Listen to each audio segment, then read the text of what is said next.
and collaboration. Driven by a strong sense of social commitment, Tata Metaliks has undertaken numerous initiatives and programs. Tata Metaliks is future-ready to take on the ever-challenging global demands, setting new paradigms of excellence, touching lives. Tata Metaliks, reaching tomorrow first.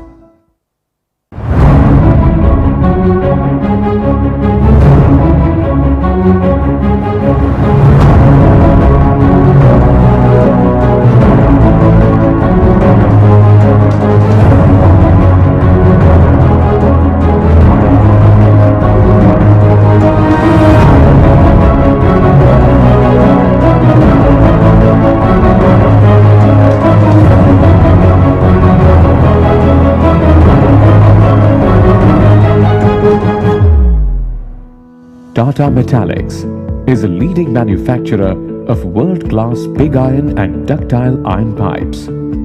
Commissioned in 1994, Tata Metaliks is one of the stars of the global conglomerate, the Tata Group. Like a crusader, Tata Metaliks has overcome many challenges to rise like a phoenix, successfully consolidated its leadership position in the industry with the vision of reaching tomorrow first. Tata Metaliks has ensured sustainable growth through its 6 strategic business priorities. Empowered by the state-of-the-art manufacturing facility at Kharagpur, the company has embarked on the path of cost leadership through operational excellence, productivity enhancement, and resource optimization. The organization aspires to be the supplier of choice, engaging with customers to enhance our offerings and provide differentiated customer experiences. Customer centricity is at the core of Tata Metaliks. The company reaches out to its domestic and international customers with world-class products and services. Listening and learning, thereby ensuring that the solutions are customized to optimize the unique needs and expectations of each of the customers. Tata FE brand of energy-efficient pig iron and Tata Datre brand of ductile iron pipes, along with customized technical services, have been designed to deliver customer delight. With its robust people practices, engagements and initiatives, it is creating a culture of learning, teamwork and collaboration. Tata Metaliks is a learning organization poised on the path of continuous improvement.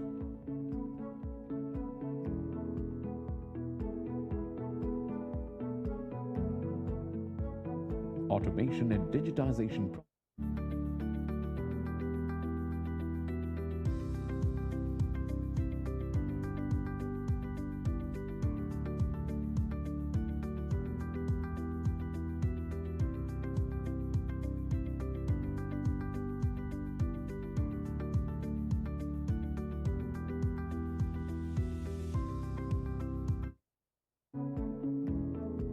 Driven by a strong sense of social commitment, Tata Metaliks has undertaken numerous initiatives and programs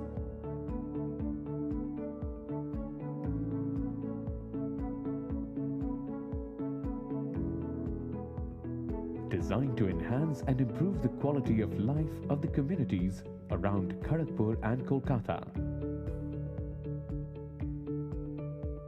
Tata Metaliks has been widely recognized and awarded for its excellence and achievements. Tata Metaliks is future-ready to take on the ever-challenging global demands, setting new paradigms of excellence, touching lives. Tata Metaliks, reaching tomorrow first.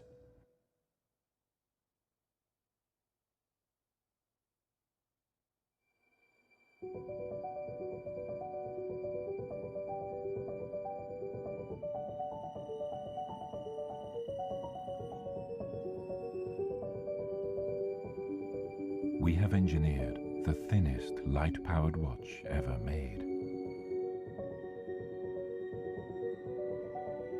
combining 85 components into a movement 1 millimeter thick. Encompassed in a case just 2.98 millimeters thick.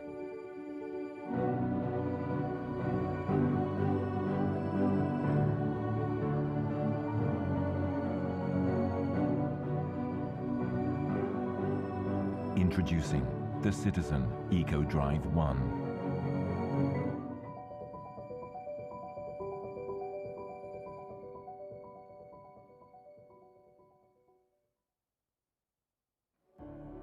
The time we have on this planet is limited.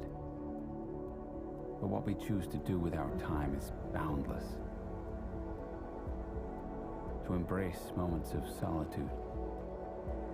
To embark on a journey which defines our very essence. Time does not stand still, but time follows where I lead. Satellite timekeeping in 40 time zones.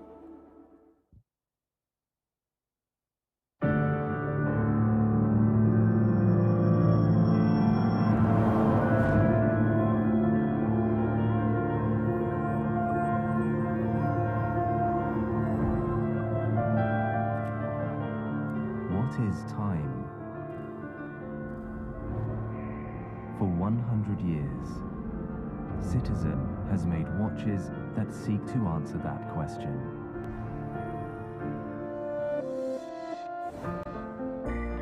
Citizen has created many industry firsts since it was founded in 1918. But we don't live in our past glories. Our sights are firmly set forward. We believe in making watches that people everywhere will love. It's about more than making high-specification timepieces. It's about tackling an endless series of challenges to provide the world with something better.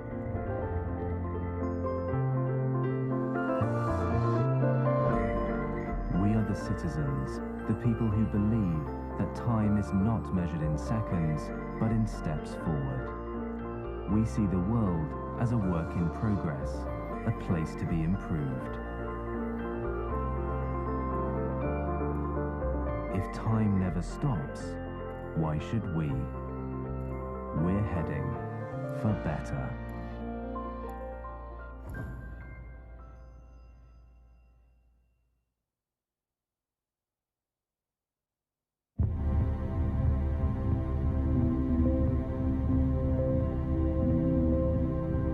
EcoDrive draws power from a single source. Light. Any light. Not only bright sunshine, but cloudy days, or even artificial light. EcoDrive converts light into electrical energy, which is stored in a rechargeable power cell, driving the motor, the gears, and the hands. On a single full charge, a Citizen watch with EcoDrive can run for over 6 months, even if stored in the dark, resulting in never having to change your battery. Citizen EcoDrive, powered by light.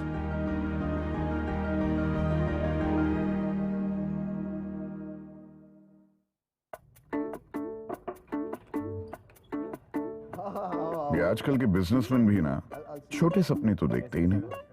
अब अनमोल को ही ले लो, 4 साल से जानता हूँ उसे, tax consultant हूँ उसका। 2 क्लॉजेस है ना सर, वो मुझे समझ में नहीं आया।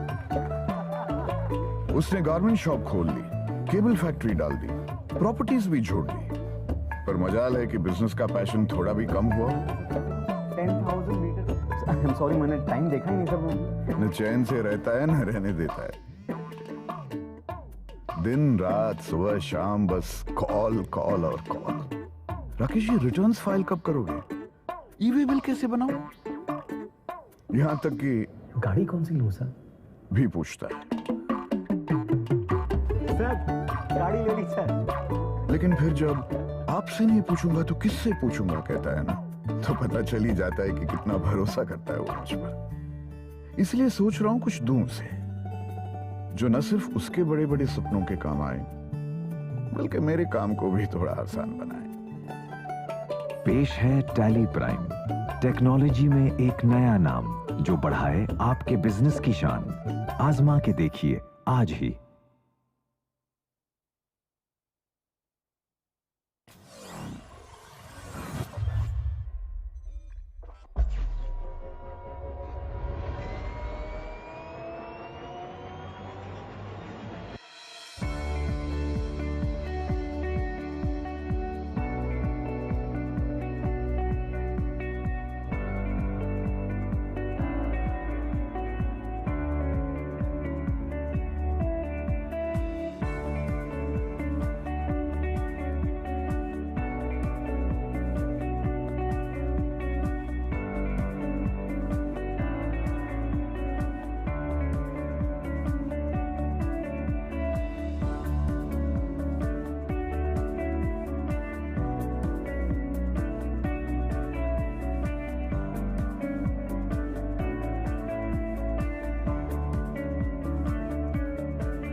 The word first is ingrained into our DNA. The first organized steel service center in India for industrial customers. The first steel service center capable of processing high tensile steel up to 1100 megapascal. Revolutionizing the industry through futuristic innovations.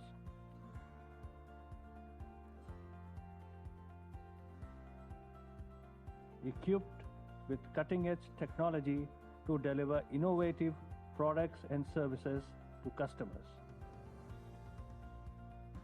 In perfect harmony with Tata Steel that enables it to extend its reach, facilitate order customization, optimize lot sizes, and execute just-in-time deliveries. Partnering with blue-chip national and international brands through a nationwide footprint and a vibrant, motivated, and agile workforce.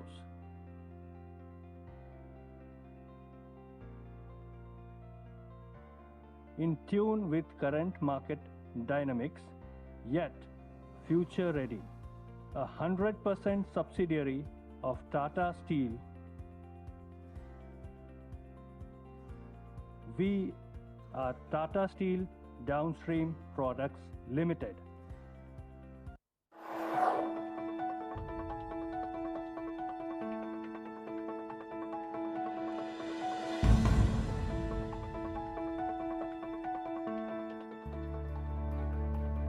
Our world, growing and always on the move.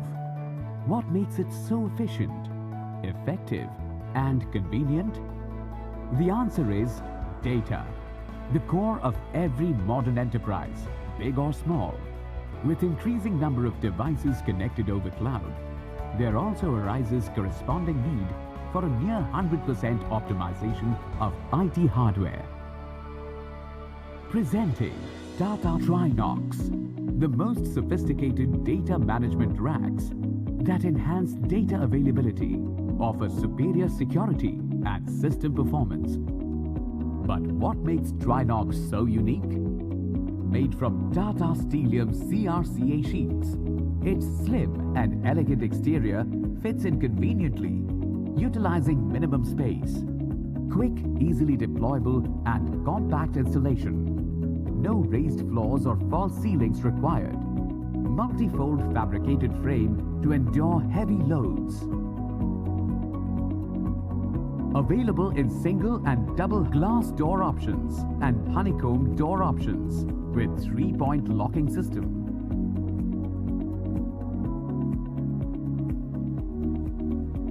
Fan housing unit at the top to keep the cabinet cool. Economical, easy maintenance and less carbon footprint.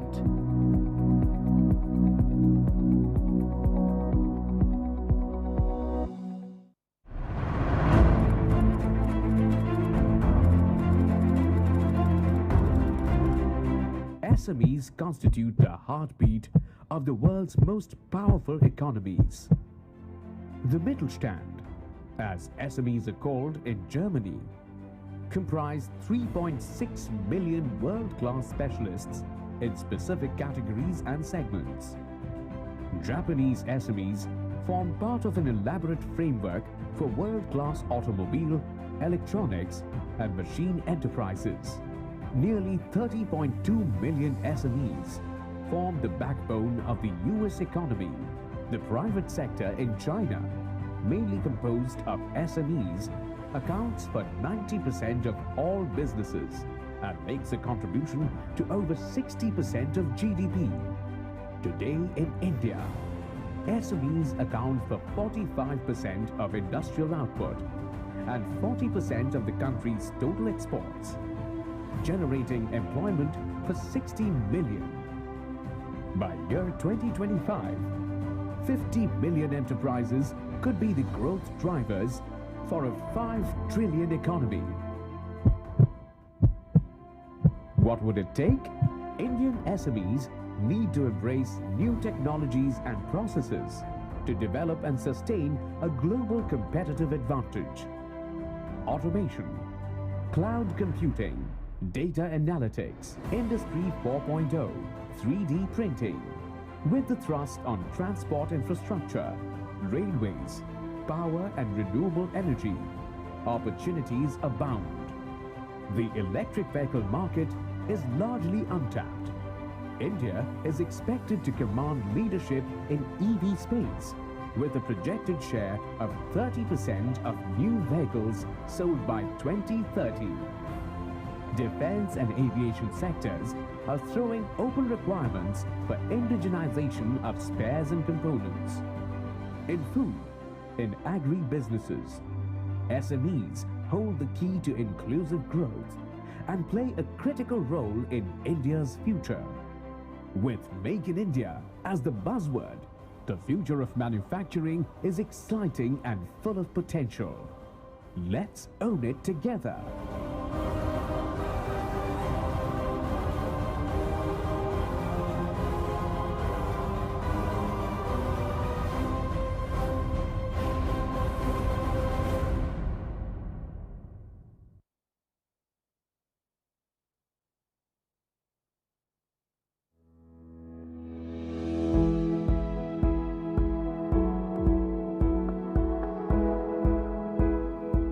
Tata Metaliks has had a long history of transformation, of growth, of taking risks and facing challenges.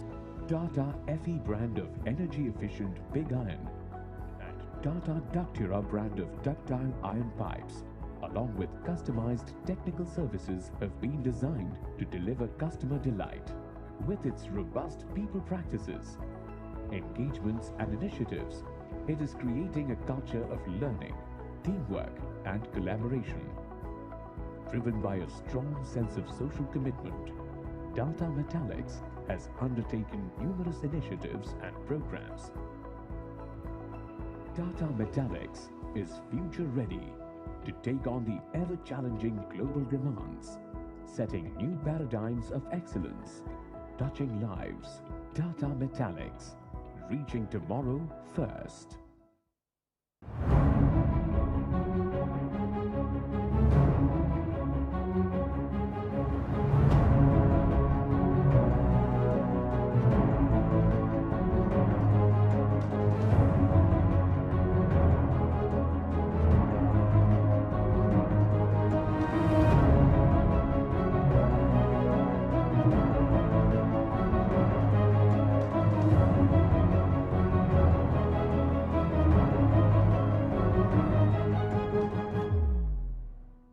Tata Metaliks is a leading manufacturer of world-class pig iron and ductile iron pipes. Commissioned in 1994, Tata Metaliks is one of the stars of the global conglomerate, the Tata Group. Like a crusader, Tata Metaliks has overcome many challenges to rise like a phoenix, successfully consolidated its leadership position in the industry with the vision of reaching tomorrow first.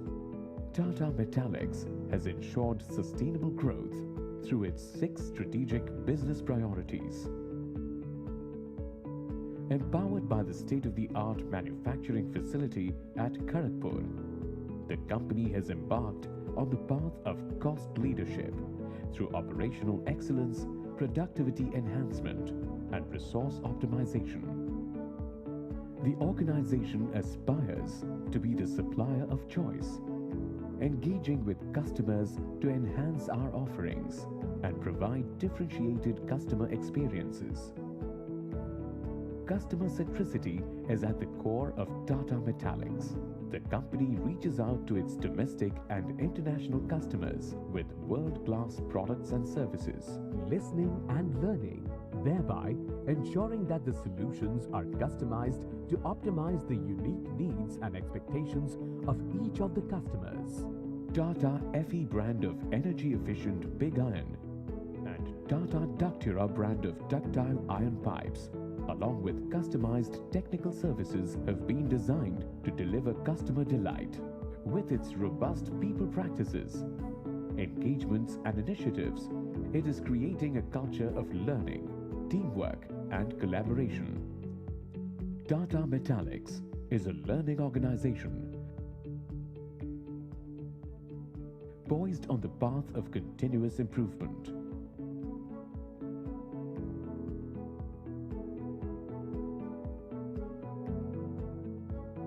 Automation and digitization processes are the pivot to innovate and excel. Conserving resources efficiently by actively following a reduce, reuse, recycle principle towards sustainable growth.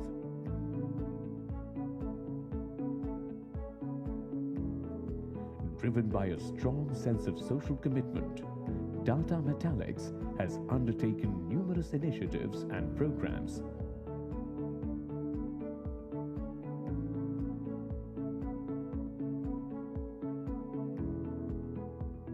designed to enhance and improve the quality of life of the communities around Kharagpur and Kolkata. Tata Metaliks has been widely recognized and awarded for its excellence and achievements. Tata Metaliks is future-ready to take on the ever-challenging global demands, setting new paradigms of excellence, touching lives. Tata Metaliks, reaching tomorrow first.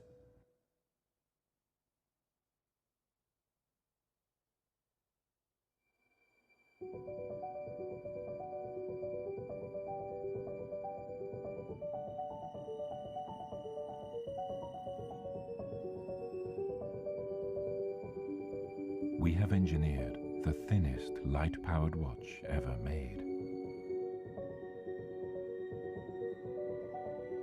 Combining 85 components into a movement 1 millimeter thick. Encompassed in a case just 2.98 millimeters thick.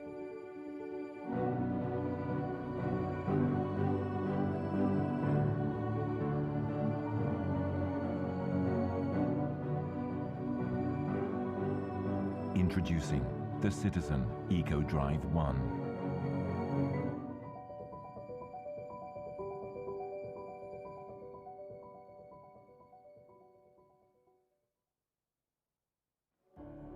The time we have on this planet is limited. But what we choose to do with our time is boundless. To embrace moments of solitude. To embark on a journey which defines our very essence. Time does not stand still, but time follows where I lead. Satellite timekeeping in 40 time zones.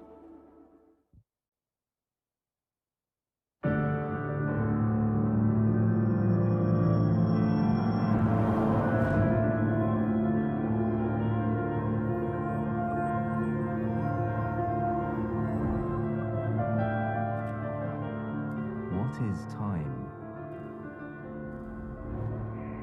For 100 years, Citizen has made watches that seek to answer that question.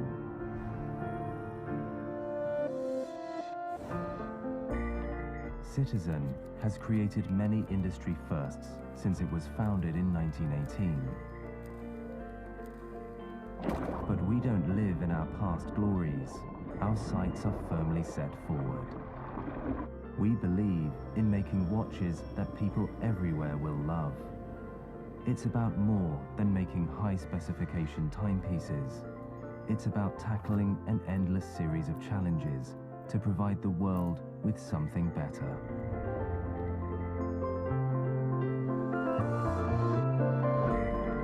We are the citizens, the people who believe that time is not measured in seconds, but in steps forward. We see the world as a work in progress, a place to be improved. If time never stops, why should we? We're heading for better.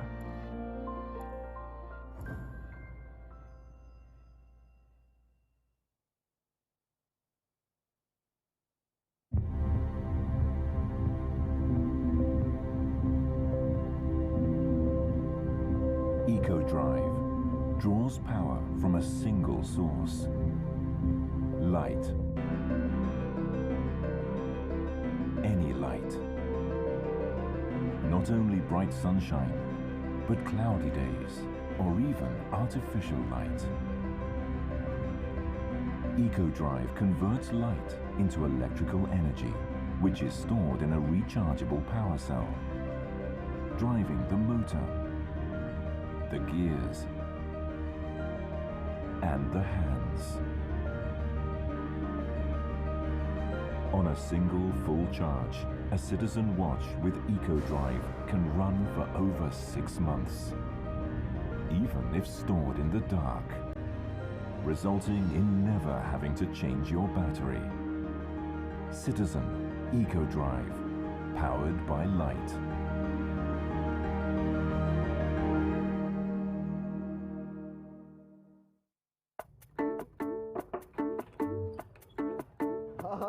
ये आजकल के businessman भी ना छोटे सपने तो देखते ही नहीं। अब अनमोल को ही ले लो, 4 साल से जानता हूँ उसे, टैक्स कंसल्टेंट हूँ उसका। 2 क्लॉजेज है ना सर, वो मुझे समझ में नहीं आया। उसने गारमेंट शॉप खोल ली, केबल फैक्ट्री डाल दी, प्रॉपर्टीज भी छोड़ दी, पर मजाल है कि बिजनेस का पैशन थोड़ा भी कम हुआ। 10,000 मीटर। आई एम सॉरी, मैंने टाइम देखा ही नहीं सर। न चैन से रहता है न रहने देता है, दिन रात सुबह शाम बस कॉल कॉल और call. Rakesh ji, returns file कब करोगे? ईवे बिल कैसे बनाऊं? यहां तक कि गाड़ी कौन सी लूं सर भी पूछता है। सर गाड़ी ले ली सर। लेकिन फिर जब आपसे नहीं पूछूंगा तो किससे पूछूंगा कहता है ना, तो पता चल ही जाता है कि कितना भरोसा करता है वो मुझ पर। इसलिए सोच रहा हूं कुछ दूं उसे, जो न सिर्फ उसके बड़े बड़े सपनों के काम आए, बल्कि मेरे काम को भी थोड़ा आसान बनाए। पेश है टैली प्राइम, टेक्नोलॉजी में एक नया नाम जो बढ़ाए आपके बिजनेस की शान। आजमा के देखिए आज ही।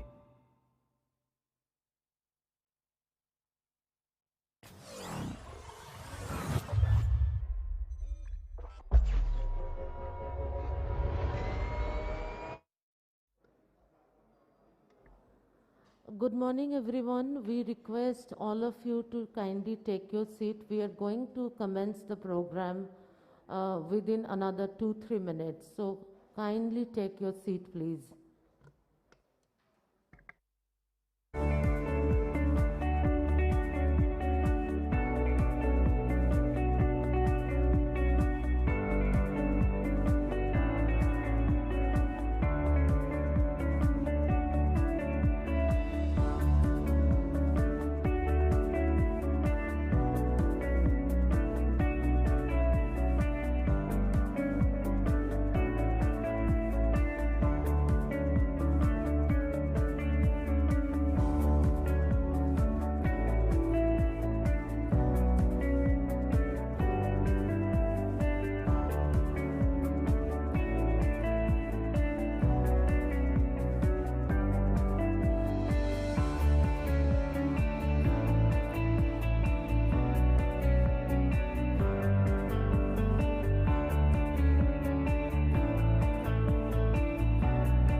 So we request all of you to kindly take your seat.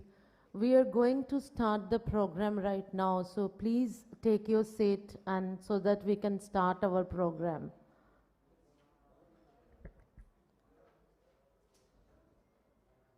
Kindly take your seat so that we can start our program. Good morning, everyone. We welcome you. The Bengal Chamber of Commerce and Industry welcomes you to the first edition of Manufacturing and MSME Connect program. The Bengal Chamber, during the outbreak of COVID pandemic, we did a SWOT analysis amongst the MSMEs of Bengal. And one of the major findings of that SWOT analysis was that MSMEs need to connect large corporate houses and industry on a periodic basis so that they can understand the demand and requirements of the large industries and corporate houses. So today, as the outcome of that SWOT analysis, we are organizing this Manufacturing and MSME Connect, which is an expo for connecting MSMEs with the large corporate and industries. Hence, we are glad to have Tata Steel Downstream Products Limited, Tata Metaliks, Citizen Watches, Tally Solutions, Datre Corporation, Sustiknow and Lintas Packaging with us. And we would start this program with a leadership panel at the inaugural session, which will be graced by Mr. Abraham Stephanus, MD, TSDPL, and President-designate, the Bengal Chamber of Commerce and Industry. Mr. Rajesh Mishra, EVP Strategy, Tata Metaliks Limited. Mr. Arvind K.S., Associate Vice President, Tally Solutions Private Limited. Mr. Koato Rieto, Managing Director, Citizen Watches, who will be addressing us from Japan. Following his speech, we will have Mr. Rajat Dasgupta, Regional Manager, Citizen Watches, and we also have our chairperson, our Manufacturing and MSME Committee Chairperson, Mr. Pritish Sen, and our co-chairperson, Mr. Sanjay Behera, who are here to address us today. So I would first request Mr. Abraham Stephanus, Mr. Priti Sen and Mr. Sanjay Behera, please to come to the stage, please.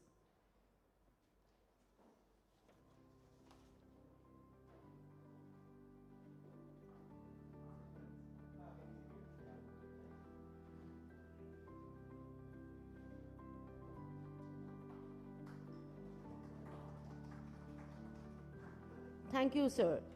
So we will commence the program with the welcome address from Mr. Priti Sen, Chairperson, Manufacturing and MSME Committee, the Bengal Chamber of Commerce, and Director General, Institute for Steel Development and Growth.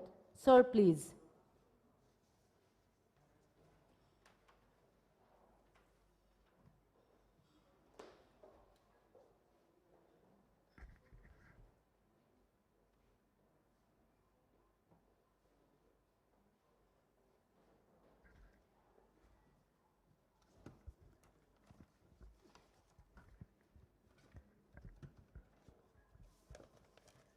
Thank you, Soma, and good morning to everybody.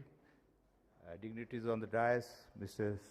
Abraham Stephanus, our President-designate and MD of Tata Steel Downstream Product Limited, Mr. Sanjay Behera, he is the co-chairperson of MSME and also Chief of Sales, Tata Steel, and dignitaries of the dais who are also joined virtually, as mentioned by Soma, Mr. Koyato, Ryota, MD Citizen Watches India Private Limited, Mr. Rajat Dasgupta, Regional Manager, Mr. Rajesh Mishra, Executive Vice President Strategy, Tata Metaliks Limited, Mr. Arvind KS, Associate Vice President of Tally Solutions Private Limited, and dignitaries of the dais, members from who have joined our How Green Are We initiative, all these MSME people, dignitaries of the dais, ladies and gentlemen. I, on behalf of entire team of Bengal Chamber of Commerce and Industries, and I, on my personal behalf, welcome you to this session on Manufacturing Connect with MSME. As Soma was mentioning, that with SWOT analysis, we got this and we found that this is the most important thing and it is required, not for MSME, but for the big industries as well. So this was, we have been trying for a long time, and with a lot of efforts by the Secretariat and also BSE people, our manufacturing committee, with the industry leaders, we finally could get it. So this is the time we are very happy about it. And as you know, as the big industries, MSMEs are also very important for one country, and so also for India. As you all know, that 50% of exports are from MSME from this country. 11 crore of people are being employed there, directly, indirectly, and it is likely to grow to 15 crore. In spite of all the odds, MSMEs are growing, and it is expected to grow further. So this is that, you know, if you put it in very short, this is the one which is the MSMEs are doing. And for the Atmanirbhar Bharat, what the government is trying, everybody is trying, this industry is very, very important. So therefore, to grow, to have a platform, to connect, to increase their market, to see that how financial problems they're facing, blah, blah, so on and so forth. So this is the connect, finally could make it. As you know, the Tata Steel, Tata Metaliks, Tata TSDPL, Tally, BA Watches, our Citizen Watches, then lot of big industries they have joined in, and there are so many people they have joined virtually as well. So there is a day-long program, as you might have seen. It will be a very interesting program. At the end of the program, if you see, there is a award ceremony. I'll just touch upon very briefly about it. As you know, that environment is very, very important these days, and that is required for sustenance as well. What we have seen that, you know, like there was a watershed period, what happened in 2015. That two watershed events actually changed the scenario. As you all know, that is in 2015 September, there was 17 SDG, that is Sustainable Development Goal by United Nations, and thereafter the Paris Agreement, climate change, on climate change. So these two completely changed the scenario, and people knew that unless otherwise you do something for it, we cannot survive. And although that regular industries, big industries, their pollution control, environmental thing, they're measured, but MSME, as because they're small, they're not, they're many places unorganized, it is not measured. But people, the study says maybe 60 or 70% of this pollution coming from that end. So therefore it is very required, so they have to be sensitive about it. The awareness should be there. For that reason we organized one program called How Green Are We? That is like what sort of steps are they taking, what steps should be taken. So that is, this is the maiden program. So initially there were very tepid response, but later on it was really great with a lot of effort from MSME Secretariat. Finally we had that, you know, presentations from them, around 16 of manufacturing and 14 of service sector they presented. It was a beautiful presentations. You know, the jury members, headed by Dr. Anjan Ghosh and the other jury members, Mr. Bimal Sarkar, Mr. Banerjee, Ganguly, those were there. They're very excellent juries, and they asked relevant questions. With that, there was a learning from them as well. You know, there is a cross-learning. So all are the winners. So we will recognize some of the thing. So at the end of the program, you will see that that award will be given.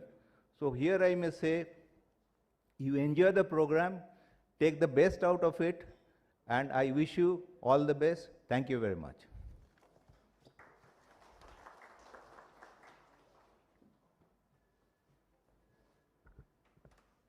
Thank you, sir. Thank you very much. We thank you from Bengal Chamber of Commerce for your speech. Now we request Mr. Sanjay Behra, Co-Chairperson, Manufacturing and MSME Committee, the Bengal Chamber of Commerce and Industry, and Chief of Sales, Tata Steel Limited, for his inaugural address. Sir, please.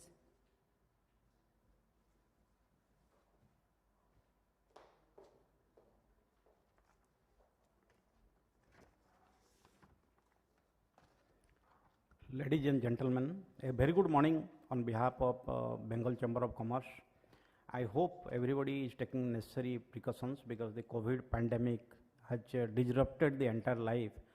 Please take care all the necessary precautions, maintaining social distancing and also wearing a mask all the time. And we heartily welcome you on behalf of BCCI to join this Manufacturing and MSME Connect program. And also we'll roll out a series of programs under this banner in this financial year, for which the entire team is working around the clock, and which we'll see from next month onwards. One after the program will be rolling out, which will definitely help the MSME sectors. You see, currently there are more than 50 million MSME exist in our country. The MSME sector has developed powerfully by contributing more than 48% of Indian exports is coming from MSME sectors, and also they employ close to millions of employment, and they are the second largest employer in the country after agriculture, and big kudos to them because they are the backbone of our Indian economy, and which will drive to reach the 5 trillion economy by 2025 under Prime Minister vision to take the economy forward. The SME sector has a great deal of potential for development in the coming years with respect to entrepreneurial spirit, technology and job creation in the country. However, they are struggling with various problems which known like finance, technology, how to do marketing their products, and how to connect with the big corporates, because ultimately the MSME plays a critical engine for the big corporate houses. The fourth industrial revolution is here, and it is having a huge impact in terms of the technological excellence, sustainability factor that output across the value chain irrespective of the size of the supplier. Technological excellence one has talked about for decades, but Industry 4.0 with the application of artificial intelligence, data analytics, machine learning, this needs to be invested by the MSME, because many MSME, especially in the developed country like South Korea, Germany or Japan, the MSME forms the backbone and they are the driving growth in their economy. But here in Indian context, our MSME are lacking on that technological advance. You see, I am delighted to see firsthand that the effect of this movement has begun, and we have the evidence before us in outstanding performances in green manufacturing that we celebrate today. As we talk about the greening of industry at the highest level, we equally focus on its greening right from the grassroots. We also need to dwell on developing a clear consciousness and about business adaptability to the green norms, and have become the new competitive advantage for business activity in the short term and the long term. The Economy Ecology Connect has to drive every player within the manufacturing ecosystem. The difference in size between large and small units has nothing to do with the approach to Industry 4.0. As the larger units transition to the next level of product and system excellence or enter new spheres of solutioning, the smaller units must become equally competent to become the reliable suppliers to the them. Because each big corporate houses, they have got their own vendor management systems. If the MSME does not qualify to their standards, then they will not become the approved vendor. In automotive space, it has evolved over a period of time, and the other sectors, it is catching up. To look at Industry 4.0 paradigm in the current green context, it is about technological sustainability and inclusivity for all manufacturing units, and MSME must become fully functional players in this integrated manufacturing ecosystem. This can happen only when there is perfectly calibrated alignment between the large and smaller players which plug into the system for their own growth. In today's competitive business ecosystem, the partnership between the larger and smaller links in the manufacturing supply chain is critical, more so since the disruptive impact of the pandemic. Some of these factors are productivity, quality, engineering, cost efficiency, timeliness, and all of them are favorably impacted by the green ethos. One classic example is Toyota manufacturing. You see the Toyota, the way they collaborate with their vendor base, the SME Connect, is well known around the globe. Automobile manufacturing at Toyota is just an endeavor with suppliers and Toyota. To succeed in that endeavor, we and our suppliers need to work together as a single company. We must maintain close communication, exchanging ideas frankly, and coming to terms with each other on all matter of importance. This is a quote by their Toyota managing directors. Toyota has in-house and out-house departments that collaborate with the supplier for implementing improvement measures. This helps at making production process more efficient. They have implemented a system, Monozukuri, which is Japanese word for manufacturing. And all the best practices, whether it is just-in-time, flexible manufacturing systems, Kanban, these are the systems they have implemented over their supply chain partners. That's why they are able to manage the production. Even in India, in Toyota Bangalore, they manage one-day inventory without any disruption in their plant. There is very close coordination between their vendors and the parent company. This close link is significant in more ways than one. It establishes that the best corporations realize their responsibility to drive perfect values in their supplier ecosystems. It also drives home the criticality of the ecology connect. It is important to realize that it is only on such democratic platform that true innovation and manufacturing excellence can thrive. This is also strategic approach that India needs to adopt to ensure the perfect large-scale MSME partnership. This is not expected to happen overnight, we know, but it can certainly be a process that if you put track today, then definitely after 2-3 years or 5 years down the line, we'll also become similar manufacturing setup like Japan and Korea or Germany. Thank you so much for patience hearing.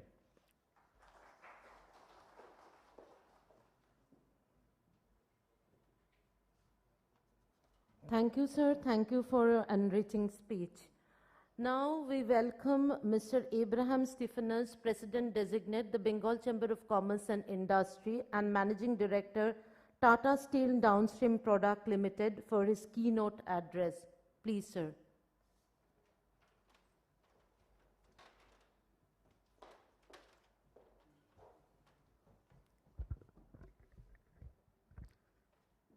Good morning.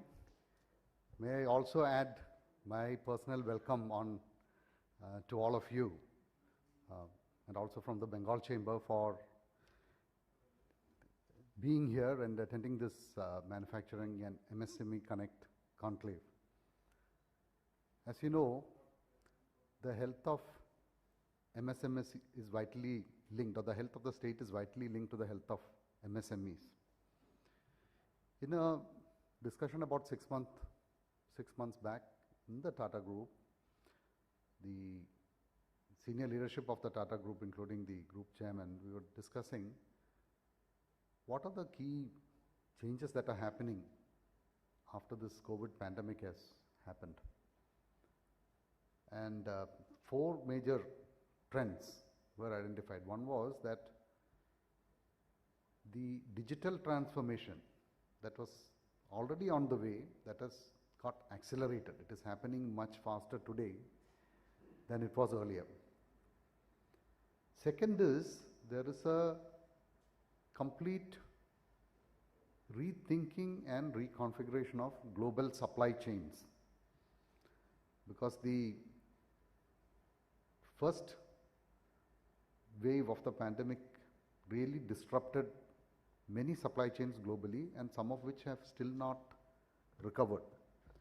So the philosophy behind having dependence on a single global supplier, maybe somewhere in China or thing, etc., and supplying your entire global network, this got a root shock. And companies, especially large manufacturing companies all over the world, are rethinking how supply chains should work. But definitely the type of dependence that was created and which worked very successfully in the past is not going to be there. Companies are making plan Bs, especially when you know that there are now several hot spots around the world, Afghanistan being the latest one. So there is a lot of, uncertainties about global supply chains. Third area was about sustainability.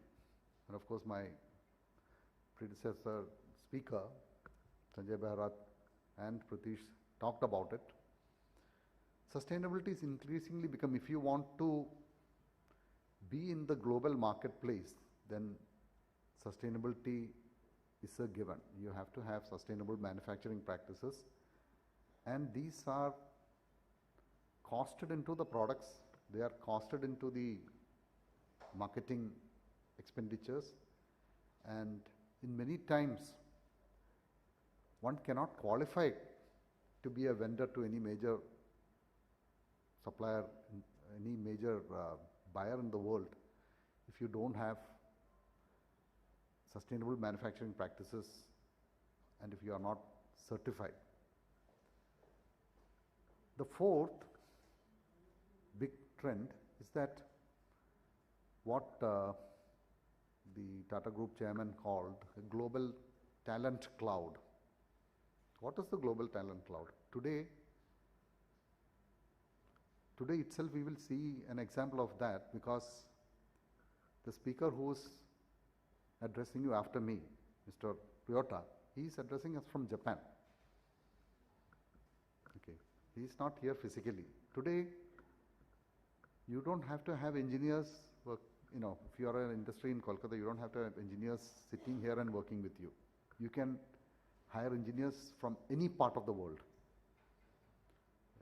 You can hire the best talent. So some of the larger companies have already started taking advantage. Some smaller companies have already been doing it. Many of the companies which are in the startup generation, they are collaborating all over the world. So you don't have to, say that you lack talent where you are. Talent is accessible from anywhere across the world. The best of knowledge is accessible. And finally, all these together are giving a big opportunities for MSMEs to reposition themselves. Why do I say that? Engineering industry and corporate business both were centered from here in West Bengal and maybe from this very room. All the industry associations that you talk about started as Engineering Association of India or Eastern India, etc. It's all started from here because West Bengal was the hub of engineering manufacture. There were other places which were looking more at textile trading, etc. But that structure of industry depended a lot on having large consumption centers and large manufacturing buy within the region. So if you have a large manufacturer here, they will again set up their ecosystem for buying. This got transformed in the 1970s when, or rather that model got transformed when the automotive industry, especially when Maruti came, and they came with the Japanese concept of having manufacturing industry and vendor bases that's applied to it around. And once you have that ecosystem, it attracts more people. The paradigm of manufacturing ecosystem, or supply chains changed. Supply chain efficiencies became very important because when you have when you are the only manufacturer of car based out of Uttarpada, you can afford to send your car all across the country, irrespective of the cost of freight. But when those costs also have become significant and people are looking at the cost of supply chain, then other manufacturing bases also develop. In this structure, the way industry evolved, the industrial base here slowly, I would say, started diminishing, growing smaller as many of the manufacturing shifted to other parts of the country. And therefore, MSMEs in this region have a very difficult situation, you know, that the large consumption markets may be far away. There are no major buyers around whom a hub and spoke type of ecosystem can be developed, etc. And therefore, I believe that the MSMEs that thrive here have to be much more tenacious, persistent and efficient than MSMEs in a much more easier business environment. So there is a lot of core strength or inherent strength in the MSMEs that are here. All these changes that are taking place, that is actually changing the traditional ecosystem, and there is an opportunity because the marketplace is becoming global. The advantages of being located here with connects to other parts of the world is a big opportunity for the engineering industries, MSMEs, to look at becoming part of global supply chains. With the global supply, now there is an opening. People are looking at, you know, developing good sources in other parts of the world. You have a good opportunity to get talent from any part of the world. And therefore, I would think that this is an opportunity for MSMEs to leapfrog from wherever we are, you know, and we should forget what happened in the last 20, 30 years, but there is an opportunity to leapfrog, taking advantage of all these major trends. And today, they may not be so visible, but in 5, 6 years' time, these trends will be very strong and very visible. And there are some companies that have already been doing that successfully. The Bengal Chamber has a center of excellence for MSMEs, and we would like to provide all types of assistance and support to MSMEs in taking advantage of these trends and transforming your own operations, your own business to become part of that global supply chain. Today there are companies here who would like to have MSMEs in their vendor base, and who would like to, and there are MSMEs here who would like to be part of an OEM vendor base. I think we should look beyond that, and I would encourage, Bengal Chamber itself is in, it's connected with, you know, maybe about 8,000 MSMEs in this region. And I would encourage all MSMEs to take full advantage of the Center of Excellence also. First, by telling the Chamber what you would like the Chamber to help you with. And the Chamber will certainly put together those resources to help the MSMEs. But I think that the next 5 years is a opportunity, a window of opportunity that can take the, I would say, the brave MSME to a global supply chain. And as I mentioned earlier, if you have to be successful as an MSME here, you have to be very persistent and tenacious, and you're already better than many of your competitors in other parts of the world or other parts of the country. So having said that, I once again thank you for participating in this MSME Connect, and I hope that You will take full advantage of the resources that the chamber has to offer and full advantages of the connections that you will be able to make here today. Thank you very much.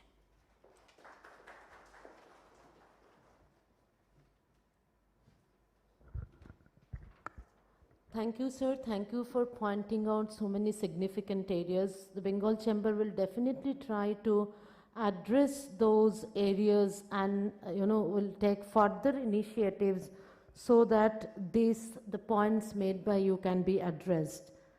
Now, we will connect Mr. Coato Riato for his special address, Managing Director, Citizen Watches India Private Limited, and which will be followed by Mr. Rajat Dasgupta's speech, who is the Regional Manager of Citizen Watches India Private Limited. Good morning, gentlemen, and my co-panelists of the leadership panel at the inaugural session of the Manufacturing and MSME Connect being conducted by the Bengal Chamber of Commerce and Industry. My apologies for not being able to attend the session live due to the time zone difference between India and Japan. It is my pleasure and a privilege to represent Citizen Watches India Private Limited at this virtual event and for Citizen being associated with the event as its time partner. Citizen Watch Company, with a proud legacy of over 100 years in watch manufacturing, is one of the world leaders in the watch manufacturing industry. Citizen is a manufacturer, a watch company that does all its manufacturing in-house, from crafting individual watch components to final assembly. A truly global watch brand, Citizen does business in over 130 countries worldwide. Founded in 1918, Citizen has spent a century developing innovative technologies and building up its skills as a manufacturer in its bid to explore the essence and the infinite potential of the watch. Citizen brand philosophy is better starts now. Better starts now is a simple belief that no matter who you are or what you do, it is always possible to make something better, and now is the time to start doing it. We believe the better and now are both infinite, and there is always a next better and a new now in which you can start pursuing it. In India, we have been present from 1998, gaining valuable insights into the Indian consumer market and delighting consumers with our watches that highlight our advancement in technology and craftsmanship. We are open to partnership and look forward to a possible association with a member of the BCC and I in the coming days. I thank you all for your time today and wish the event all the success. Thank you.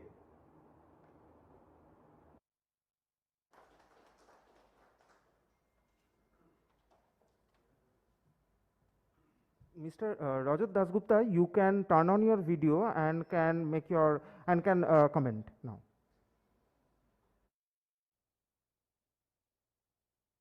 Good morning, ladies and gentlemen, and my co-panelists who are stalwarts in the business, mostly in the eastern region.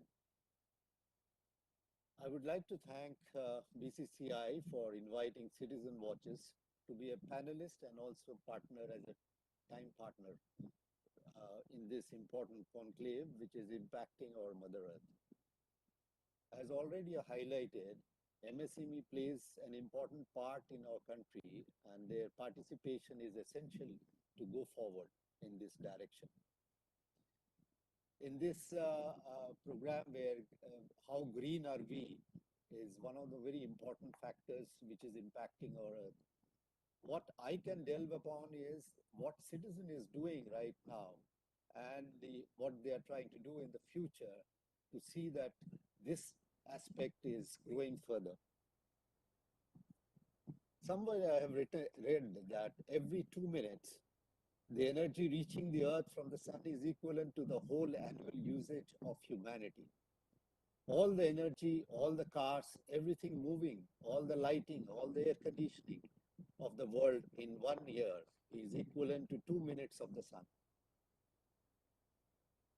At Citizen, we are fascinated with this important aspect when we started the change for a sustainable and eco-friendly product by introducing EcoDrive watch, which runs on any light source. Two goals that Citizen has set and that are directly related to the environment are to bring environmentally friendly products to reality and use green procurement. The popular EcoDrive series of watches embodies not only the Citizen ideal of micro-human tech, but also benefits the environment and even human health. The aim of our activities is to achieve certain environmental goals, not only in the products themselves, but also in all production processes and materials purchased. Citizen also believes in creating watches which are people's dreams. If one had to pick the mechanical device that is the ultimate example of energy and resource savings, it would have to be the EcoDrive. With the energy consumed by a 100-watt light bulb, one could power 100 million EcoDrive watches. Not only that, but the solar cell from just one EcoDrive could power the movement or the machine for 100 of the same watches. This is the result of taking Citizen technology to the limit to reduce waste and to function with the least amount of power, with improved bearings, lighter hands in watches and components, and efficient motor drive. EcoDrive stands out even among existing industrial products designed to reduce environmental impact. The EcoDrive technology has made a tremendous leaps such that now a few hours of sunlight are enough to power it for 6 months to a year and 3 hours under a fluorescent lamp, to give it enough charge to run for a day. As yet, another technological innovation, we are now using a high-efficiency solar cell that absorbs fluorescent light, making this a product for people who have little chance to get out into the sun. The approach that drives us to create the ultimate resource and energy-saving watch is the goal of being able to fully use whatever light is available. Our future objectives are to make the solar cells even smaller and further improve design and function. By making cell recharging as efficient as possible, we will give ourselves the flexibility to use whatever dial prep materials we wish. With these watches, we balance environmental considerations with function and design and pursue the highest level of reliability. Now, with EcoDrive, we will continue to create watches that people dream about. Citizen embodies micro-technology, and we have a saying which says we are doing micro-human tech. This concept Citizen is putting into play in the act of manufacturing. Micro means that we will use miniaturization and precision technologies. Citizen has long fostered to continue manufacturing in the best sense. Human indicates that we are mindful of our relationship with our customers and that we will put our hearts into developing products that better fit people's lifestyles. Finally, the word tech is a commitment to use our professional knowledge as well as instincts to establish technologies that create attractive and dependable products. With this idea to guide us, Citizen plans to move forward day by day as a company creating a new sense of values and capable of making a contribution to humankind. Citizen believes that watches will increasingly have to compete not just on design and accuracy, but also on environmental friendliness and ease of use. We aim to create watches for people looking for true fulfillment. As an example, I can say that in the year 2020, we introduced 3 models under the Citizen L series made for ladies, and we call it the Ambulina series. These Ambulina watches are inspired by water, earth, fire, and air, elements these which are awe-inspiring designs, showcase the natural beauty of Earth by featuring materials that represent the appearance of the individual elements. A model inspired by water will be announced in this year. In these watches, we used lab-grown diamonds on our dials and also used pineapple leaves for leather straps called the Pinatex. We also used materials made from recycled plastic bottles, and we call it the EcoPet. This is all patented technologies which we have started recently. I have been talking mostly about watches, but many of you may not know that Citizen has other products as well. Citizen job does not stop at manufacturing watches. Using the original technology, Citizen has developed a lubricating oil for precision devices. This oil was designed for harsh natural conditions. It is weatherproof, maintaining its lubricating properties in spite of low temperatures or wide temperature fluctuations, and it resists thickening. This oil keeps small motors and other drive systems running smoothly in spite of severe temperature changes, and is designed to facilitate steady operating performance. It causes minimal corrosions of materials such as metals and plastics and is highly durable. Thanks to this oil, Citizen can offer more products with low maintenance needs and promise to keep time accurately for many years. Other sustainable products which we make is the high precision CS2 combustion pressure sensor mounts, which are mounted directly on the engine cylinders of mass-produced gasoline-powered automobile.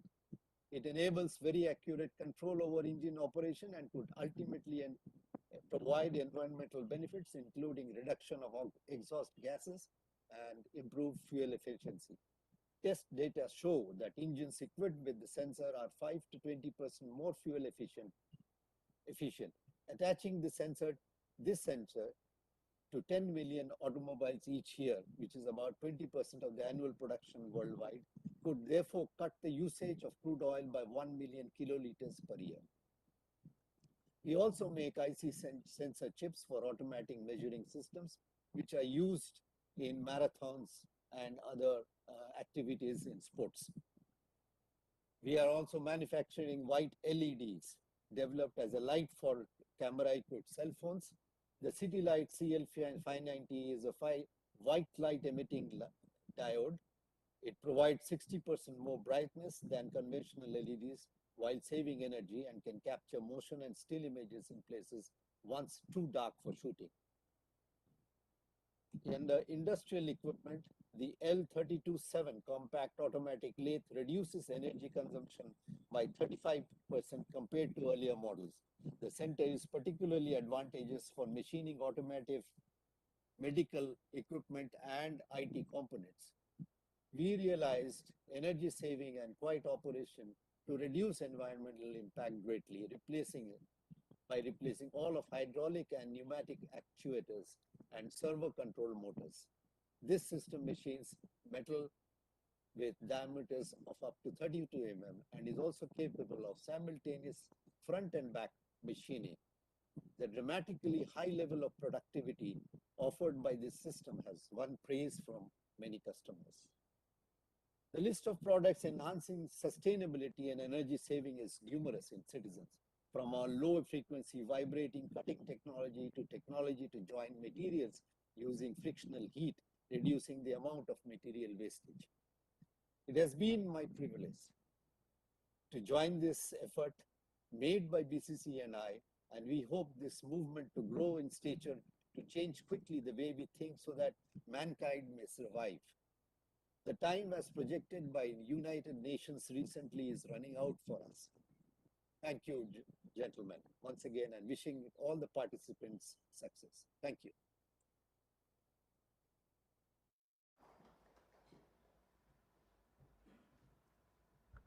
Thank you, Mr. Rajat Dasgupta. Now we will connect Mr. Rajesh Mishra, EVP Strategy, Tata Metaliks Limited, for his special address. We'll connect him.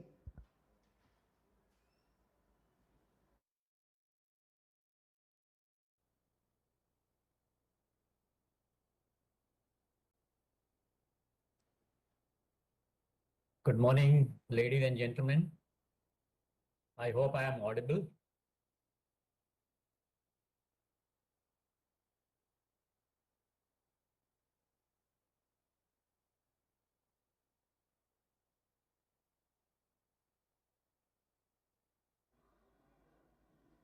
Am I audible? Yes, sir, you are audible. Can I get a response? Yes, sir, Yes, you are audible. Please carry on. Thank you.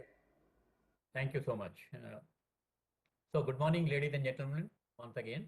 I will take this opportunity actually to dwell upon what Tata Metaliks is doing about MSMEs and what are the opportunities which MSMEs have with Tata Metaliks.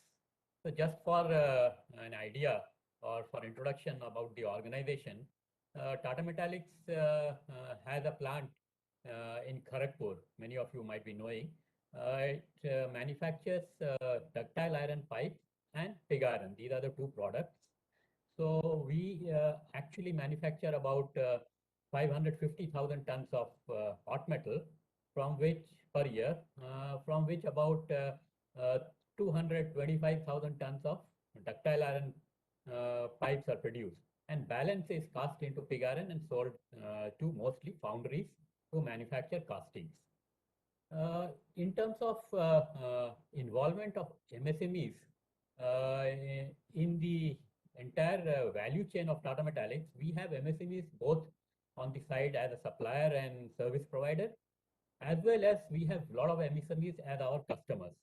And we try to kind of connect with them on the both ends and see what all we can do. So just for an idea, so our turnover, annual turnover is about 2,000 crores.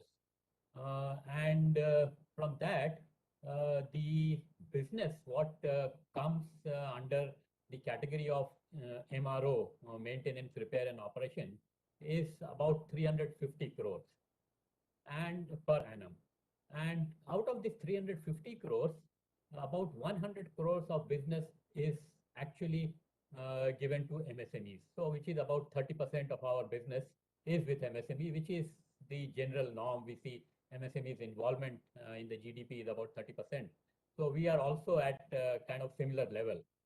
In terms of number of MSMEs, if you see, we have a total of partners, or you can say suppliers and service providers, of about 900 in MRO category.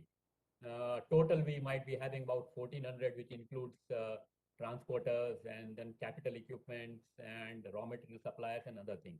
However, in MRO, out of about 900 suppliers what we have, about 225 of them are MSMEs, and about 75 of them are from the state of West Bengal.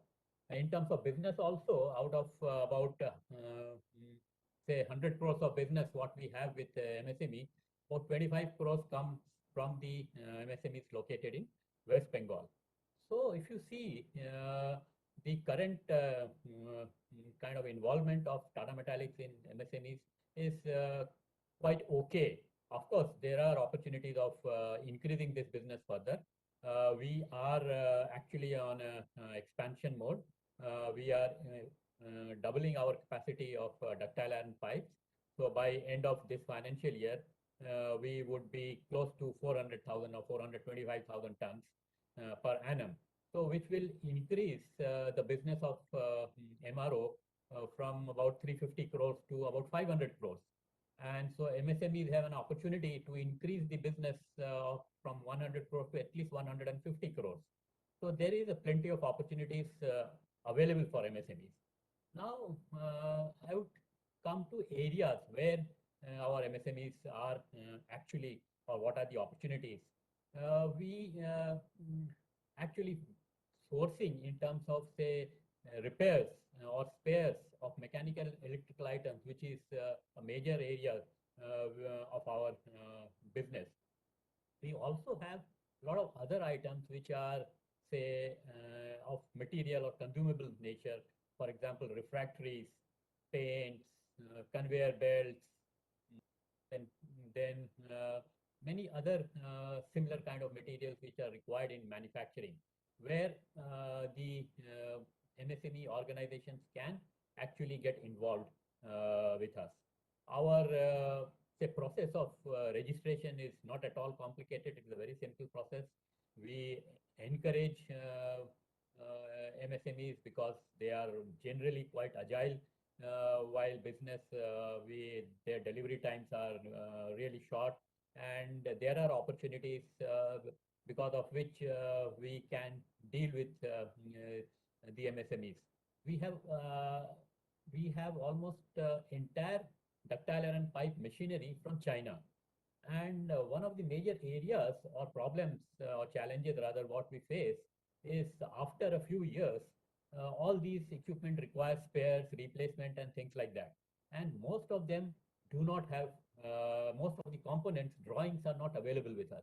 So here, the MSMEs play a very important role for us, where we can call them, show them the components, and they can develop the MSME. We are actually on our digital transformation journey, and there we have now kind of developed a process by which we can scan the entire component and it gets converted into some kind of AutoCAD drawing, and that helps the MSME a lot in kind of developing or rather indigenizing those spares. So this is another opportunity what the MSMEs, what they are dealing with Tata Metaliks, they have.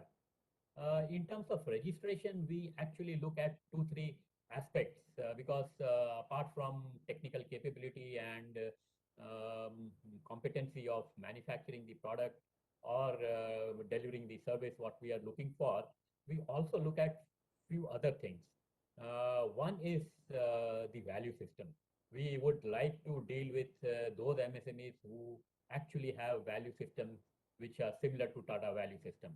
Another area where we look at is we are a SA 8000 certified company, means social accountability, where so we deal with such MSMEs who actually care for human rights, do not employ child labor, who pay fair wages to their employees. So this is another prerequisite. Another area which kind of Abraham touched upon is sustainability. So we are trying to work with such partners who care for the environment, who are working to reduce their carbon emission, and also have kind of at least some programs to reduce water consumption, waste generation, and things like that. So these are few things which are essential.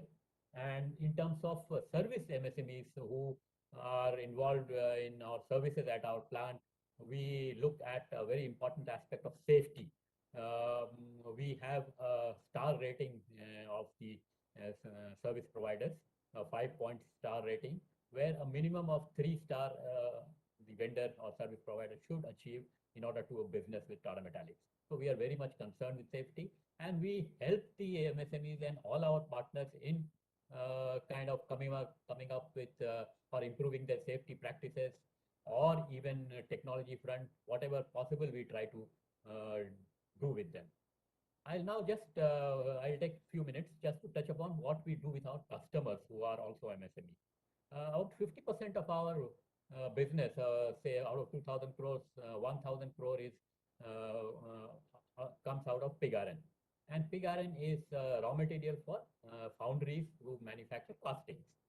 So there are about 4,500 foundries in the country, and about 400 of them are located in West Bengal itself.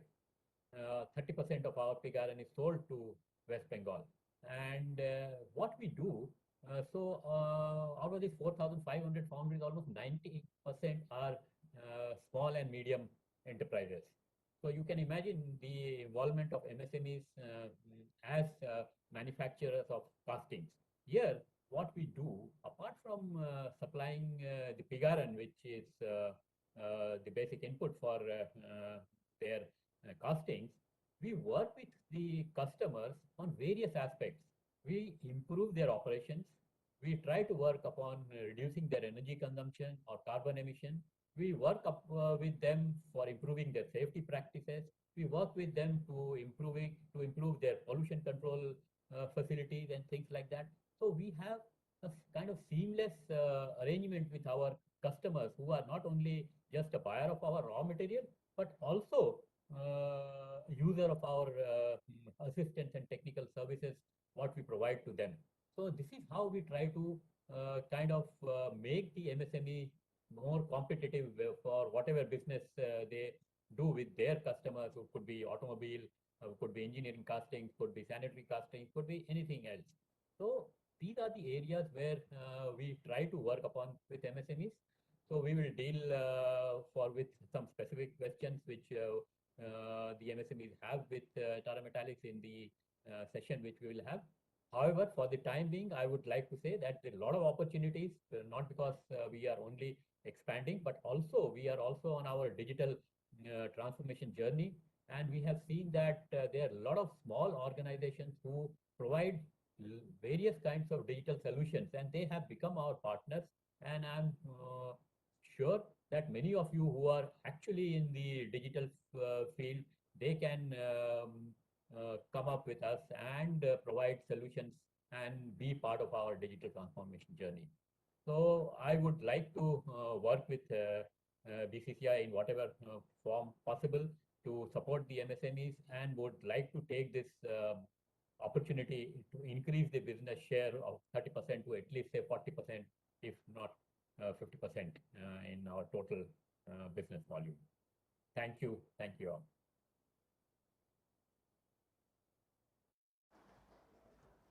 Thank you, Mr. Mishra, for specifically telling us the opportunities and where the Bengal MSMEs can work with Tata Metaliks. Very good session we have with you. Thank you very much. Now we will connect Mr. Arvind K.S., Associate Vice President, Tally Solutions Private Limited.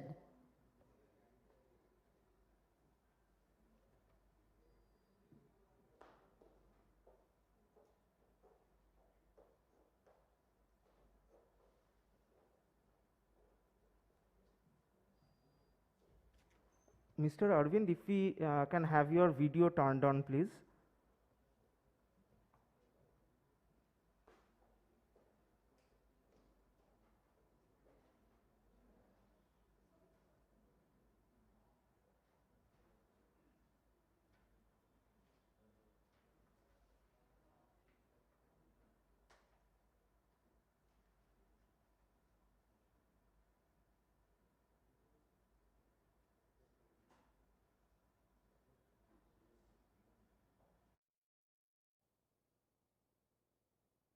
Can I talk? Is it okay? Is the video on? Hello? Hello? Hello? Is it okay? Is my video on? Hello? Am I audible? Your video is on. Okay. Yeah, am I audible? Can I go ahead? Yes, is it okay? Yes, absolutely. So over to you, sir. Yeah, thank you. So, sorry for whatever happened. So, good morning to all the dignitaries on the stage, online. So, basically, personally, it's been my pleasure to represent two big names in the MSME world. One is Tally, which I work for. Other is the Bengal Chamber of Commerce, which is one of the premier association to help MSME. So it's a great day for me that I've been having a chance to represent both together. So MSME as a word, while the definition of MSME is little low, so who is an MSME, who is an SME? So let us not get into that, but nevertheless, having the word MSME has been a very close to heart subject for Tally as an organization.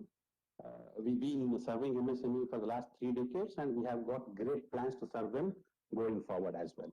Quickly to help you understand what is it we've been doing, the journey of MSMEs, we have moved them from manual accounting to accounting on computers, and we have moved them from DOS to Windows, and we have helped them to adopt new taxations like VAT, we have helped them to adopt new taxations like GST, Going forward, we'll help them to adopt technological things like cloud, multi-devices, marketplace, and so on and so forth. So all these things will happen to MSMEs in such a way that they will experience the feeling of changing the wheels of a moving car. They don't have to stop their business. The fact that they are with Tally, without their notice, they'll be moving towards all these technological developments which is relevant to MSMEs.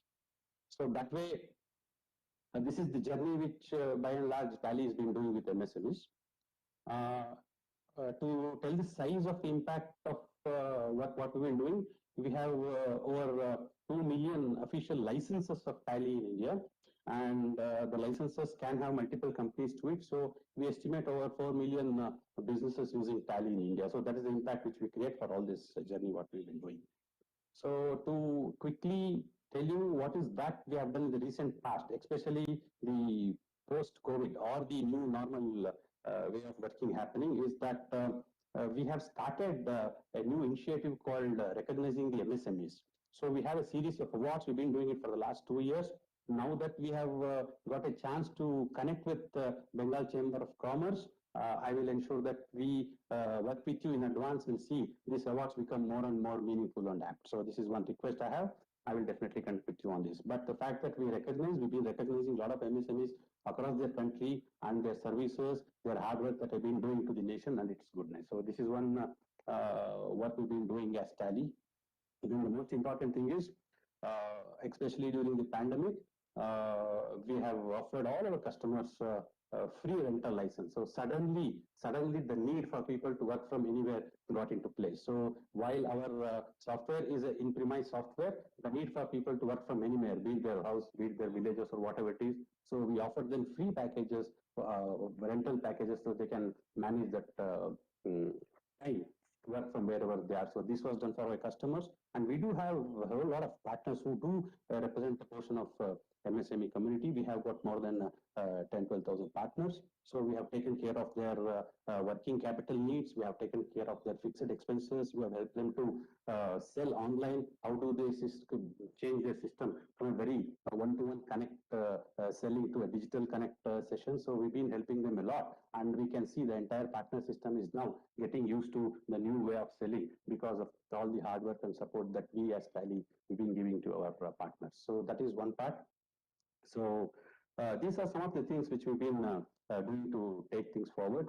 Now, to keep the discussion a little sharp and make a point to the Bengal Chamber of Commerce that what is that Tally and we can do together going forward is the point which I wanted to really make. And before that, another point that in the last 1.5 years, we've been connecting with all the associations, big names in the country to ensure that their members, their participants do get digital information. We conduct Tally training programs. We conduct training programs on technology. We help them to use Tally, we help them to adopt Tally, and so on. So we've been doing quite a lot of work with associations.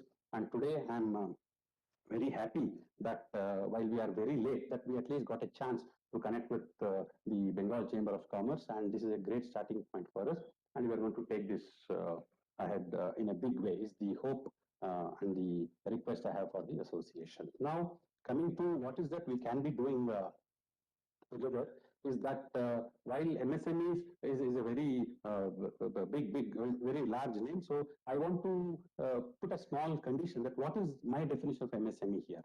So to take this talk forward, out of 8,000, 9,000 members whom you have, there are very large companies also who are called as MSMEs who have technology at a different level, but there will be many smaller companies wherein the owner does everything. So for a while we'll understand that owner does everything. While he has a team, the decision happens from the owner. It is more owner-driven, 10, 12 people working, and so on and so forth. So having this real meaning of MSME, what is it I want to put across to the Bengal Chamber of Commerce, that what is a Tally and Bengal Chamber of Commerce can do together is that the point one is, yes, definitely there is need to adopt technology in the new way of working. There is no doubts about it.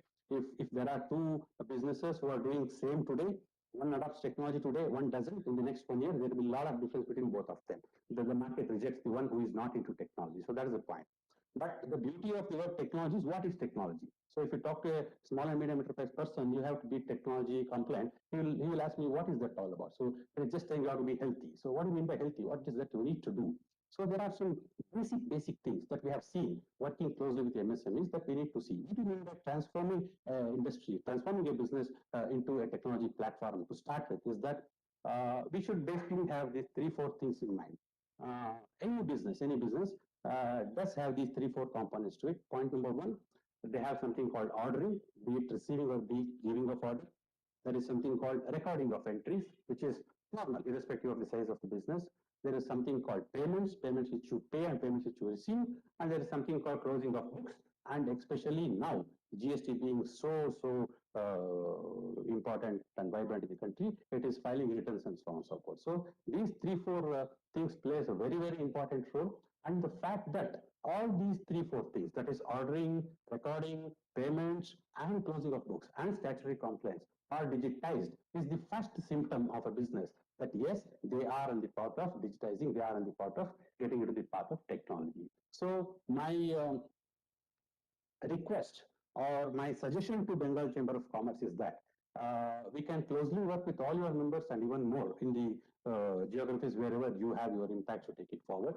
And normally associations have a comforts of working upwards, like they are more happy to carry the suggestions and interest of industry to the government.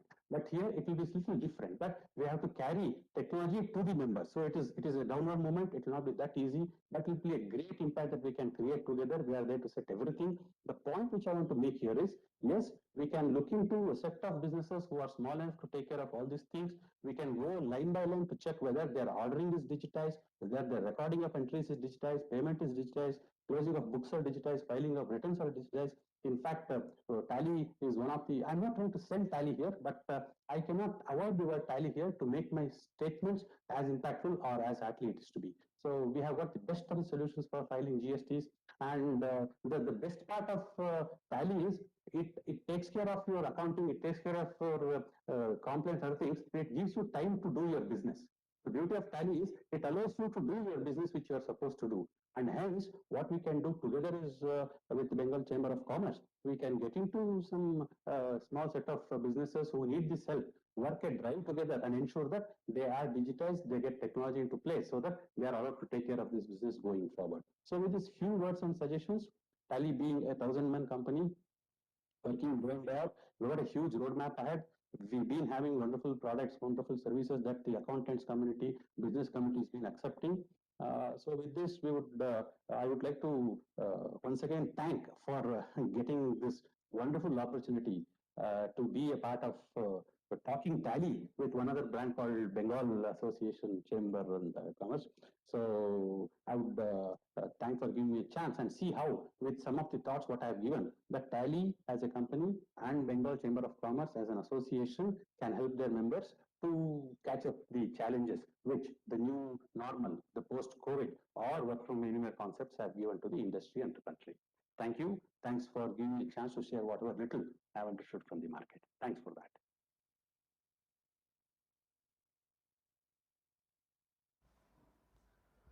Thank you, Mr. Arvind. Now we will conclude this session with the concluding remarks from Mr. Sanjay Behra, Co-Chairperson, Manufacturing and MSME Committee, Bengal Chamber of Commerce, and Chief of Sales, Tata Steel Limited. After this session, we will start our B2B session. So I request Mr. Behra to come for his concluding remarks.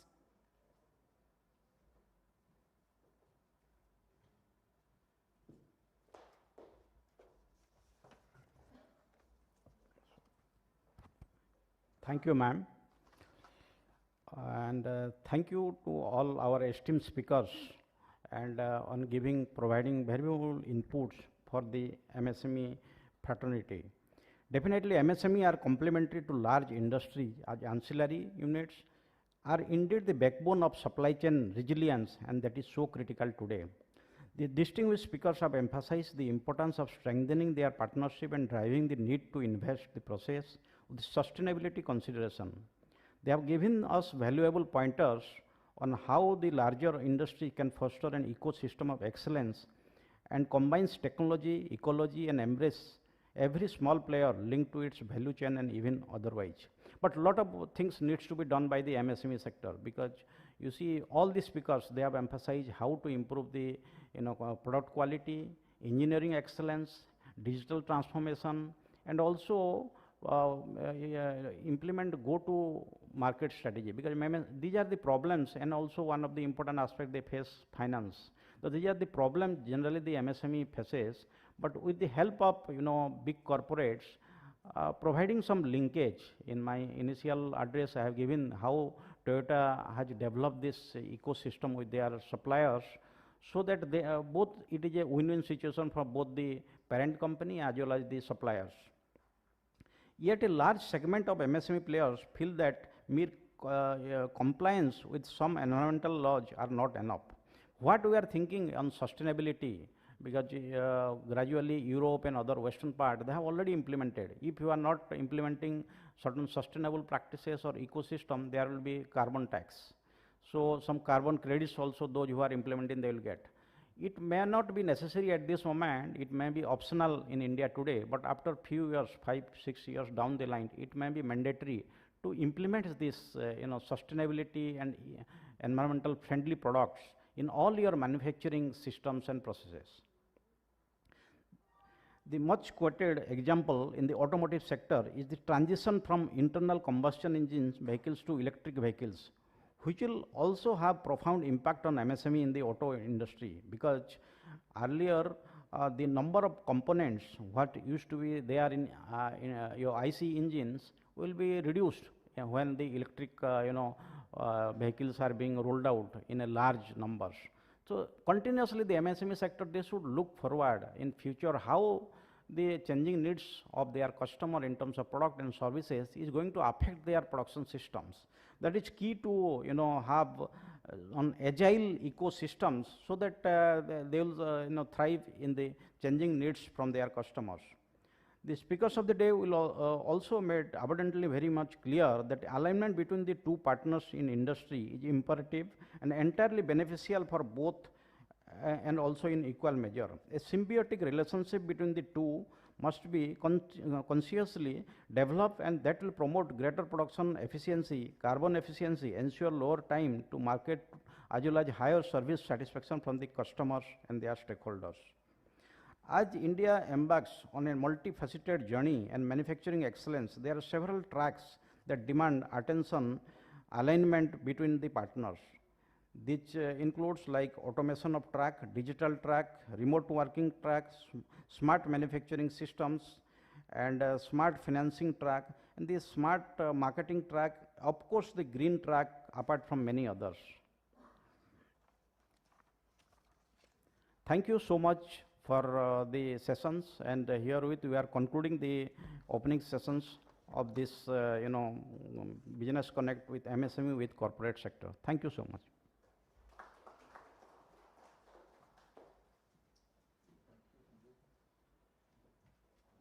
Thank you, sir. Now we conclude this inaugural session, and now we'll go to the B2B session, where all the manufacturing and large corporate will come to the stage, and the MSMEs representative present here can talk to them, converse with them directly. So we'll start the B2B session within 2 minutes. Thank you.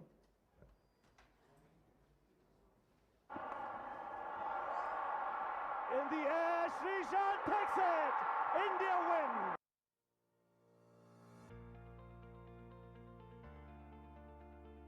The word first is ingrained into our DNA.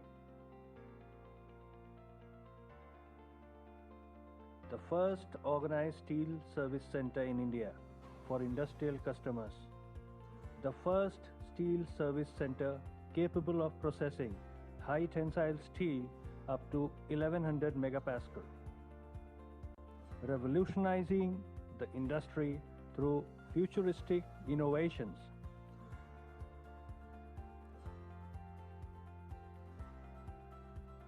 Equipped with cutting-edge technology to deliver innovative products and services to customers. In perfect harmony with Tata Steel that enables it to extend its reach, facilitate order customization, optimize lot sizes, and execute just-in-time deliveries. Partnering with blue-chip national and international brands through a nationwide footprint and a vibrant, motivated, and agile workforce.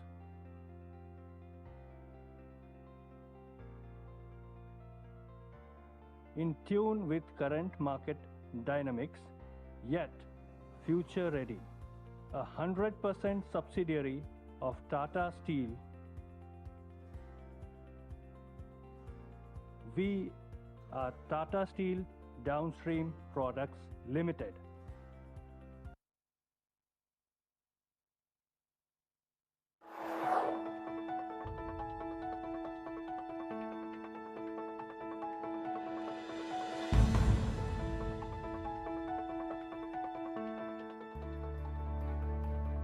Our world, growing and always on the move. What makes it so efficient, effective, and convenient? The answer is data, the core of every modern enterprise, big or small. With increasing number of devices connected over cloud, there also arises corresponding need for a near 100% optimization of IT hardware.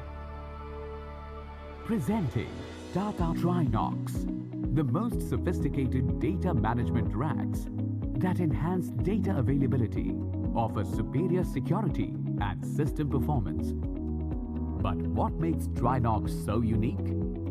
Made from Tata Steelium CRCA sheets, its slim and elegant exterior fits in conveniently, utilizing minimum space. Quick, easily deployable and compact installation. No raised floors or false ceilings required.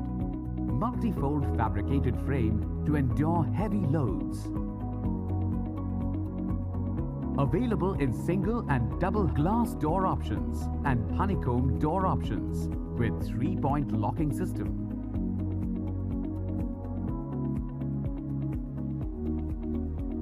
Fan housing unit at the top to keep the cabinet cool. Economical, easy maintenance and less carbon footprint.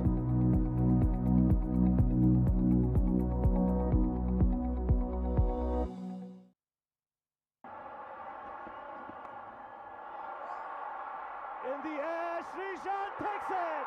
India win! May we now request Mr.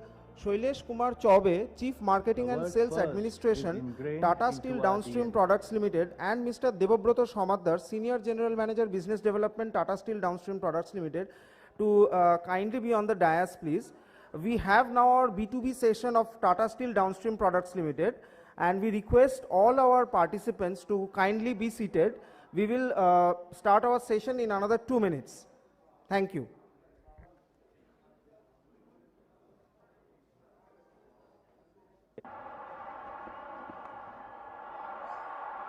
In the air, Srishan takes it!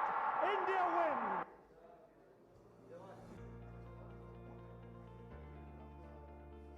The word first is ingrained into our DNA.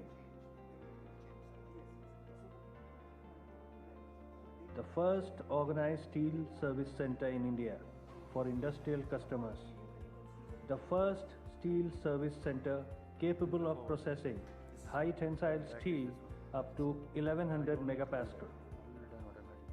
Revolutionizing the industry through futuristic innovations. But yes, changing of the slides is up to you. It's up to you. You can control the slides. Equipped with cutting-edge technology to deliver innovative products and services to customers.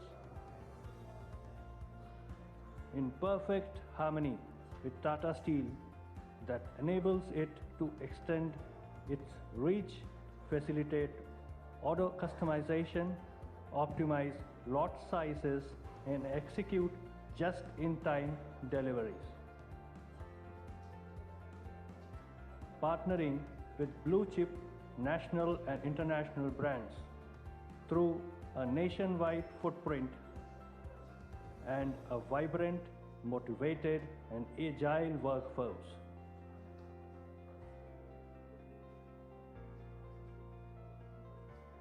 In tune with current market dynamics, yet future ready. A 100% subsidiary of Tata Steel, we are Tata Steel Downstream Products Limited. May we request all our participants to kindly be seated. So we would be starting our session now, requesting everyone to kindly be seated. After this session, you will again have a couple of minutes break, so that in that time you can engage with the co-participants. Kindly be seated.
Now we are starting our first B2B session of the day, and this is with Tata Steel Downstream Products Limited.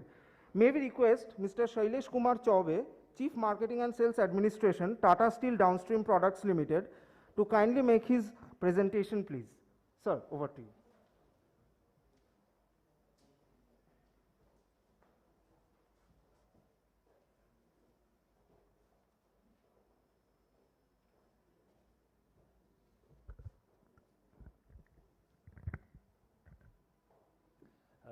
Thank you, Sayantan. Good morning, good afternoon, rather, everybody. We have just struck 12. And welcome to the MSME event that we are having today. I would like to introduce myself. I am Shailesh Chaube. I represent Tata Steel Downstream Products Limited. And I take this opportunity of welcoming all delegates, and would like to take you through a brief presentation which will give you an overview of what this company is about. And I hope a lot of you would have heard about the company, but it makes sense to once again take you through our journey of little over 25 years. We'll be turning 25. I'm saying over because we envisaged this much earlier in 1997.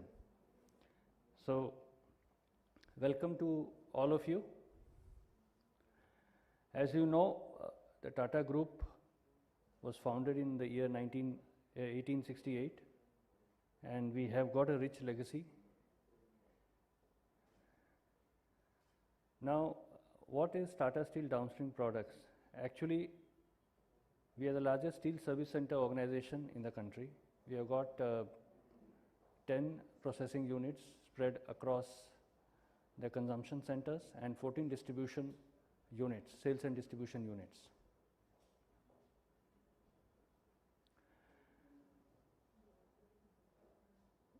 This slide talks briefly about what actually is a service center, a steel service center. See, we had heard about auto service centers, we had heard about service centers for the white goods, appliances.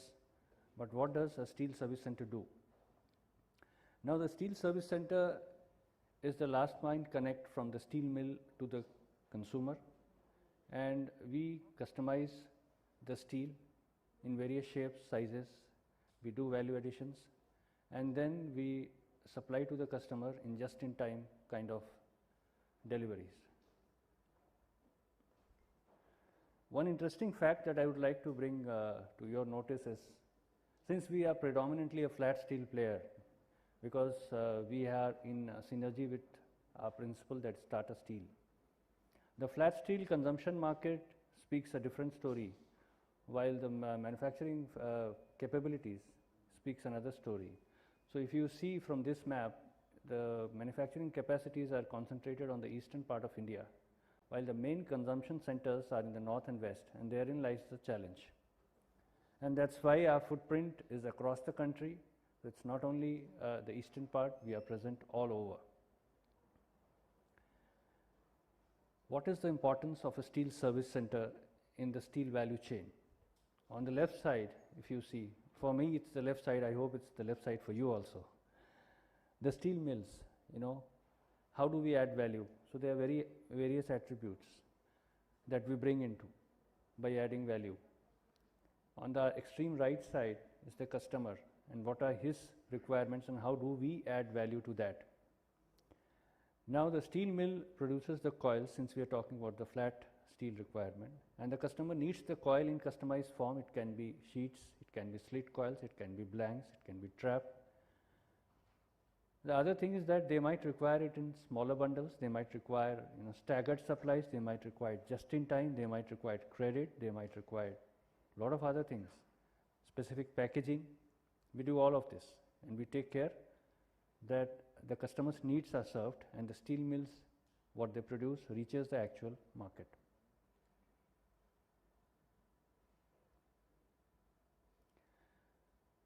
There are many suppliers of steel in various shapes and sizes. TSDPL, that is Tata Steel Downstream Products Limited, how is it different? Now, apart from having a very stringent quality standards that we follow, we have got state-of-the-art processing capabilities, wherein we take care of the processes that actually result in the finished steel that we supply to the customers. We take care of the requirements of the customers as far as just-in-time deliveries are concerned, as far as quality of the product is concerned, as I mentioned and reiterated. Another important aspect is the working capital management, where many of our customers need support in handling their working capital. We also have our limitations, although we extend credit facilities, but we are not a financial institution. So what we do, we tie up with banks and NBFCs, and we tie up for a channel financing kind of a program, wherein the customer doesn't need to get their limits blocked in the form of LCs or BGs. So this is one program which draws many customers and this helps us establish long-term relationships with our customers. That alleviates their working capital requirements. Their purchasing department is not worried about arranging the funds or running after their finance department, and my sales department is not worried about collections. At the end, it's a win-win for both the organizations, and that is one of the highlights that we have. Now, our vision for Tata Steel Downstream Products is to be the benchmark in the steel service center industry for service excellence. We are also the trusted and irreplaceable bridge between the steel companies and the steel suppliers, the customers and the suppliers. Core values, we stand by it and we try to practice this. Credibility, customer focus, continuous improvement, agility, as well as teamwork. And we forge a relationship with the customer and try to work keeping all these core values in mind. Our journey so far, we started in 1997. It was a joint venture between Tata Steel India and Ryerson Inc. USA. Till 2009, this JV took the mantle of setting up the first steel service center industry in India, expanding it. In 2010, Tata Steel bought out the entire equity stake, and we were rechristened as Tata Steel Processing and Distribution. Along the journey, it has been nearly 25 years, many interesting firsts, and as late as in December 2019, we were once again not forced, we had that opportunity of changing our name once again. The core remains same, the heart remains same, the products remain same, the quality remains same, and only the name has changed. And why it has changed? We have been we are part of a reorganization of the entire Tata Steel group, wherein we will now be heading one of the holding companies, and the downstream business will be headed by us. Our network and reach, I had already mentioned that as a passing remark. So as you can see, we are present right from the north, right from Jammu, Ludhiana, Faridabad, NCR region. Coming to the east, we are there, 3 plants in Jamshedpur. We have got a stockyard at Howrah, from where we cater to our customers in West Bengal. Orissa, we have got a presence. Kalinganagar, there is a state-of-the-art service center. Down south, we have got a service center at Chennai and a very specialized service center for processing heavy plates at Tata, which is on the Chennai-Nellore highway. And this caters to construction equipment manufacturers and their requirement. Moving towards the west, we will have a service center at Sanand, a tie-up with Bao Steel, from where we cater to customers in the auto cluster of Gujarat. And in Maharashtra, we have got a service center at Ranjangaon on the outskirts of Pune city, wherein we are able to cater to the requirements of customers in Maharashtra, and in the north I have already mentioned. So geographically, the footprint is there. We are available where the auto or the steel consumption is there, be it auto clusters, be it appliances, general engineering. Now these are the typical products of steel mills as far as flat products are concerned, basically in coil forms, various shapes and sizes, various ID, OD. Now herein the value addition comes when it comes to a steel service center like Tata Steel Downstream products. So we do cut to length, we do slitting, we do blanking, we do profiling, we do trapezoidal, we do plate burning, whatever requirement is there, and we handle various kinds of steel right from the vanilla IS 2062 till the HS 800.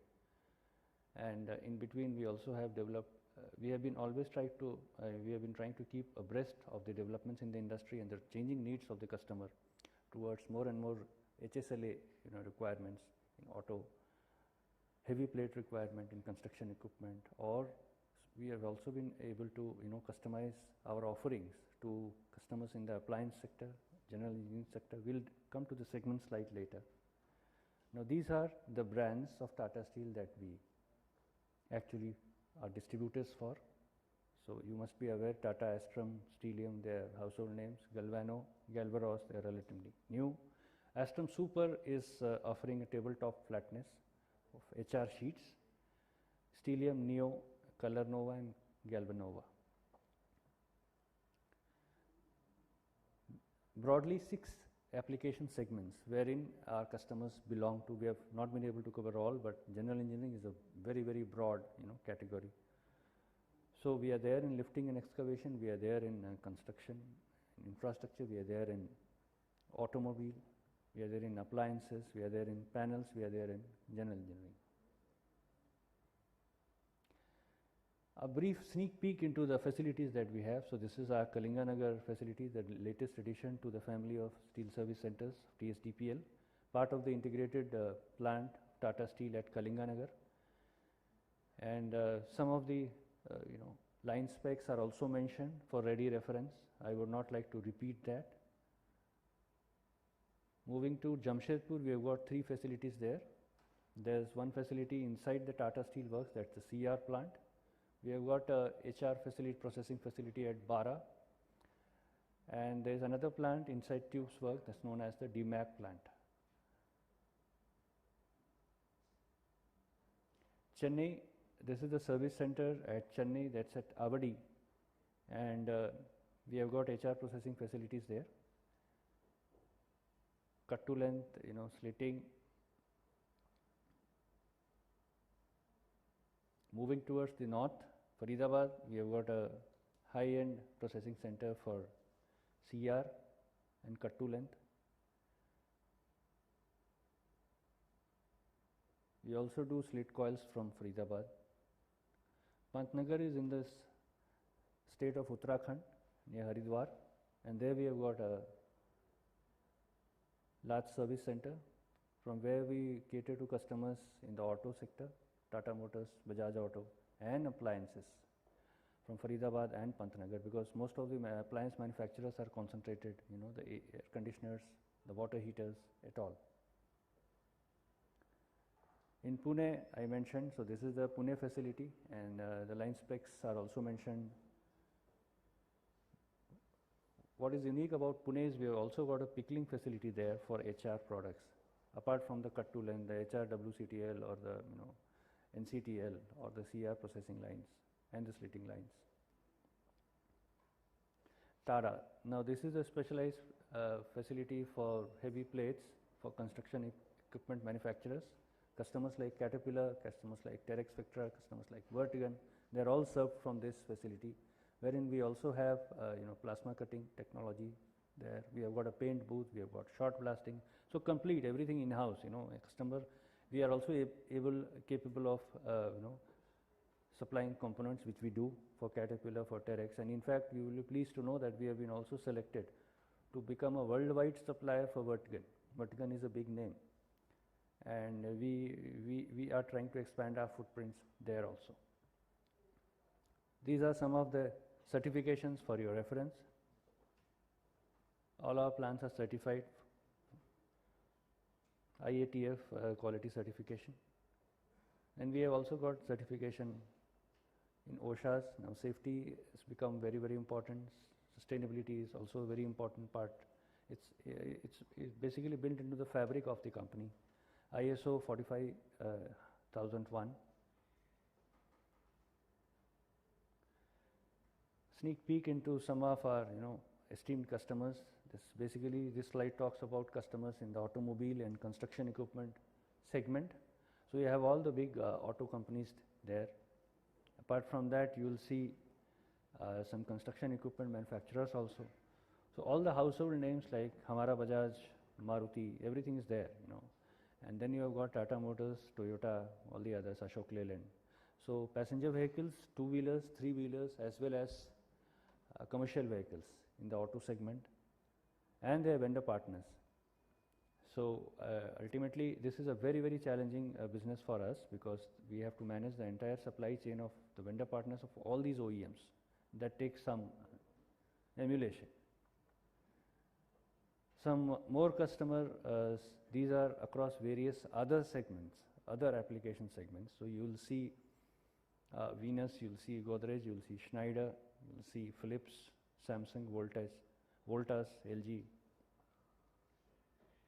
Specifically talking about the Kolkata audience, I thought let me put another separate slide for customers we have basically at Kolkata, and the Kolkata business unit caters to these customers. We have been privileged to be associated with these, and we hope that we are able to expand our business. As part of the Tata Steel Group and the Tata Group, we believe very strongly in corporate social responsibility, and we have been the benchmark. We have been the flag bearers of this in industries, and we have tried to take this forward. We take part in various programs, reach out to underprivileged parts of the society. We also try to forge, foster relationships with educational institutions and old age homes, and try to do our bit, as well as the environment. Unique part of our culture and ethos is employee volunteerism, wherein each employee is expected to put in some man days into, these kind of social CSR activities. And it is part of the curriculum. I'll say, if I may borrow that word from the school dictionary that we used to use.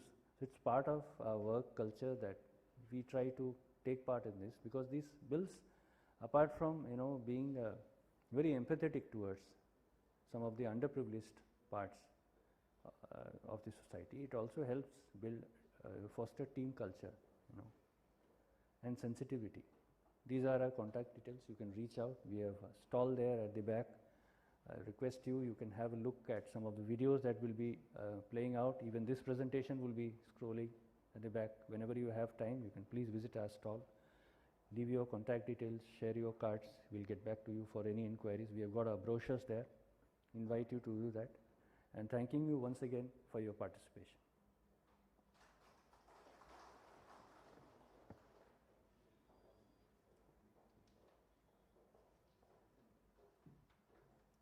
Thank you so much, sir. May we now request Mr. Somadar sir to...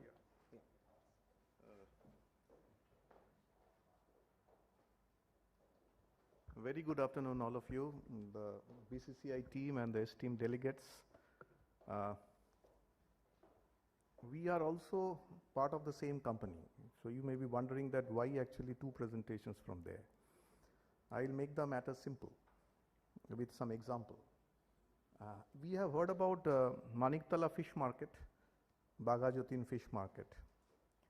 We also have heard about jolongi.com or lysias.com. We also have heard about Aponjon restaurant on Kalighat and Sector 5 and Allen's in North Calcutta. Now all these have a common thing, which is fish. But the price at which and the value with which Aponjon or Allen sells to a customer is very different from a Bagajotin fish market. If any of you have started experimenting with the app of Lysias, you will find that they charge at least 3 times more for a vetki fish than what you see in your or what you get in your Gadiahat or Jodhpur Park market. Now what does it do exactly? And how do they manage to extract that 3 times more money from all of our pockets? Because they give value. What sort of value is up to them to communicate to you and also for you to understand. So if you want to buy 4 pieces of hilsha because guests are there and 2 of you at your home, then you can go and order from there. You don't have to buy the full fish. And that's why they charge for 4 pieces of hilsha 1,000 rupees or 800 rupees, whereas the whole fish 1 kg can be available little more than that. So the world actually goes into this sort of value addition cycle, and people pay money for that. So that's all about value addition.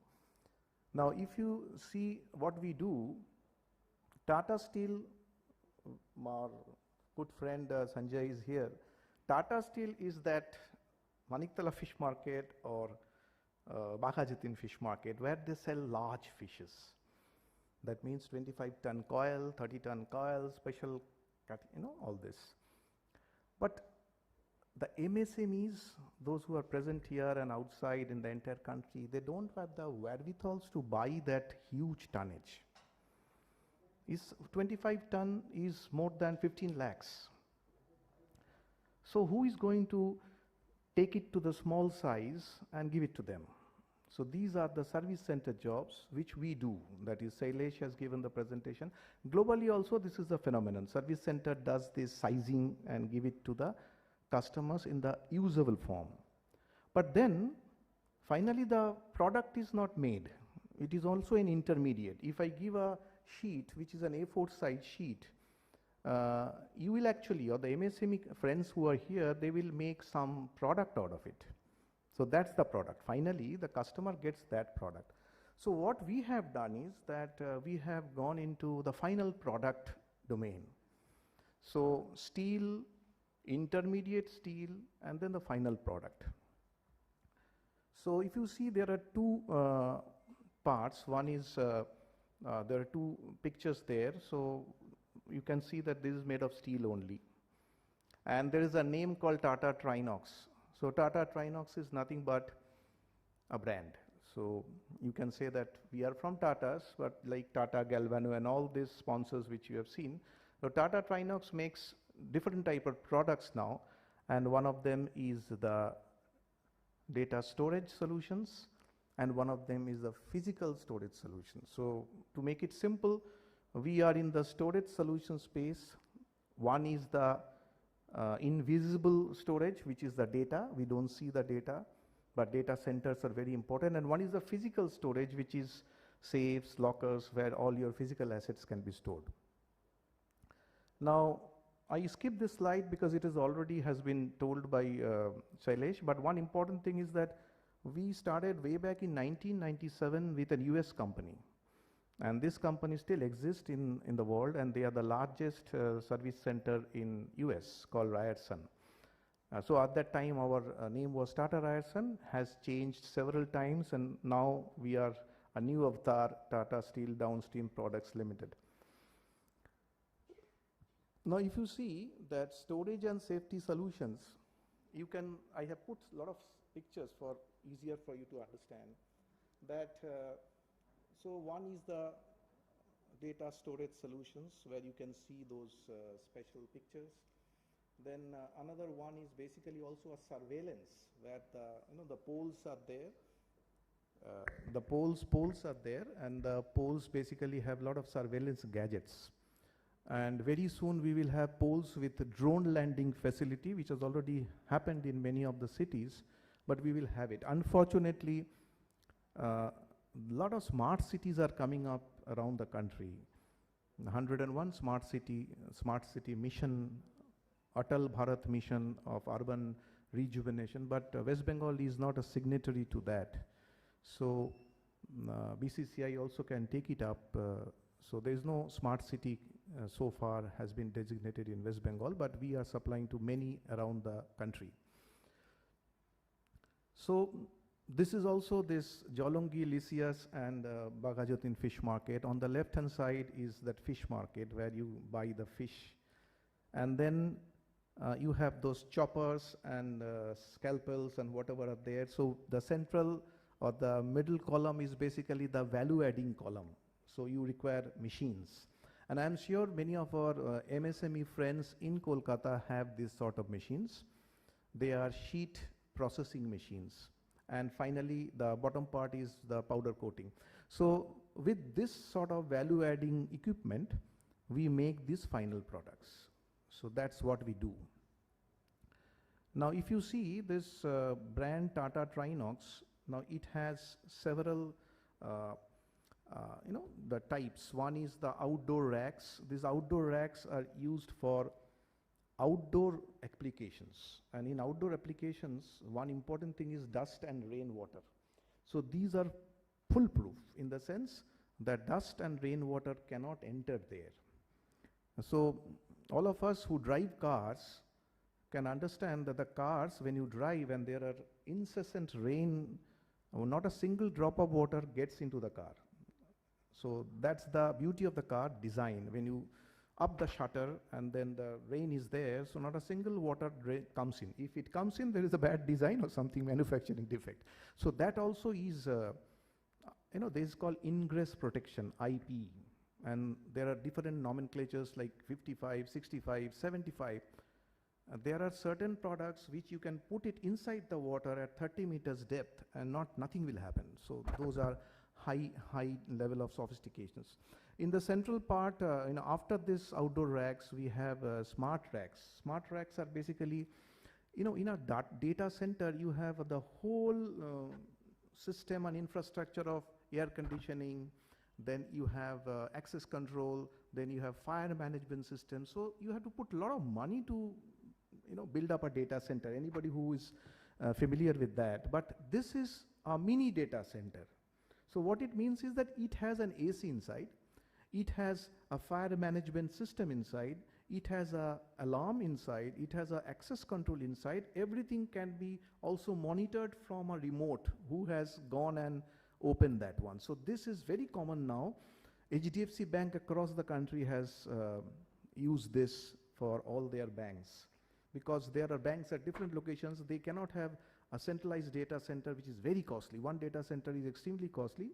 Some people can afford that, but MSMEs, again, are the best, I would say the user for this smart data center, which is at fraction of a cost. Then we have smart cities. The smart cities are smart poles.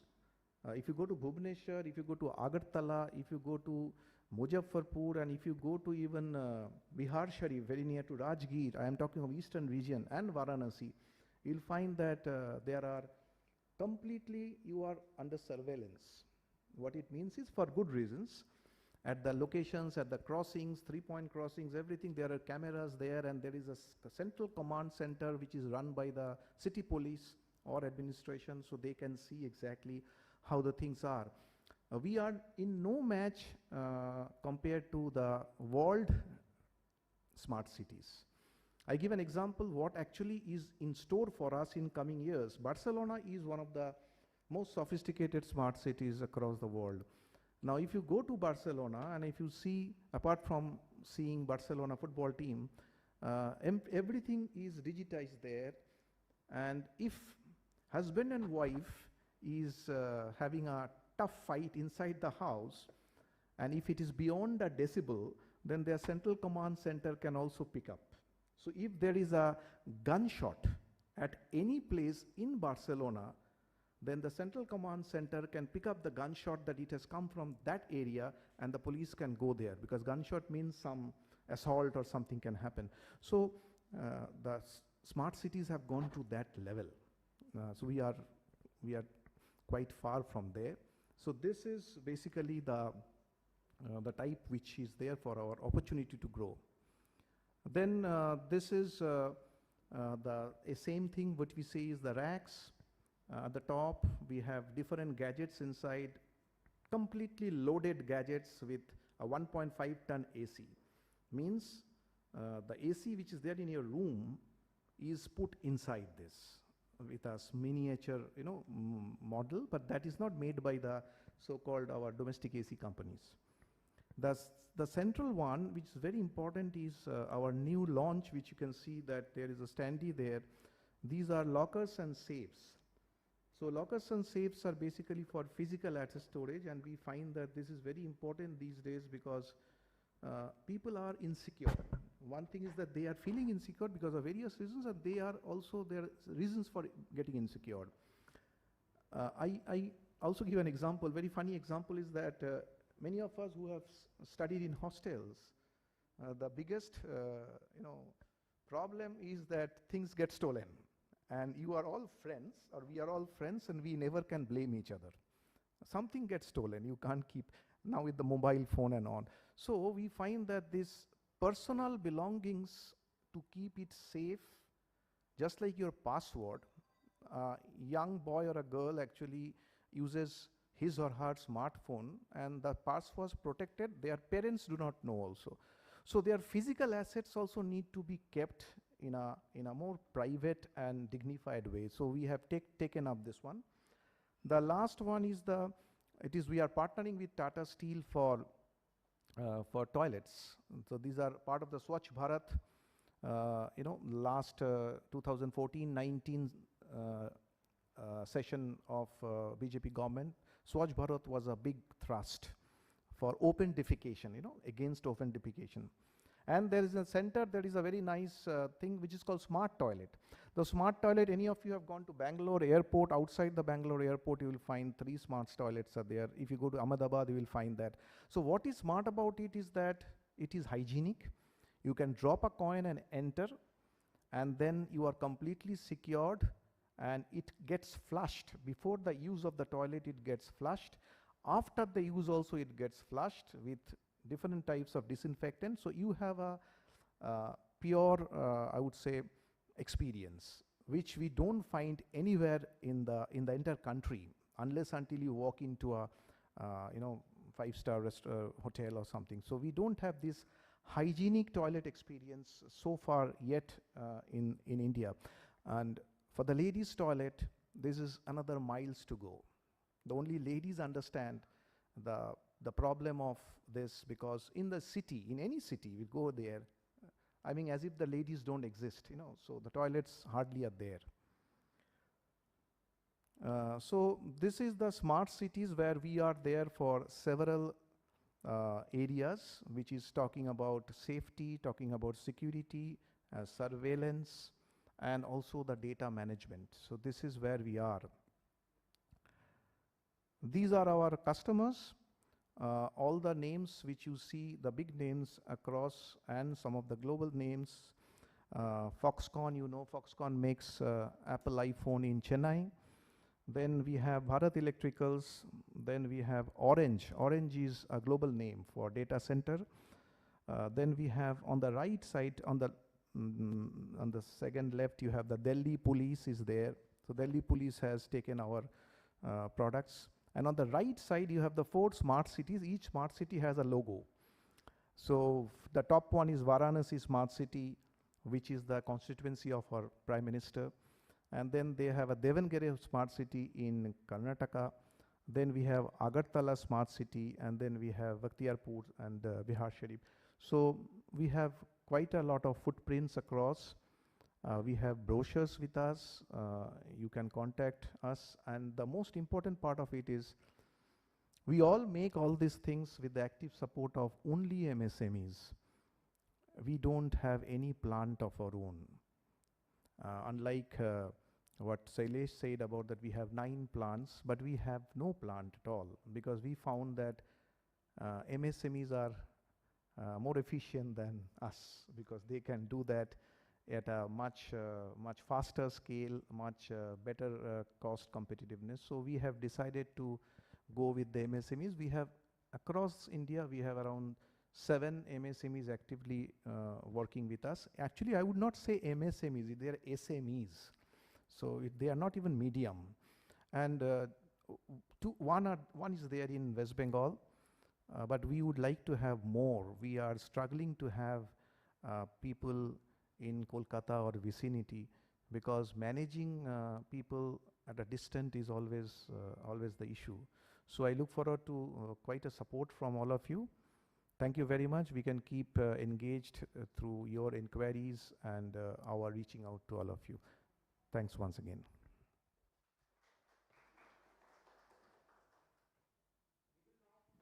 We will now have a question and answer session with the TSDPL team. Any questions, please?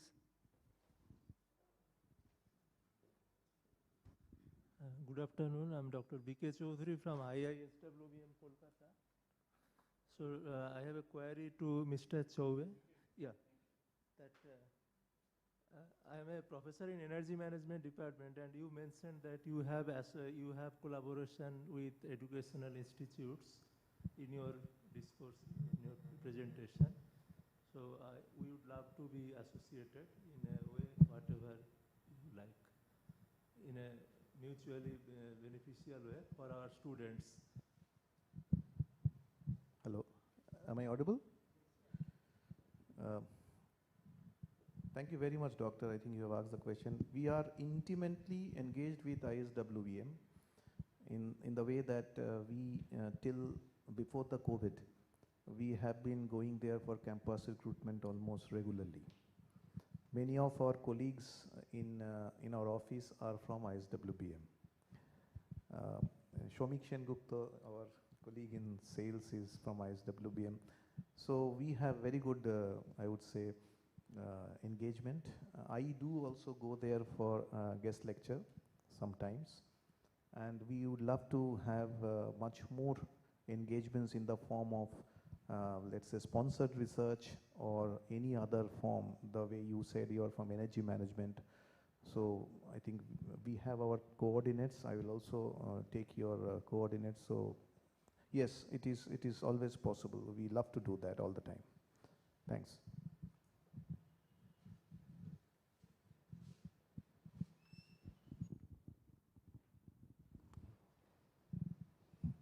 Namaskar, good afternoon. Shubhroto Shaha Steel Private Limited. As a channel partner of Tata Steel, we are also having our facility ready. We are already supplying those toilets and the portable cabins like Heavy Nest and Nest in Solutions. And more than 750 buildings we have already made. So if you can consider us as one of your partners way forward, then it will be grace and an honor for us. So I'll approach you definitely, because we have the facility, and in addition to that, we have the additional capacities also, plus the resources like land and other things are already available. Brains are available and muscles are available. Thank you, sir. Thank you, Shubhroto Babu. I think it is always a pleasure to meet you at different forum and seminars. I know your strength and the energy level which you carry with you. We would love to work together, so no problem at all. You have worked with Tata Steel intimately. I personally have worked with you also. But these are the new opportunities where we can sit together, and definitely we can do. Why not? Thanks.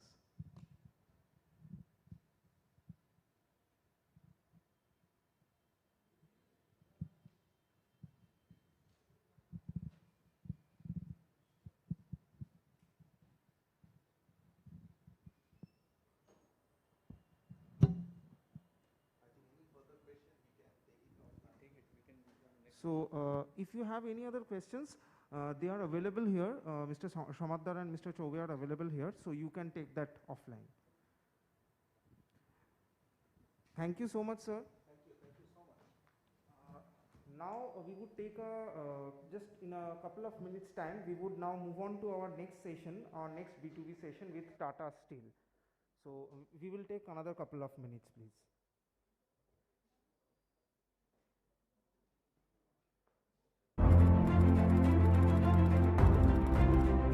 SMEs constitute the heartbeat of the world's most powerful economies. The Mittelstand, as SMEs are called in Germany, comprise 3.6 million world-class specialists in specific categories and segments.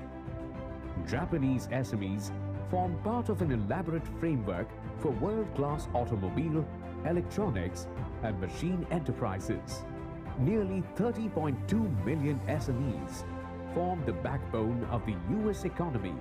The private sector in China, mainly composed of SMEs, accounts for 90% of all businesses and makes a contribution to over 60% of GDP.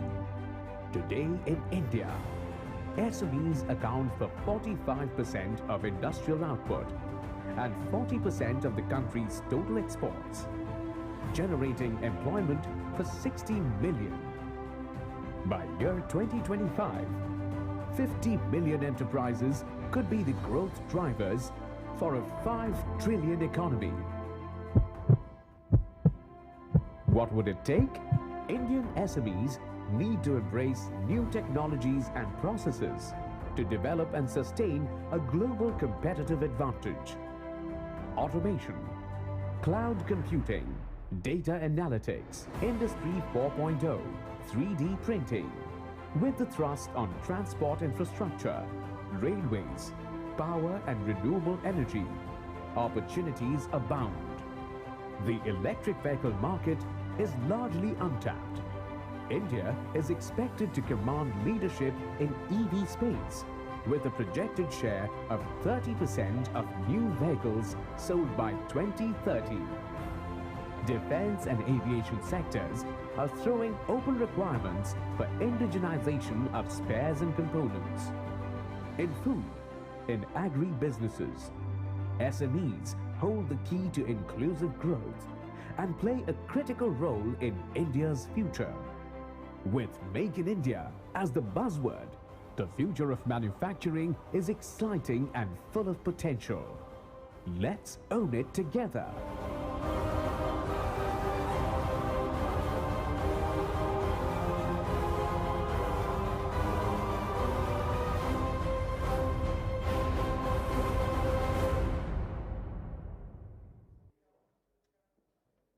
May we now request all our participants to kindly be seated so that we can start off with our next B2B session, which is with Tata Steel.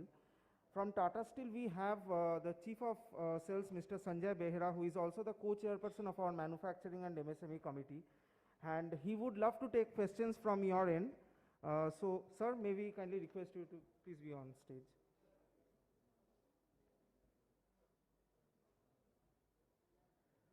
So we request all our guests to kindly be seated so that we can start off with this session.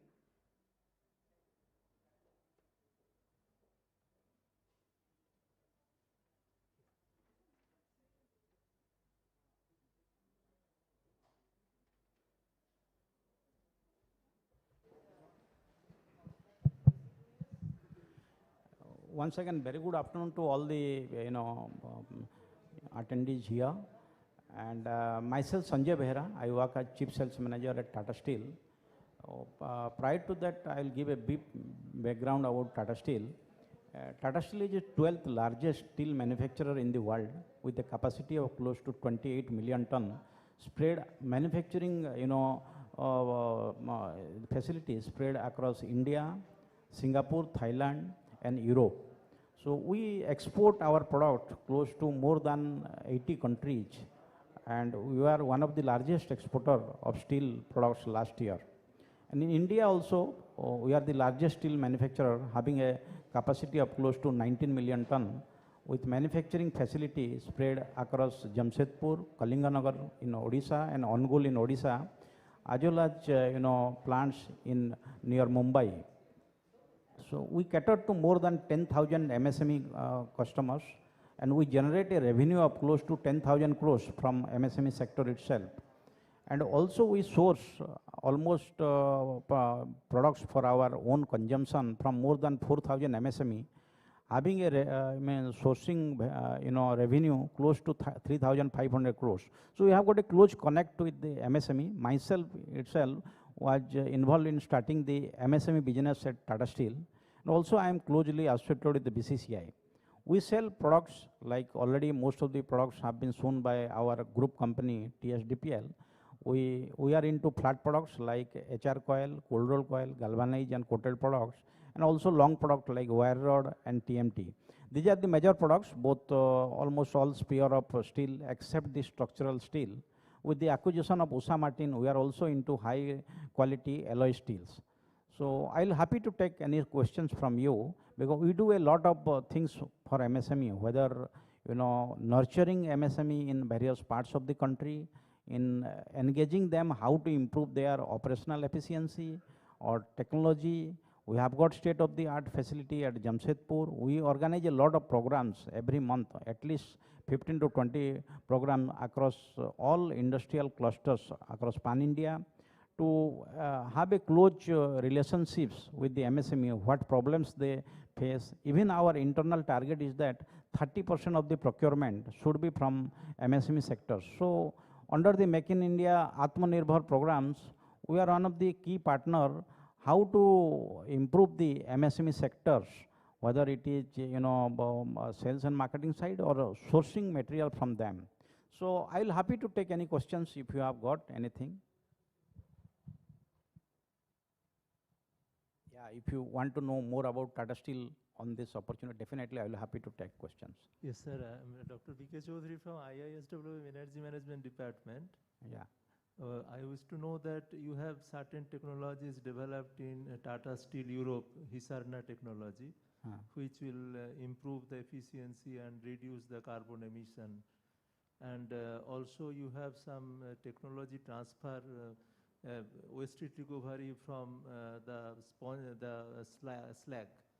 So is it that talk was going on? I don't know if it is implemented or not, or these two things. One is Hisarna, will it be implemented in India in near future?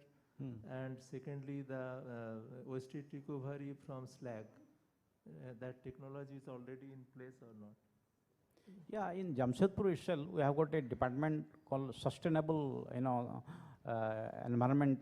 This thing with our R&D, we do a lot of the energy efficiency and slag recovery along with our European counterpart. If you like to, I'm not from that exact department. If you like to have this thing, my email ID is there. You can send the query. I'll discuss with the concerned person. Definitely like to help you. You are from ISWB. Okay, okay. Definitely will love to help you.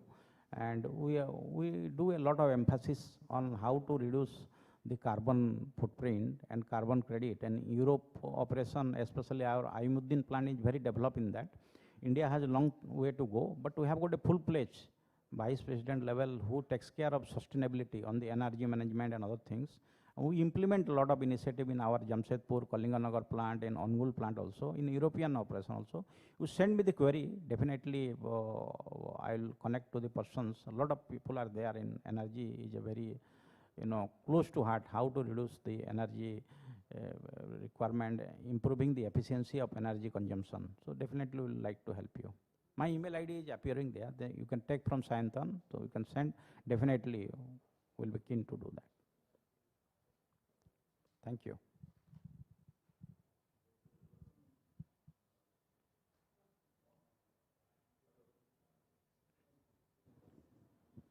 Hello.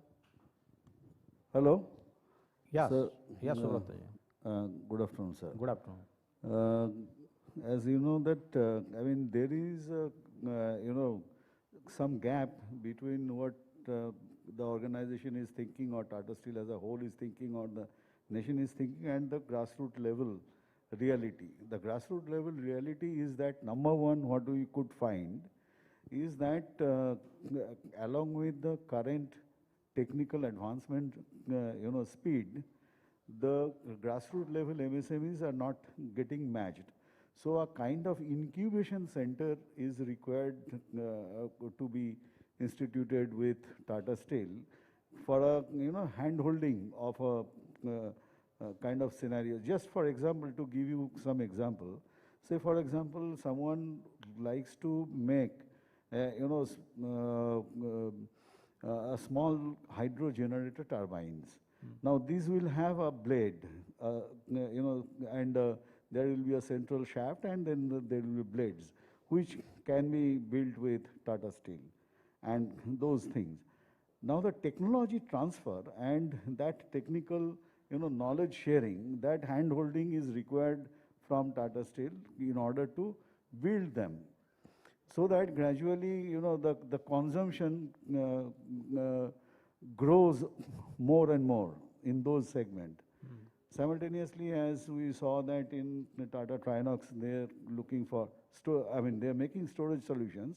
Now there is another important area that is called variable storage solutions.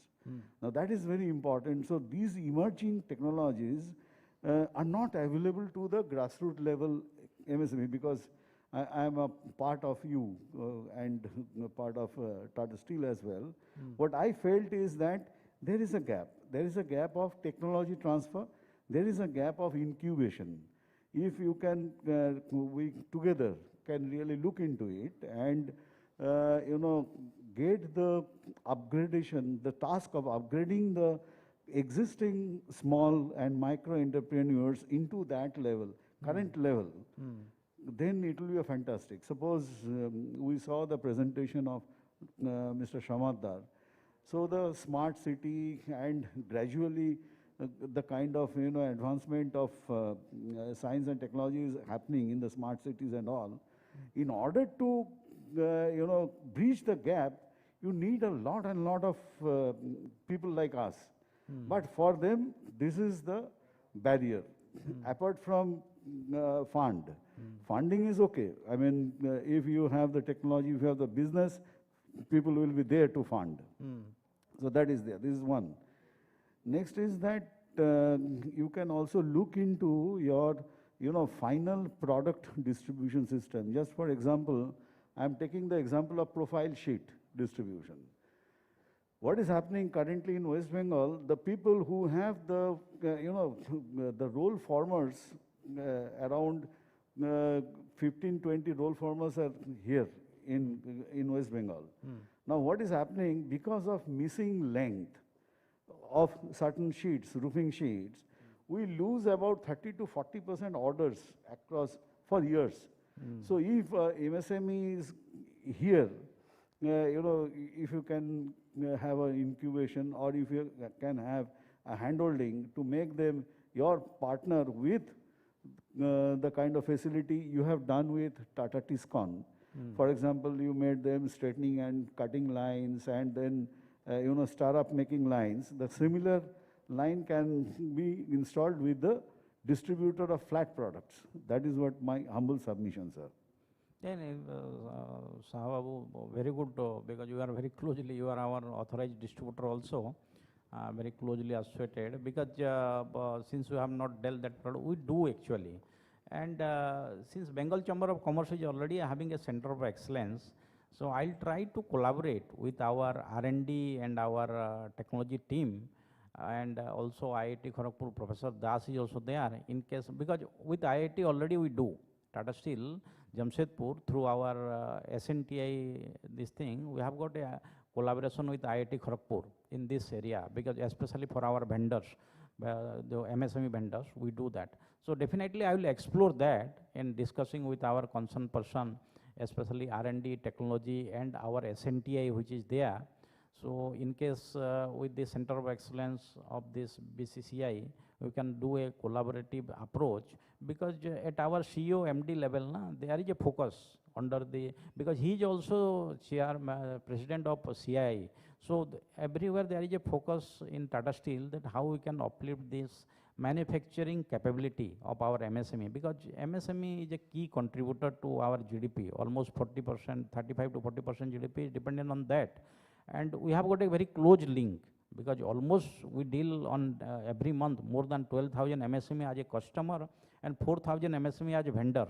So somewhere the other 15, 16,000 MSME we are closely. We do program for our ECA business similar to that what we are telling. We have got initiative like value in use, how can improve their operational efficiency, or VAV in value engineering, value analysis. These are the initiatives we do with our primarily automotive ancillary and other things.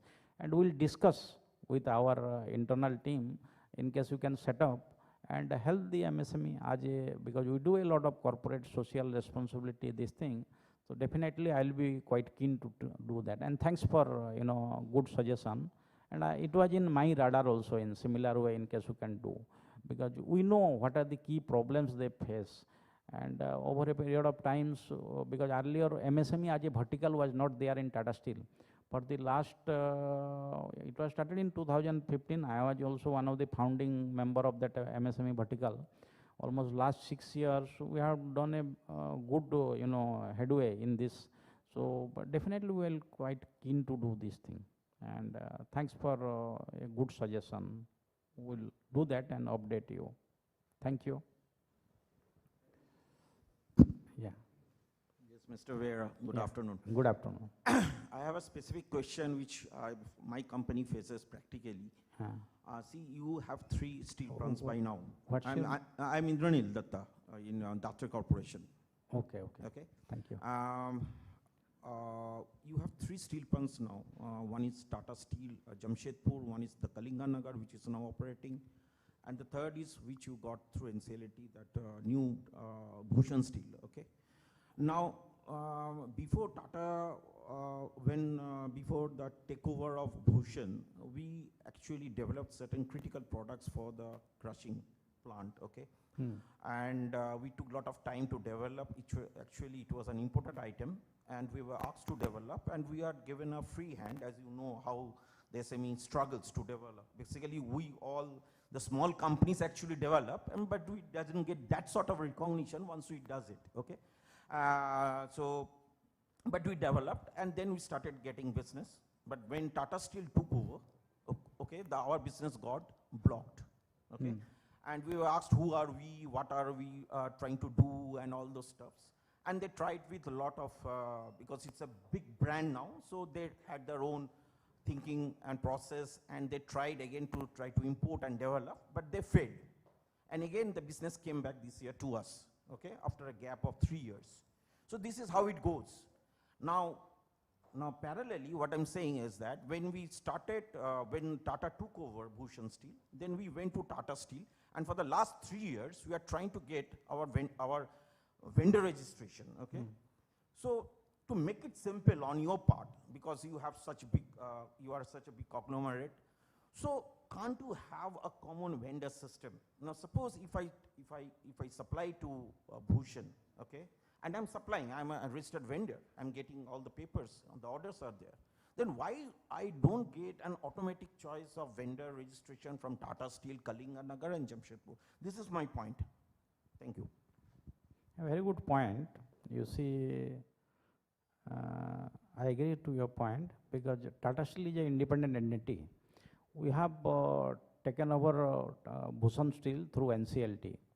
But Tata Steel own process and system are much more evolved, because I was very closely involved. I was a part of the acquisition team from TSBSL, this formerly Bhushan Steel. So when I have done the mapping, their process, system, whether it is procurement or marketing, sales, anything, there is a lot of huge gap, because it whereas Tata Steel more than 100 years ago, where to get a registration here, vendors, it takes time, because a lot of formality are there. They will give a lot of emphasis on safety. They will should not use child labor. they should do some CSR activity. There has to be some sustainable, recently responsible supply chain your possibility as there. So these are the process, because you see, again, we are also dictated by our customer. I am telling, when we want to supply customer, like closely involved to Ford Motors. Then when they have set up their plant in Chennai, we have applied for as a vendor. So it took almost 2 years to get approval, because they have got their own system, worldwide vendor approval system of Ford Motors. So similarly, Maruti also, but at present we are the preferred supplier. Initially it takes time, but it is a matter of time, because TSBSL is getting merged with Tata Steel. It is a matter of, no, it is NCLT, your hearing is there. Maximum 2-3 months it get merged. Once is merged, everything it is same only. It is like another manufacturing plant. Ongul will be another manufacturing plant for us. So automatically will get. But in case you have got any problem, you let me know. I will discuss.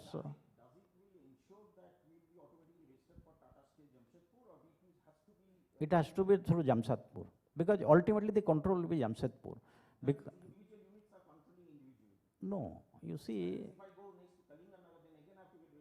no, it is Jamshedpur is centralized. Mr. Amitabh Bakshi, who is Chief Procurement Officer, Mr. Rajiv Mukherjee is Vice President Strategic, this thing. So they are taking care of not only Indian operation, but also Southeast Asia operation, like Singapore, Thailand, and also Europe. So once you have registered here in Jamshedpur, automatically it is a SAP system.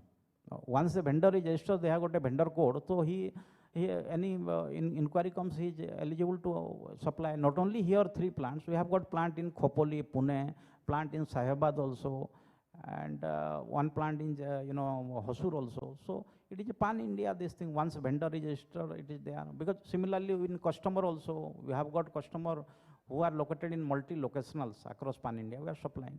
So might have problem, because I know, I agree to your point, our system process rightly regards. That's why I request all MSME, because suppose it took time, because to get a supplier status of Maruti or Toyota, we have faced similar situation. But it is their requirement, because they are also assuring that much quality to their customer as per sustainability. So might be there, but it is not like if you are a vendor of TSBSL, by default you will become a vendor of Tata Steel. No, ultimately once it get merged, everything will be controlled from Tata Steel. But in case still you are facing any problem, let me know.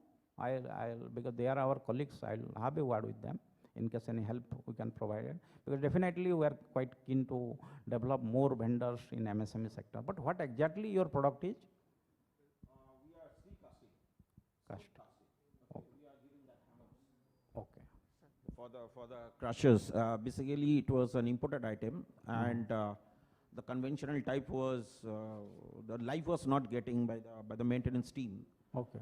So that time the Bhushan had a lot of problems. They approached us, and we said, okay, we'll go for the development on the making the particular quality of the steel which is needed for that.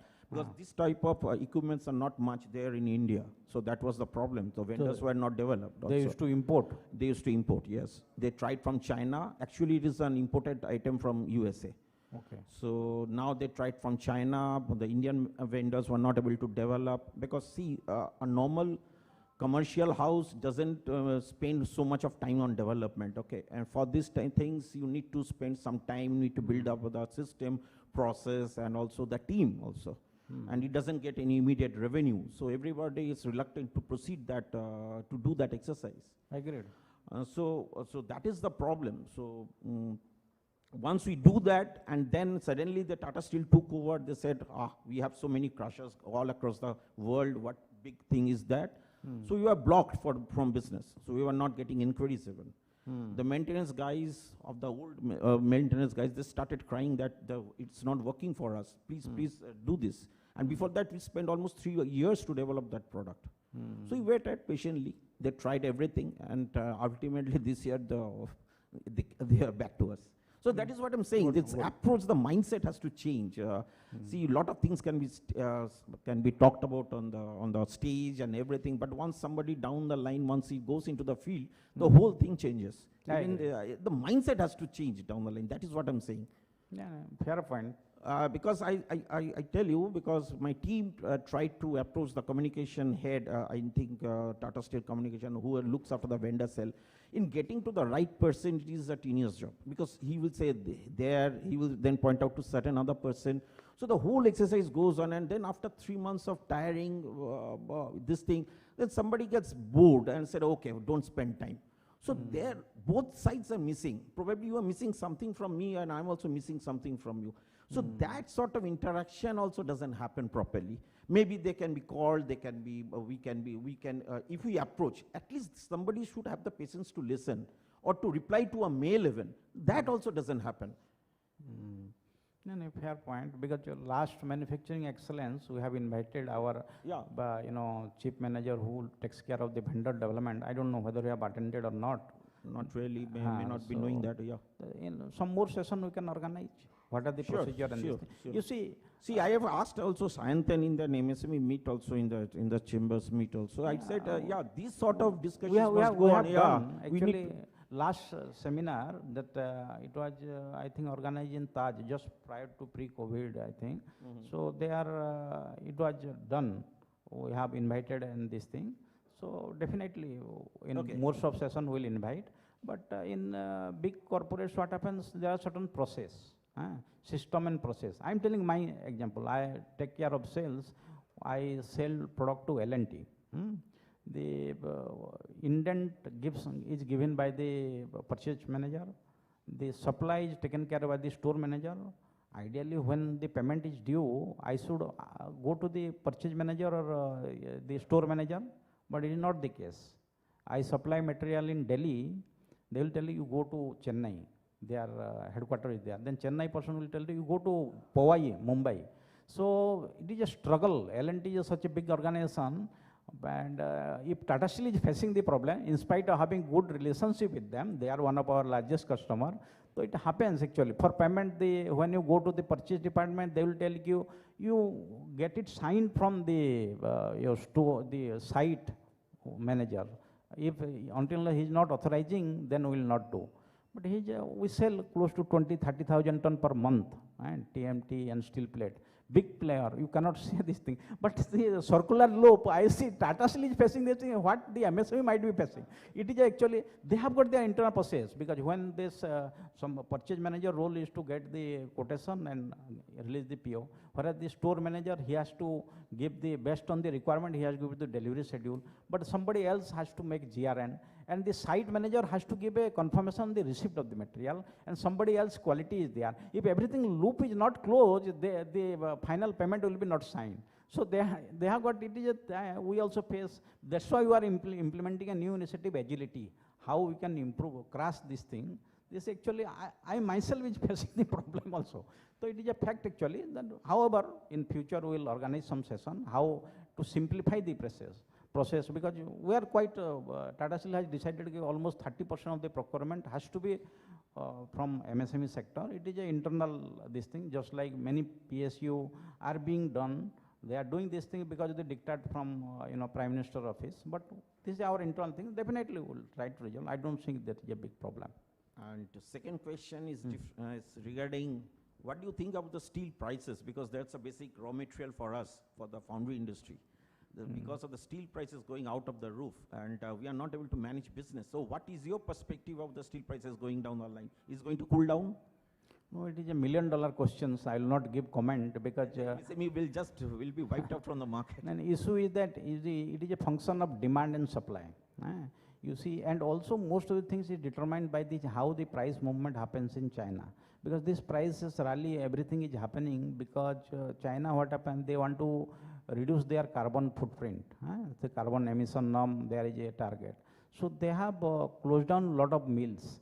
So whatever you see in worldwide, the total steel consumption is close to 1.5, 1.6 billion, ton. Out of that, 800 million ton consumed, almost 50% by China. So anything happens in China has got a global impact on that. So they have closed down various units. So they used to export a lot, and their mills were basically subsidized by very low interest rate by the government. Now again, recently they have put a cap not to export, and they themselves are importing lot of semis, especially slab, HR coil or billet. So that's why the prices is going up. It is a function of demand and supply. Basically, it is nobody is controlling any price. Suppose I want to sell at this price, if ultimately the consumer is not willing to pay, he will not buy.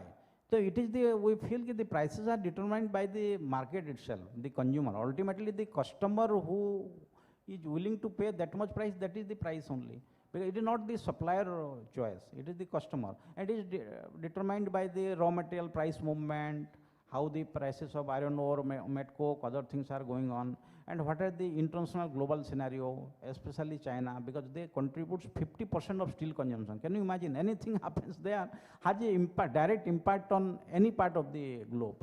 So it is this thing, but it is a reality also, because you are thinking it may increase for few months, again it will cool down. But again, we have seen the last almost 1 year during COVID time where the steel consumption is less, basically.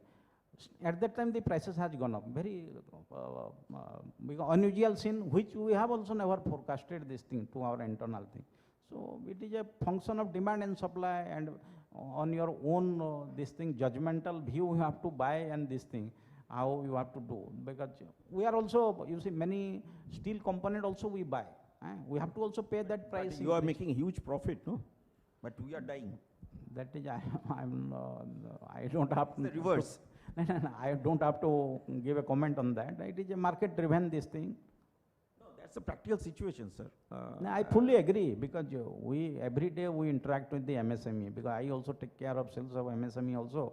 So it is a problem actually faced by worldwide, not only here, but if you compare Indian steel price, it is still at cheaper as compared to international price.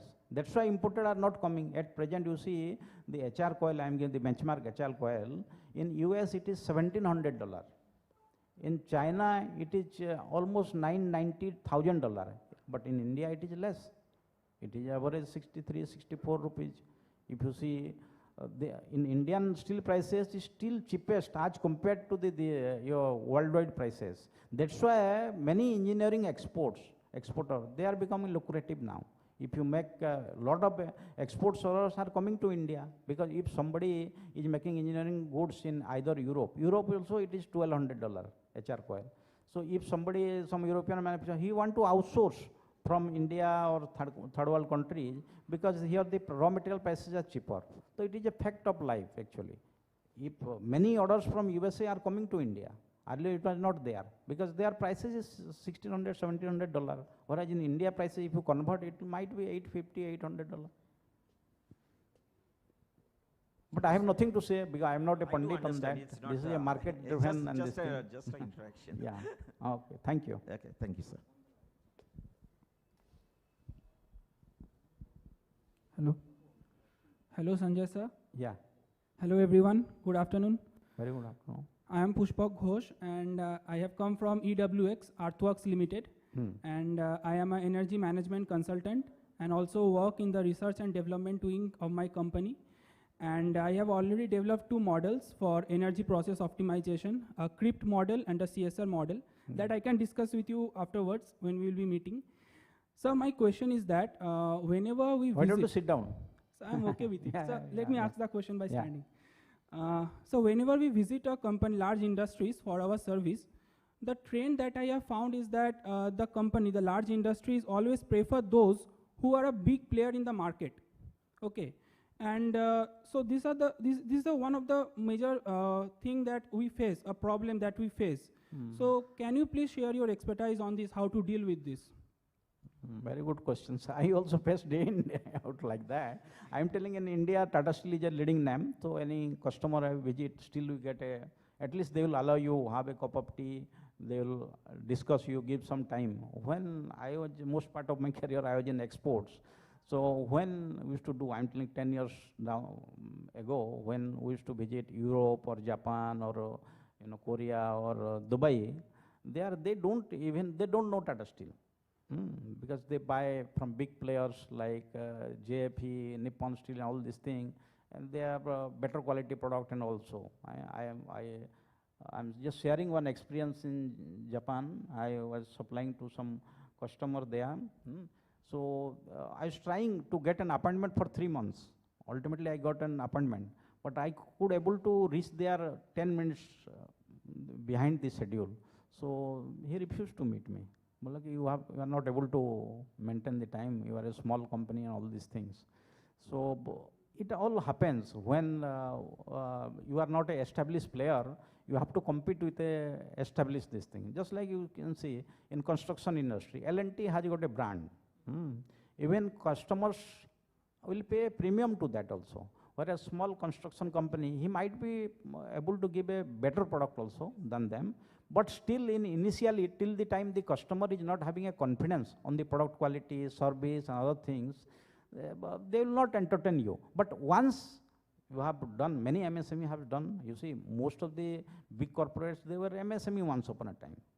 Classic case, I am giving you one company, JBM, Jai Bharat Maruti, in this thing, at that time, almost early 90s, Maruti used to produce less than 50-60,000 vehicles per month. At the time, JBM might be a small company, 1 or 2 crores company. At present, Maruti is producing, in India, produce 250,000 average number of passenger cars per month. Maruti produce 150, 160 in good time. So now JBM is a almost 5,000 crore company. Similarly, Motherson Sumi Limited. Very, very small company, Motherson Sumi Limited, I have seen. They make wiring harnesses and all these things. Might be 7-8 crores in early 90s. Now it is a 30,000 crore. They were MSME. But at present, Motherson Sumi Limited is a well-known brand in the wiring harnesses and combination switches in automotive industry. Similarly, JVM also like that. They took time, that thing.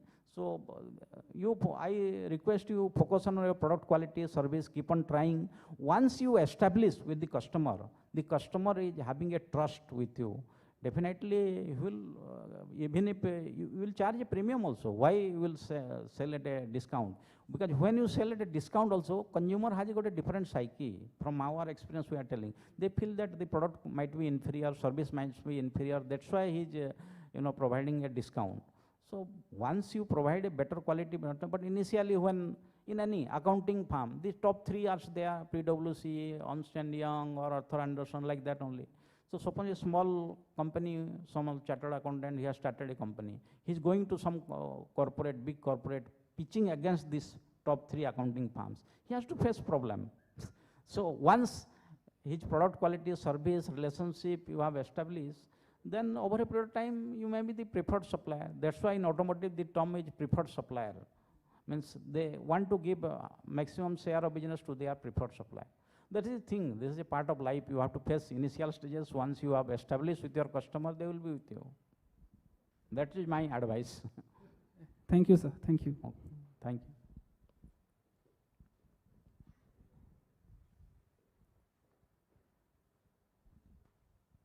If no more questions is there, we can.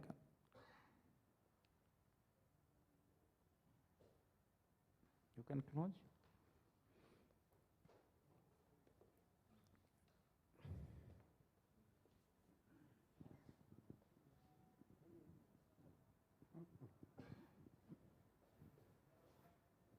My name is Goswami.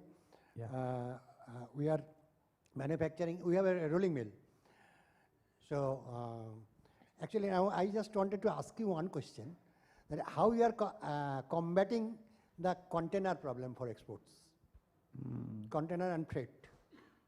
Difficult questions. Actually, due to the COVID and all these things, many vessels are not coming, and there is a restriction on quarantine and other things. So many vessels which are Indian origin and other things, so there is a shortage of container and breakable vessel also. And the price also? Price, it has gone by 4-5 times. 4-5 times? Yeah, what we used to pay $300, we have to pay $1,300, $1,400 for that. Yes. So that it is is a challenge actually. How we are combating that? You see, we have got a group company, TMIL, Tata Trade International Logistics. They do all the container booking. When you try to do, and also we have got 2 companies, shipping company. One is Tata NOIK, another is TMIL, Tata Trade. This is Trade is a German firm, NOIK is a Japanese firm. So through them, we are doing some bulk booking because export is also a bulk chunk almost from Tata We are Steel. having big problem of So almost 20% of our sales is going for export at this moment. Export realization is also better at this moment. And because of the rupee depreciation, the dollar is also strengthening. So everybody wants to export, and due to the COVID pandemic, there is a problem. So what we are doing advance booking, and also many orders. What happen initially, might we have a estimation of paying $500 per container. Now we are paying $1,500. Many cases there is a loss also because it is a function of demand and supply. Since supply is less, that's why the container company they are charging, and many problems are there because there is a pent up demand in certain part of the globe also. Because of that also this is happening. We are also facing the problem.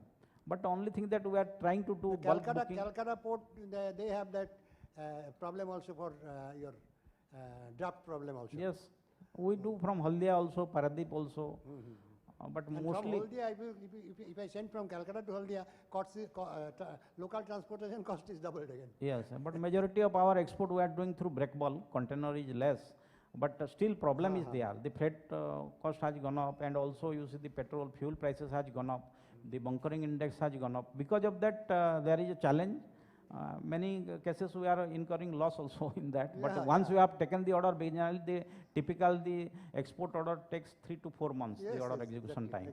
So by the time you book the order and do the shipment, the freight has gone up. There is a problem actually. There is a challenge for everybody in this. We are facing the same. Yeah. Thank you.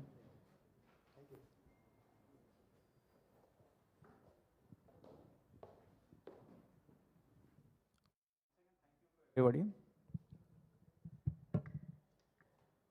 Thank you, sir. Thank you, Mr. Behra, for having such an elaborate and very enhancing and enriching session, B2B session with the MSME representative present over here.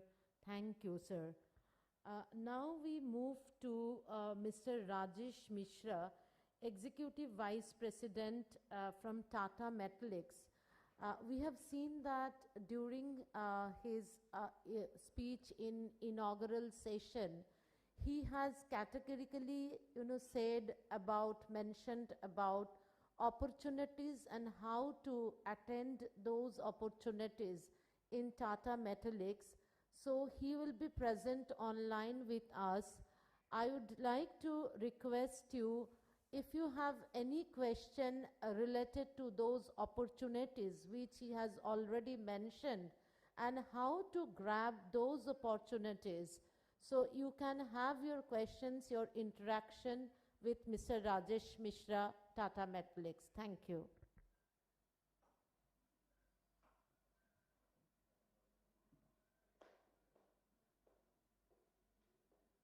Good afternoon, everyone, once again. I have with me my colleagues from the procurement team, Somnath, Aditya, Ayan and Shantanu, to take any queries from any of you. I had mentioned that we are doing everything to promote MSME, and we are already at about 30% of our business through MSMEs, and we would like to take it further up to 40% if possible after our expansion, or even in current scenario. With regard to West Bengal MSMEs, we are at about 7% to 8% of business.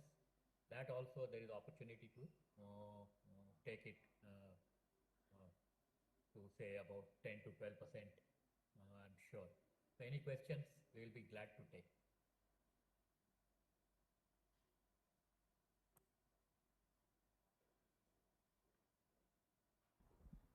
Good afternoon, sir.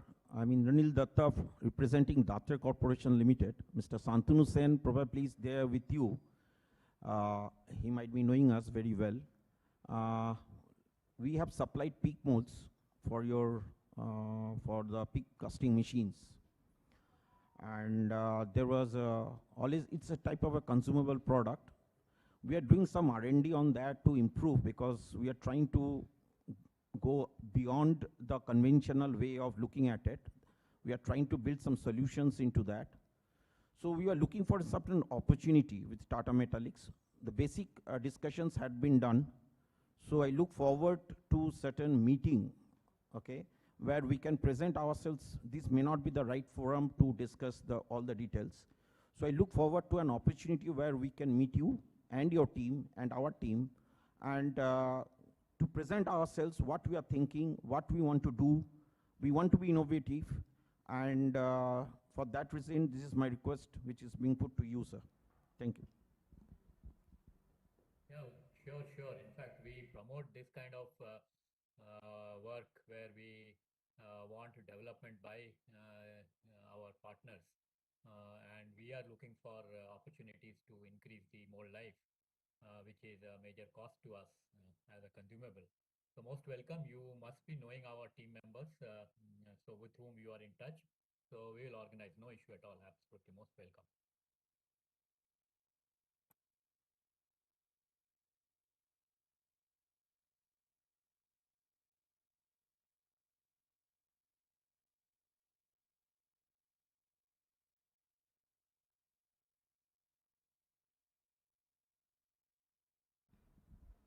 Good afternoon, sir.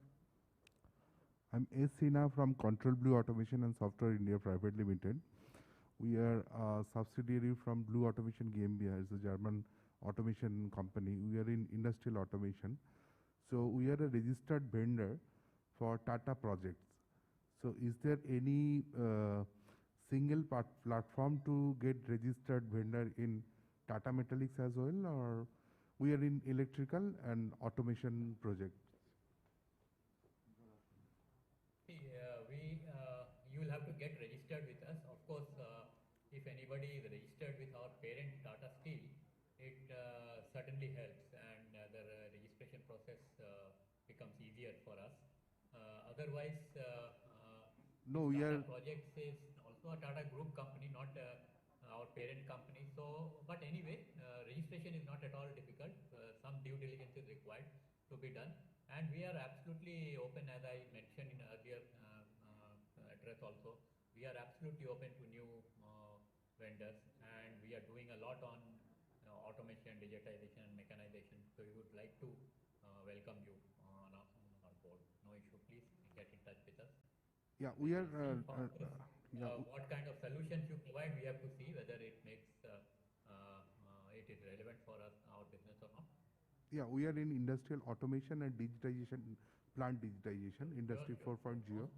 So we are going a big way of digital. Okay, is there any specific contact we can, or any specific process or some single platform or from we can get registered and we can get further on that?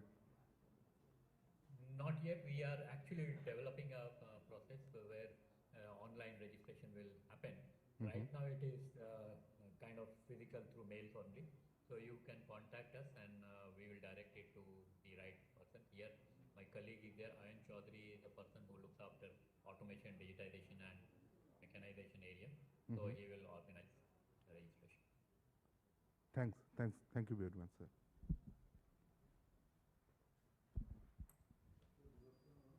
This is Shubhrato Shaha from Shaha Steel Private Limited, and we are authorized distributor of Tata Steel for roofing sheets, Tata Shakti, and Durashine, and we are authorized construction solution partner of Tata Steel and Tata BlueScope Steel, making the pre-engineered steel buildings. Across India, we have made more than 750 buildings in industrial as well as all types of, different types of buildings, office buildings, pulpits, and even in Jamshedpur, we are authorized and also registered vendor. Now, as you said that you are going to double your capacity in your presentation, I could gather.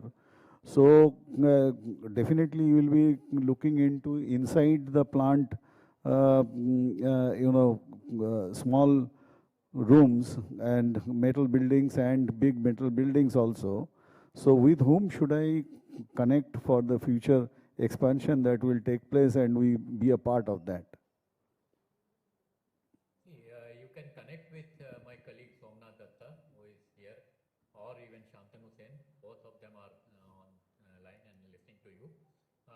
we have our expansion is already going on, is under implementation, and we will be kind of commissioning by end of this financial year, the expansion project. What we are looking forward to,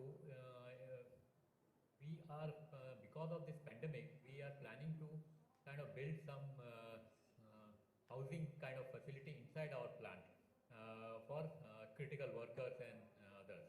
So Yeah, there we are looking for some solution where absolutely. if it is pre-engineered, it can be done very quickly.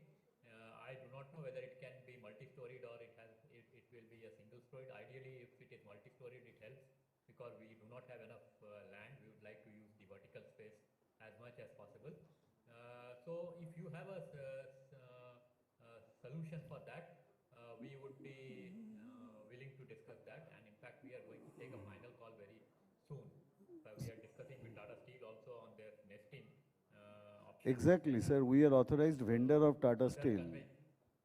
We are authorized vendor of Tata Steel for nesting, and in our we are already talking directly to Tata Steel. Okay. Team. So, but let us see.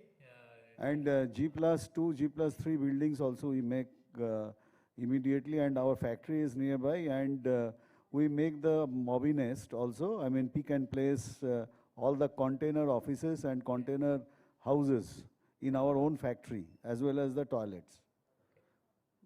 So that will be a fantastic. Datre is the right person. He is here, so he will. You please connect with him.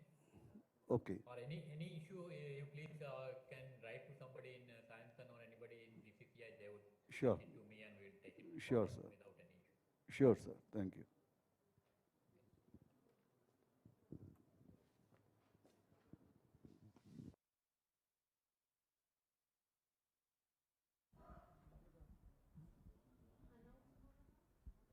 Hello, good afternoon. Dr. B.K. Choudhury from IISWBM, Kolkata.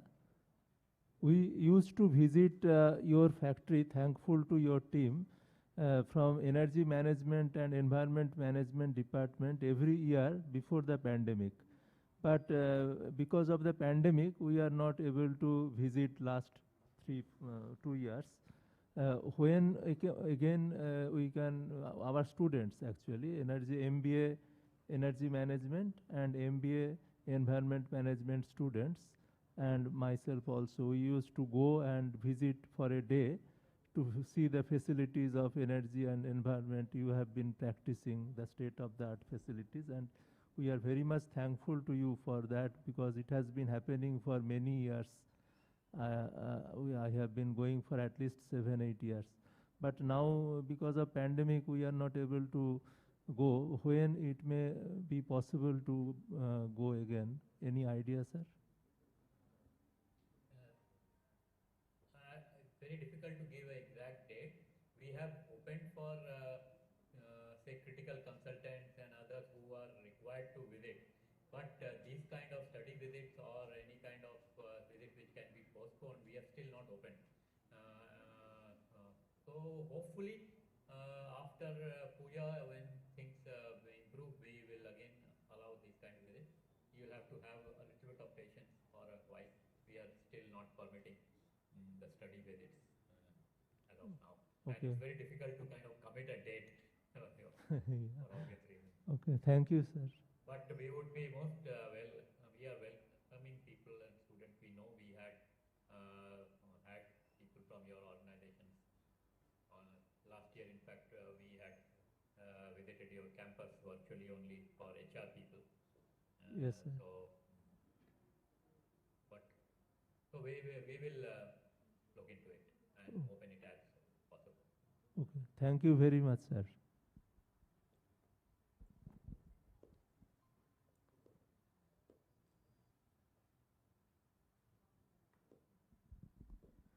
So do we have any other questions for Tata Metaliks team? Because this would be a good opportunity to ask them the questions that you have been asking us for long. You wanted to meet the large corporate houses for long. So if you have any questions, we would be very happy to connect you with the Tata Metaliks team present here.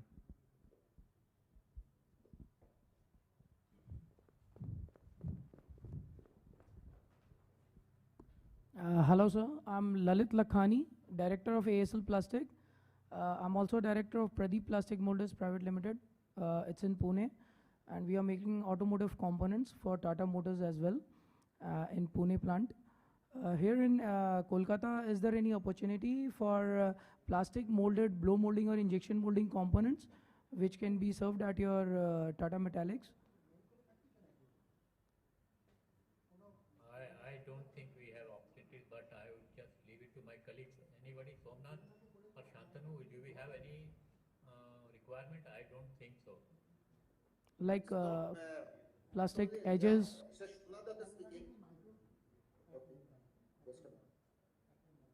Yeah, Somnath, go ahead. Yeah, let me put my video on. Yeah, it may not be just plastics, but we want a solution for one of, because we are using wood as a dispatch material for my DI pipes.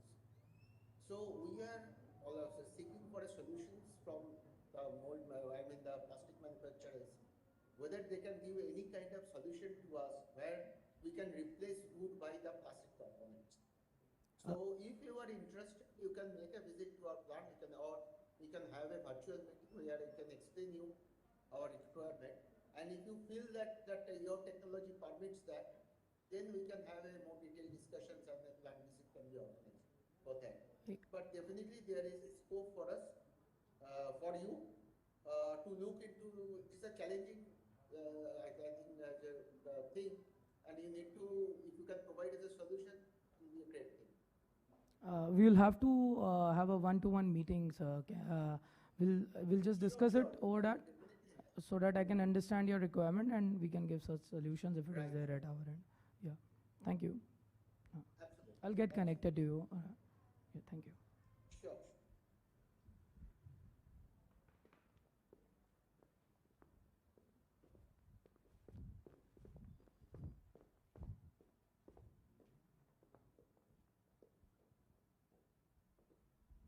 Do we have any other questions for Tata Metaliks?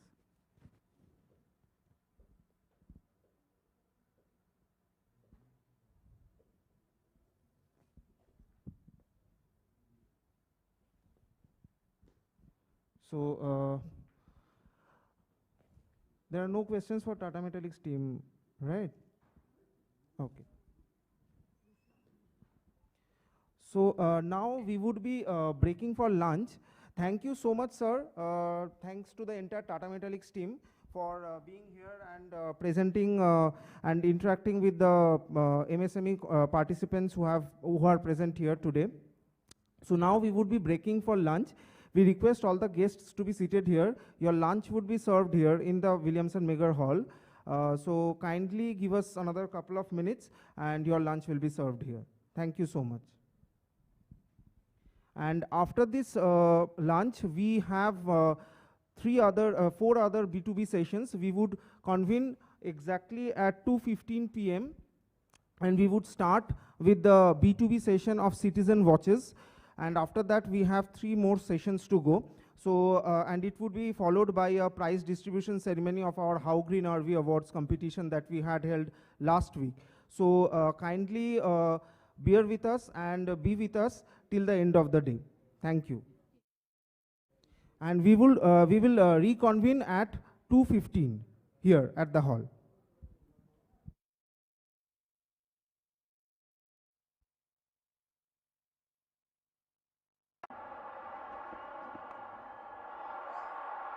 In the air, Srishan takes it. India win.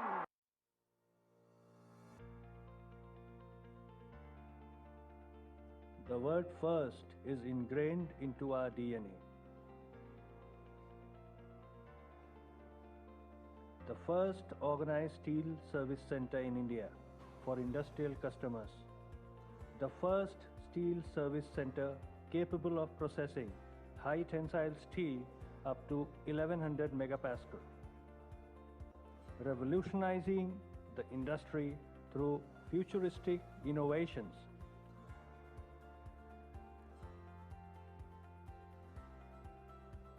Equipped with cutting-edge technology to deliver innovative products and services to customers. in perfect harmony with Tata Steel that enables it to extend its reach, facilitate order customization, optimize lot sizes, and execute just-in-time deliveries. Partnering with blue-chip national and international brands through a nationwide footprint and a vibrant, motivated, and agile workforce.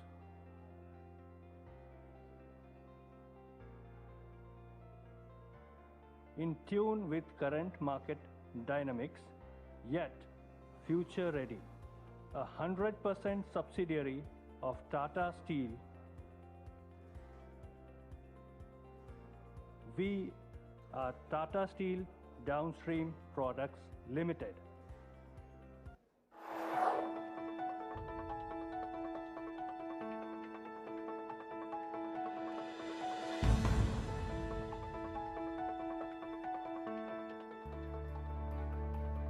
Our world, growing and always on the move. What makes it so efficient, effective and convenient? The answer is data, the core of every modern enterprise, big or small. With increasing number of devices connected over cloud, there also arises corresponding need for a near 100% optimization of IT hardware. Presenting Tata Trinox, the most sophisticated data management racks that enhance data availability, offer superior security and system performance. But what makes Trinox so unique? Made from Tata Steelium CRCA sheets, its slim and elegant exterior fits in conveniently, utilizing minimum space. Quick, easily deployable and compact installation. No raised floors or false ceilings required. Multi-fold fabricated frame to endure heavy loads. Available in single and double glass door options and honeycomb door options with 3-point locking system.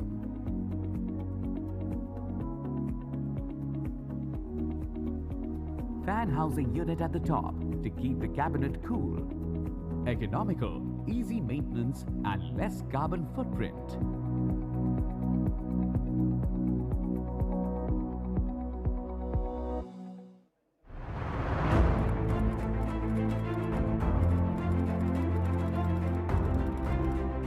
SMEs constitute the heartbeat of the world's most powerful economies.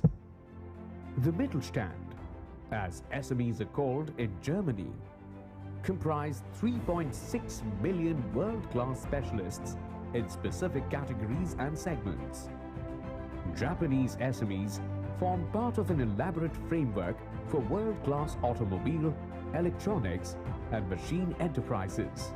Nearly 30.2 million SMEs form the backbone of the US economy. The private sector in China, mainly composed of SMEs, accounts for 90% of all businesses and makes a contribution to over 60% of GDP. Today in India, SMEs account for 45% of industrial output and 40% of the country's total exports, generating employment for 16 million. By year 2025, 50 million enterprises could be the growth drivers for a 5 trillion economy. What would it take? Indian SMEs need to embrace new technologies and processes to develop and sustain a global competitive advantage. Automation, cloud computing, data analytics, Industry 4.0, 3D printing, with the thrust on transport infrastructure, railways, power and renewable energy. Opportunities abound. The electric vehicle market is largely untapped. India is expected to command leadership in EV space with a projected share of 30% of new vehicles sold by 2030. defense and aviation sectors are throwing open requirements for indigenization of spares and components. In food, in agri-businesses, SMEs hold the key to inclusive growth and play a critical role in India's future. With Make in India as the buzzword, the future of manufacturing is exciting and full of potential. Let's own it together.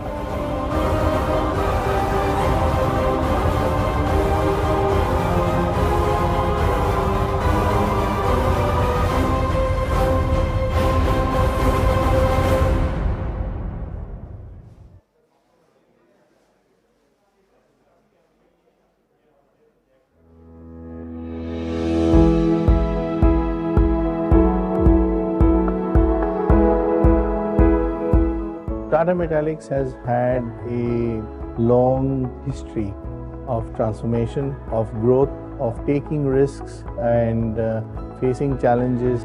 Tata FE brand of energy efficient pig iron and Tata Datre brand of ductile iron pipes, along with customized technical services, have been designed to deliver customer delight. With its robust people practices, engagements and initiatives, it is creating a culture of learning, teamwork and collaboration. Driven by a strong sense of social commitment, Tata Metaliks has undertaken numerous initiatives and programs. Tata Metaliks is future ready to take on the ever-challenging global demands, setting new paradigms of excellence, touching lives. Tata Metaliks, reaching tomorrow first.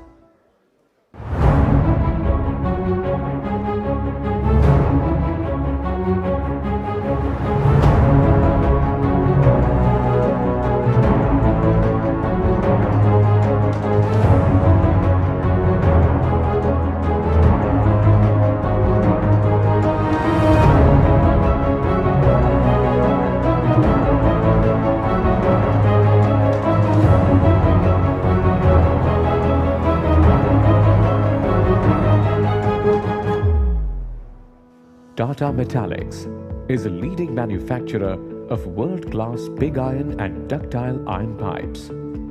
Commissioned in 1994, Tata Metaliks is one of the stars of the global conglomerate, the Tata Group.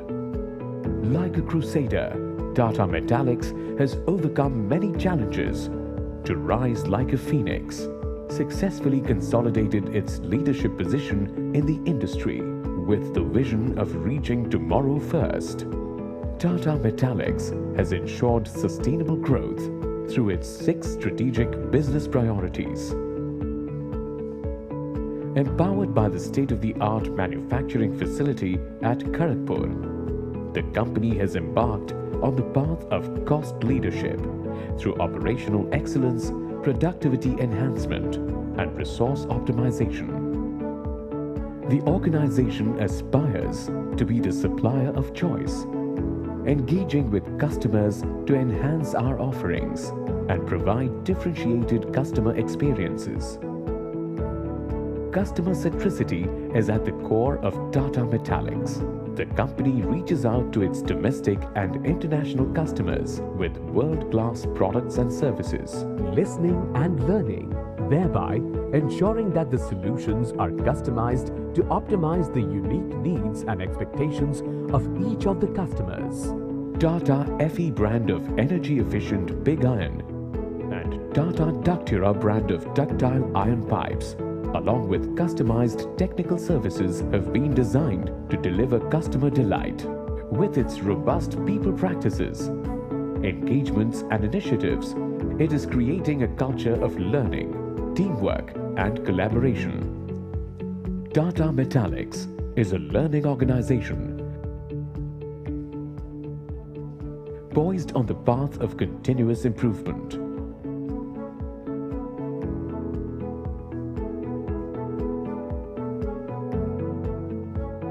Automation and digitization processes are the pivot to innovate and excel.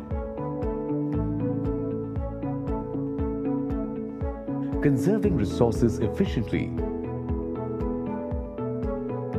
actively following a reduce, reuse, recycle principle towards sustainable growth.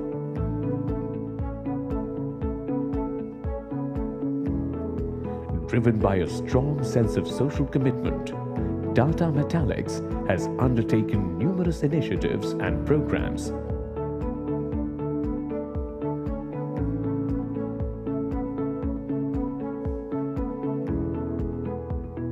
designed to enhance and improve the quality of life of the communities around Kharagpur and Kolkata.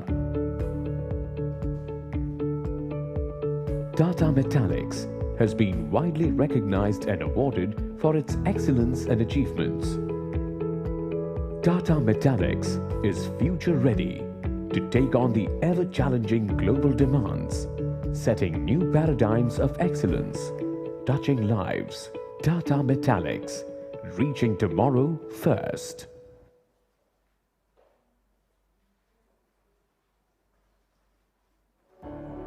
The time we have on this planet is limited.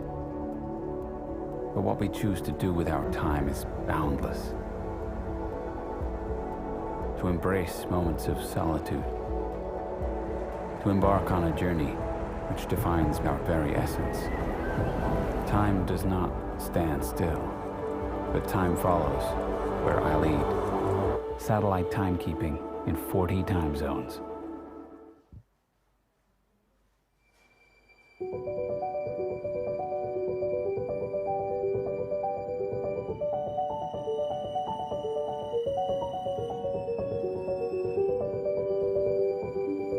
We have engineered the thinnest light-powered watch ever made. Combining 85 components into a movement 1 millimeter thick. Encompassed in a case just 2.98 millimeters thick.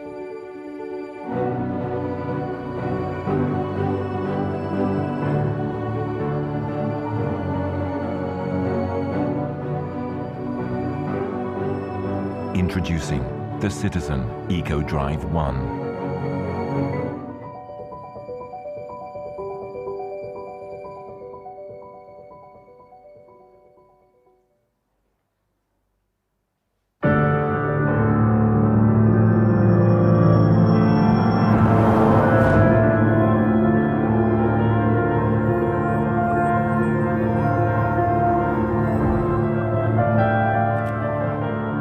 What is time?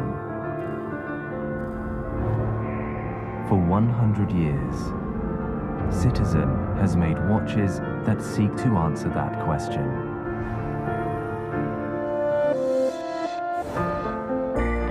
Citizen has created many industry firsts since it was founded in 1918. But we don't live in our past glories. Our sights are firmly set forward. We believe in making watches that people everywhere will love. It's about more than making high-specification timepieces. It's about tackling an endless series of challenges to provide the world with something better.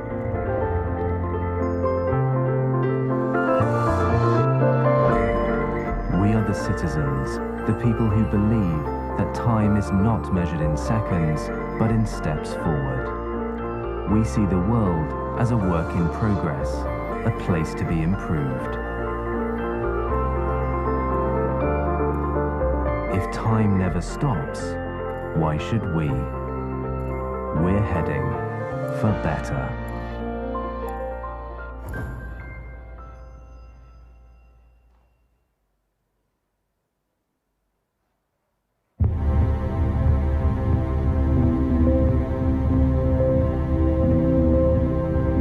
EcoDrive draws power from a single source. Light. Any light. Not only bright sunshine, but cloudy days, or even artificial light. EcoDrive converts light into electrical energy, which is stored in a rechargeable power cell, driving the motor, the gears, and the hands. On a single full charge, a Citizen watch with EcoDrive can run for over 6 months, even if stored in the dark, resulting in never having to change your battery. Citizen EcoDrive, powered by light.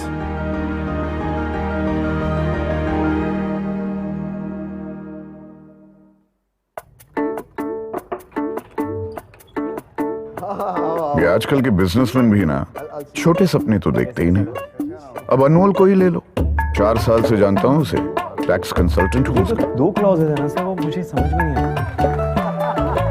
उसने garment shop खोल दी, cable factory डाल दी, properties भी छोड़ दी, पर मजाल है कि business का पैशन थोड़ा भी कम हुआ। 10,000 लीटर, सॉरी मैंने टाइम देखा ही नहीं सर। न चैन से रहता है न रहने देता है, दिन रात सुबह शाम बस कॉल कॉल और call. Rakesh ji returns file कब करोगे? ई-वे बिल कैसे बनाओ? यहाँ तक कि गाड़ी कौन सी लूं सर भी पूछता है। सर गाड़ी ले ली सर। लेकिन फिर जब आपसे नहीं पूछूंगा तो किससे पूछूंगा कहता है ना, तो पता चल ही जाता है कि कितना भरोसा करता है वो मुझ पर। इसलिए सोच रहा हूं कुछ दूं उसे, जो न सिर्फ उसके बड़े बड़े सपनों के काम आए, बल्कि मेरे काम को भी थोड़ा आसान बनाए। पेश है टैली प्राइम, टेक्नोलॉजी में एक नया नाम जो बढ़ाए आपके बिजनेस की शान। आजमा के देखिए आज ही।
Ishan takes it.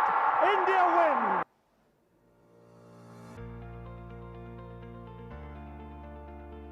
The word first is ingrained into our DNA. The first organized steel service center in India for industrial customers. The first steel service center capable of processing high tensile steel up to 1100 megapascal. Revolutionizing the industry through futuristic innovations.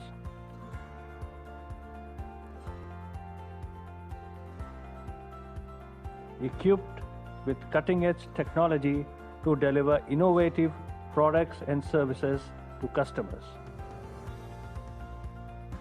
In perfect harmony with Tata Steel that enables it to extend its reach, facilitate order customization, optimize lot sizes, and execute just-in-time deliveries. Partnering with blue-chip national and international brands through a nationwide footprint and a vibrant, motivated, and agile workforce.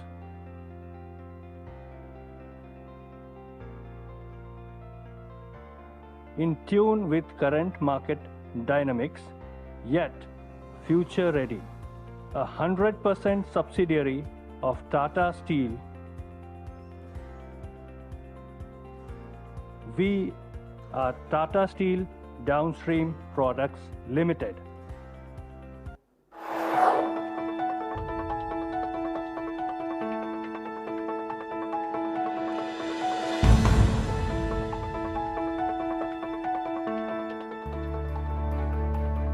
Our world, growing and always on the move. What makes it so efficient, effective and convenient? The answer is data, the core of every modern enterprise, big or small. With increasing number of devices connected over cloud, there also arises corresponding need for a near 100% optimization of IT hardware.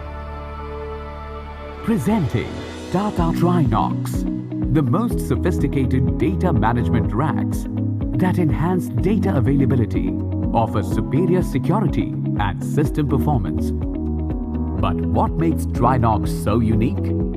Made from Tata Steelium CRCA sheets, its slim and elegant exterior fits in conveniently, utilizing minimum space.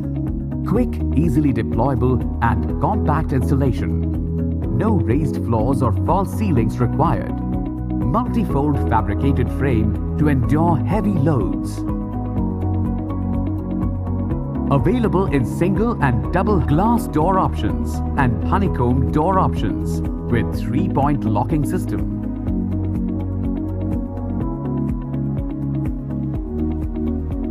Fan housing unit at the top to keep the cabinet cool.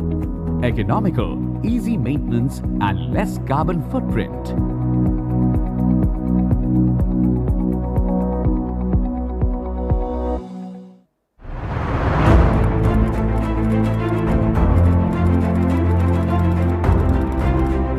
SMEs constitute the heartbeat of the world's most powerful economies. The Mittelstand, as SMEs are called in Germany, comprise 3.6 million world-class specialists in specific categories and segments. Japanese SMEs form part of an elaborate framework for world-class automobile, electronics and machine enterprises.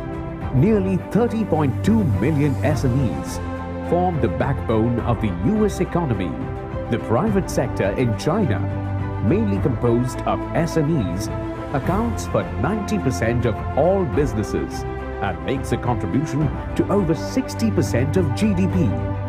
Today in India, SMEs account for 45% of industrial output and 40% of the country's total exports, generating employment for 16 million. By year 2025, 50 million enterprises could be the growth drivers for a 5 trillion economy. What would it take? Indian SMEs need to embrace new technologies and processes to develop and sustain a global competitive advantage. Automation, cloud computing, data analytics, Industry 4.0, 3D printing, with the thrust on transport infrastructure, railways, power and renewable energy, opportunities abound. The electric vehicle market is largely untapped. India is expected to command leadership in EV space with a projected share of 30% of new vehicles sold by 2030. Defense and aviation sectors are throwing open requirements for indigenization of spares and components. In food, in agri-businesses, SMEs hold the key to inclusive growth and play a critical role in India's future. With Make in India as the buzzword, the future of manufacturing is exciting and full of potential. Let's own it together.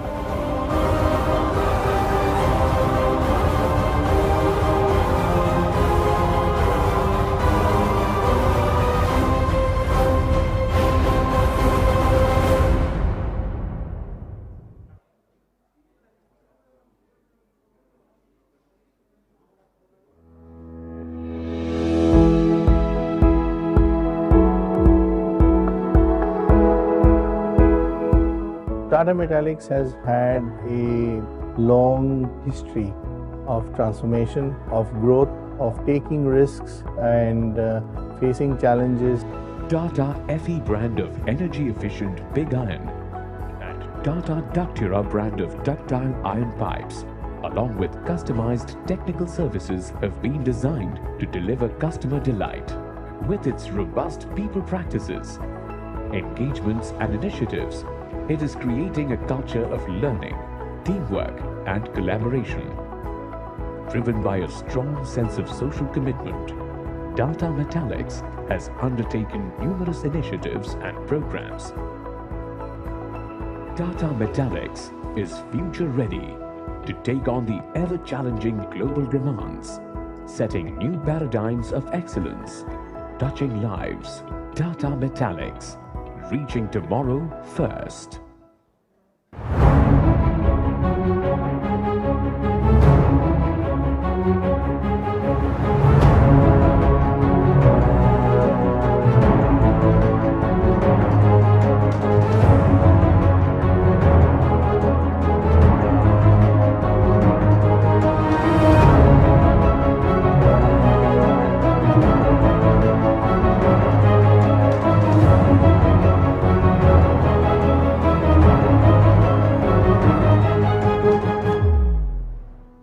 Tata Metaliks is a leading manufacturer of world-class pig iron and ductile iron pipes. Commissioned in 1994, Tata Metaliks is one of the stars of the global conglomerate, the Tata Group. Like a crusader, Tata Metaliks has overcome many challenges to rise like a phoenix, successfully consolidated its leadership position in the industry with the vision of reaching tomorrow first. Tata Metaliks has ensured sustainable growth through its 6 strategic business priorities. Empowered by the state-of-the-art manufacturing facility at Kharagpur, the company has embarked on the path of cost leadership through operational excellence, productivity enhancement, and resource optimization. The organization aspires to be the supplier of choice, engaging with customers to enhance our offerings and provide differentiated customer experiences. Customer centricity is at the core of Tata Metaliks. The company reaches out to its domestic and international customers with world-class products and services. Listening and learning, thereby ensuring that the solutions are customized to optimize the unique needs and expectations of each of the customers. Tata FE brand of energy efficient pig iron and Tata Datre brand of ductile iron pipes, along with customized technical services, have been designed to deliver customer delight. With its robust people practices, engagements and initiatives, it is creating a culture of learning, teamwork and collaboration. Tata Metaliks is a learning organization poised on the path of continuous improvement.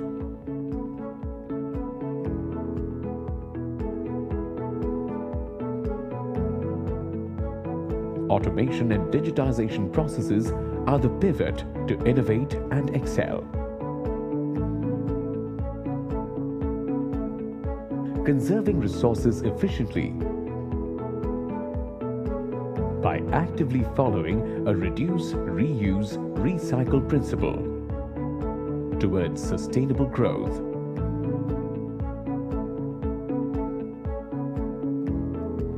Driven by a strong sense of social commitment, Tata Metaliks has undertaken numerous initiatives and programs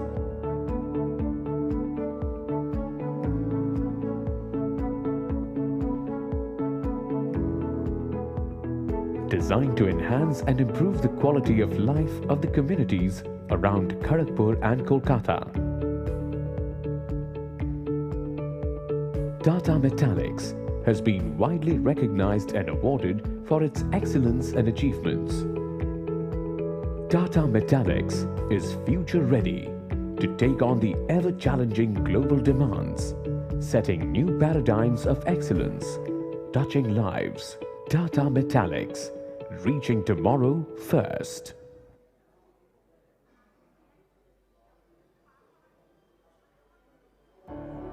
The time we have on this planet is limited. But what we choose to do with our time is boundless. To embrace moments of solitude. To embark on a journey which defines our very essence. Time does not... the session very shortly. So request all of you to kindly take your seat so that we can start the next session.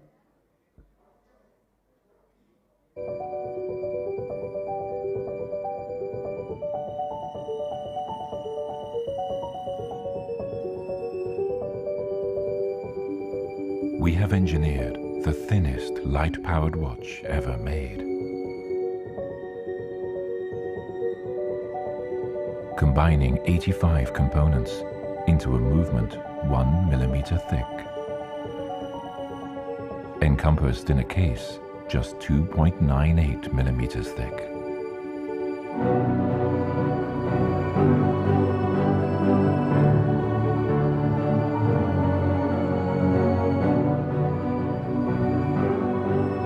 Introducing the Citizen EcoDrive 1.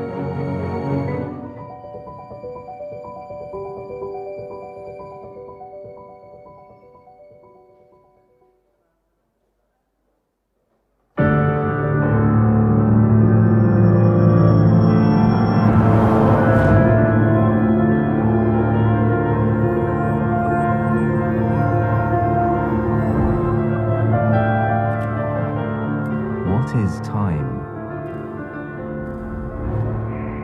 For 100 years, Citizen has made watches that seek to answer that question.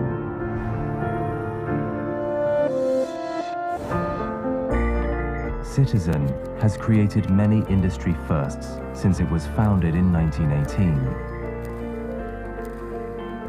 But we don't live in our past glories.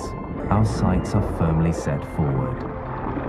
We believe in making watches that people everywhere will love. It's about more than making high-specification timepieces. It's about tackling an endless series of challenges to provide the world with something better.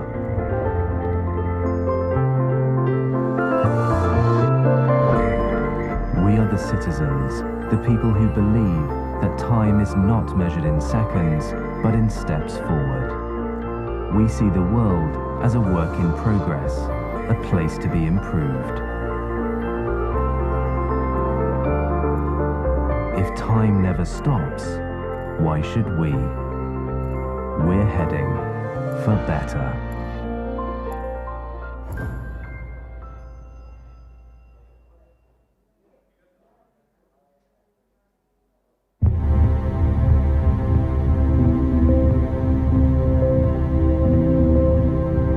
EcoDrive draws power from a single source. Light. Any light. Not only bright sunshine, but cloudy days, or even artificial light. EcoDrive converts light into electrical energy, which is stored in a rechargeable power cell, driving the motor, the gears, and the hands. On a single full charge, a citizen watch with EcoDrive can run for over 6 months, even if stored in the dark, resulting in never having to change your battery. Citizen EcoDrive, powered by light.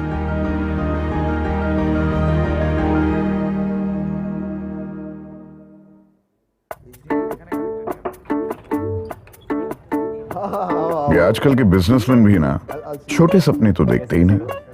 अब अनमोल को ही ले लो, 4 साल से जानता हूँ उसे, tax consultant हूँ उसका। 2 क्लॉजेज है ना सर, वो मुझे समझ में नहीं आया।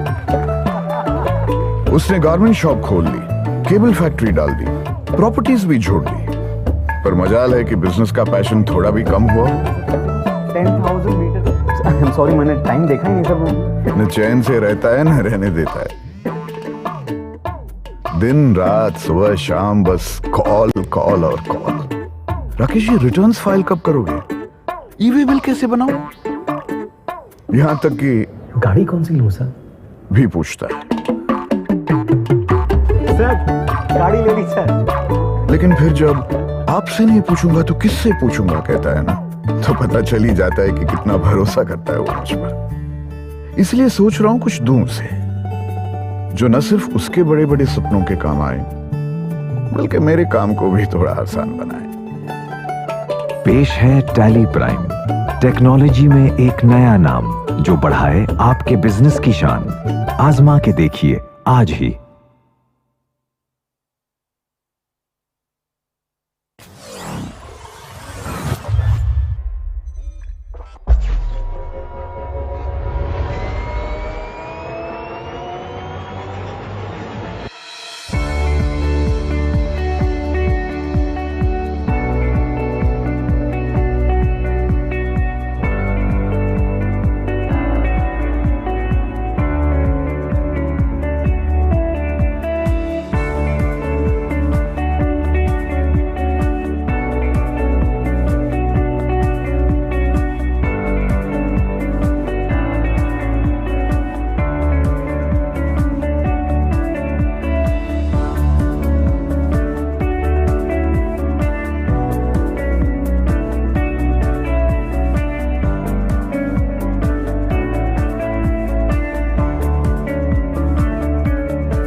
after the recess. Now, we will continue our B2B session. So this B2B session will be with citizen watches. Mr. Sandeep V. Hagre, Senior Manager and Head of Sales, Citizen Watches India Private Limited, will be joining us online. And here on the stage, we have Mr. Rajat Dasgupta, Senior Regional Manager East, Citizen Watches India Private Limited. We also have on the stage Mr. Syed Rizwan Ali, Senior Area Sales Manager East, Citizen Watches India Private Limited. So we will now start the B2B session with Citizen Watches. And we welcome all the questions, your enquiries from Citizen India. And we are looking forward to a great interactive session. Thank you. We'll start now.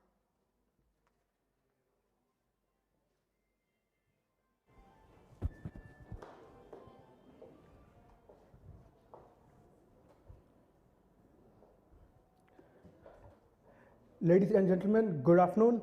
Thank you, ma'am.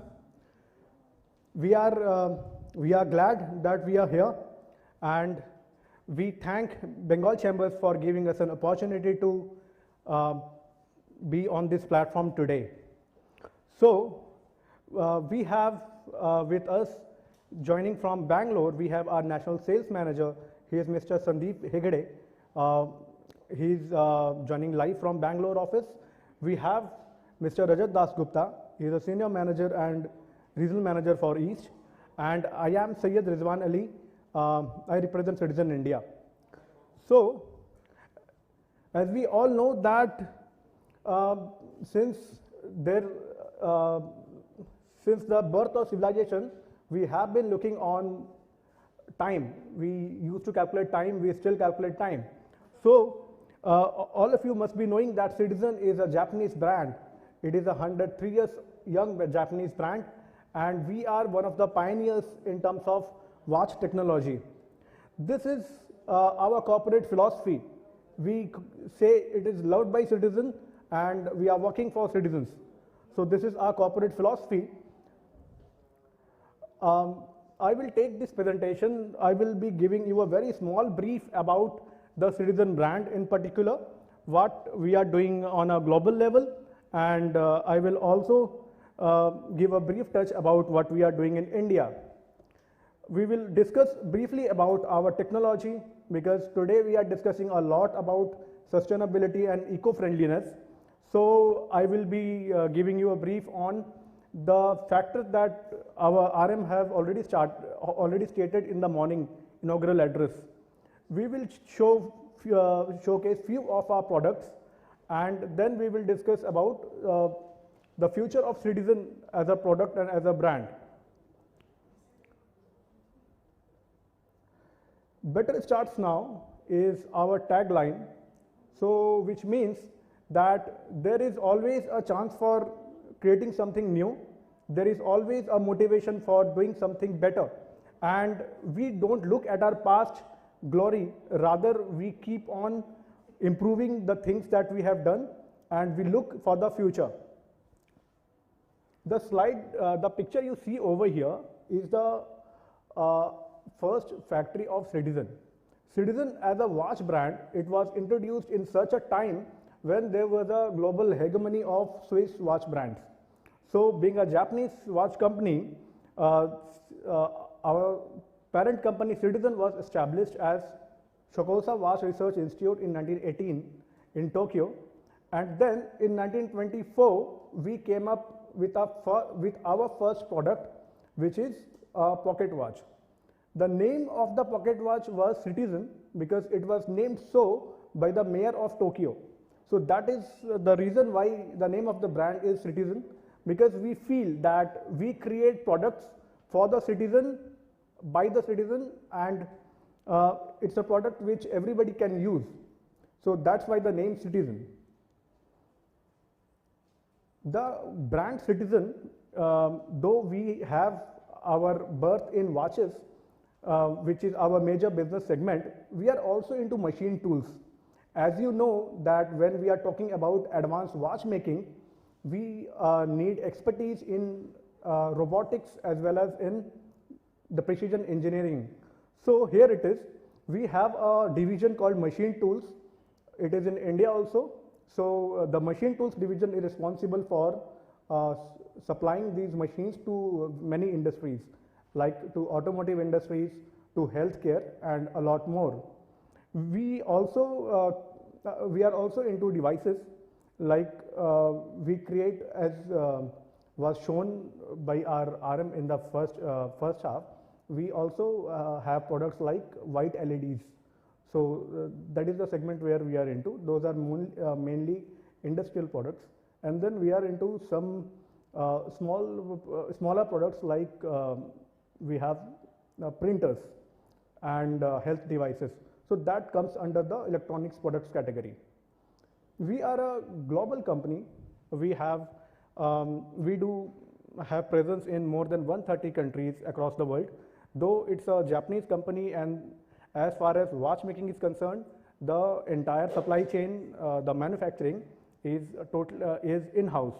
So when we talk about a citizen watch, so we are making not only the watches, we are actually designing it, we are manufacturing it, we are doing everything which is related to watchmaking, plus the components which are going into the watches.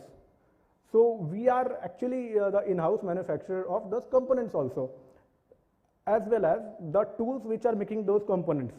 So we have our machine tools divisions which contribute to that. So any citizen watch that you find in the globe is in-house manufacture of Citizen, and that's the reason why we call it a true manufacturer. There are few companies in the earth who are the true manufacturer, and we are humbled to tell you that Citizen is one of them.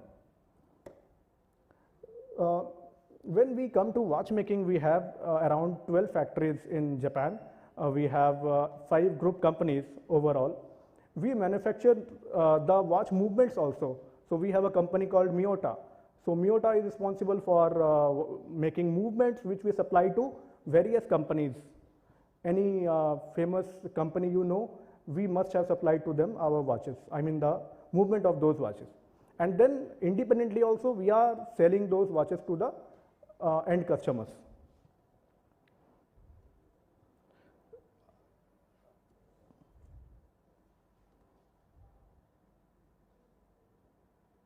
I will just give you a there is a small video which will tell you about the Citizen as a global brand, the domains and products we are into.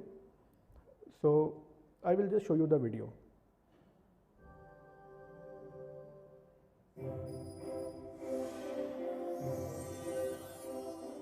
Citizen.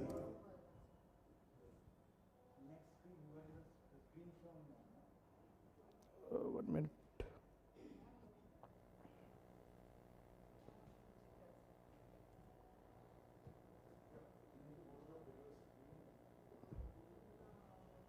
Where?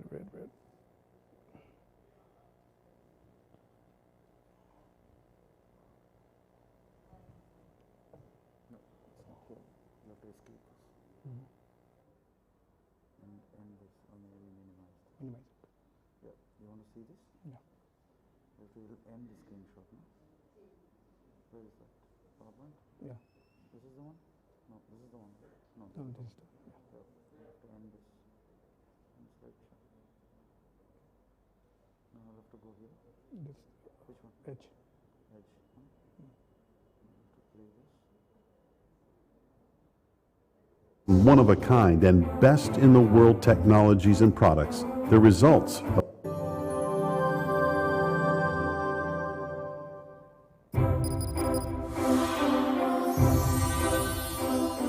Citizen. Built on one of a kind and best in the world technologies and products. The results of our desire to contribute to people's lives. And we continue to take on new challenges. These include the Caliber 0100, a watch with the world's most precise light-powered movement, accurate to within 1 second per year without relying on time information from an external source. We needed to redesign almost every part of the product, from the crystal oscillator to the gears, to develop this model. This could only be done by Citizen, a watchmaker that can make almost every component of a watch in-house. Citizen L, a sustainable watch designed with both people and the environment in mind. The goal was sustainable manufacturing. It contains the eco-drive movement, as well as components with low environmental impact. The spirit of Citizen's manufacturing is expressed through the fingertips of our watchmaking meisters. These watches, built through expert techniques and technologies cultivated over many years, are ready to see the world. Citizen's knowledge of precision parts is what enables the company to build the machines to accurately produce them. This machine uses our proprietary low-frequency vibration cutting technology, and it has earned high acclaim worldwide. We have also successfully developed technology to join materials using frictional heat, reducing the amount of material wasted. These machines produce components for a wide variety of fields. The technologies that Citizen has developed over the years have also spread into many other fields. These include automotive components.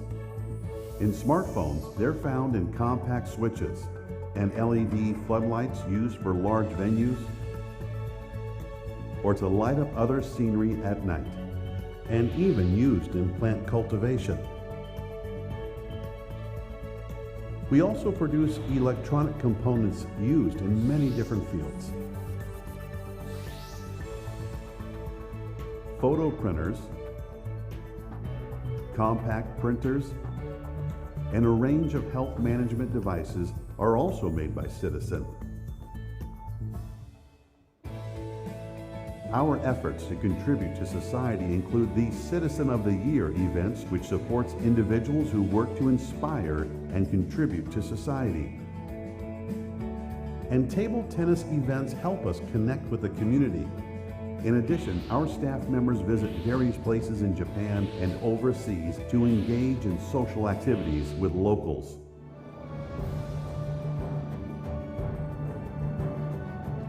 Citizen はこれまでに市民に愛され市民に貢献するという企業理念を体現する製品を作り出してきました。これからも私たちは従来のものづくりにとどまることなく、持続可能な未来の実現に向け挑戦を続けていきます。これからのシチズンにご期待ください。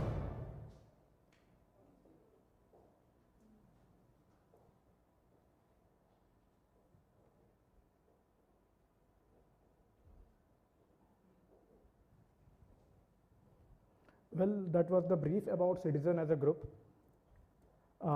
Moving to the watch section. Throughout our 100-year history, we at Citizen have devoted ourselves to making watches for people, citizens all around the world. Thinner, smaller, tougher, more beautiful, more accurate. What can we do right now to make an even better watch? That's a question we never stop asking ourselves.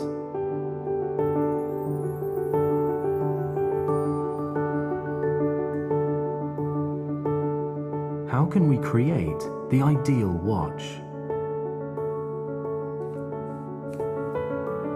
At Citizen, we design all our watches from scratch, because if you want to make watches that people will love, you've got to start from a blank canvas.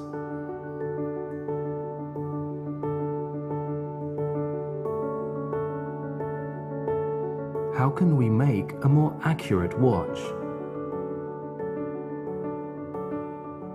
The answer lies in the individual components. At Citizen, we make all the parts for our watches ourselves: coils, screws, gears, and cases.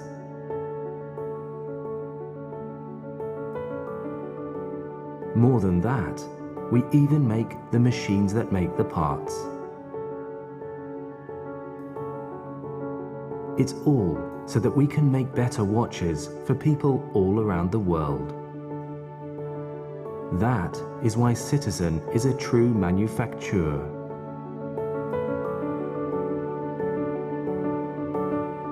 How can we make a more beautiful watch?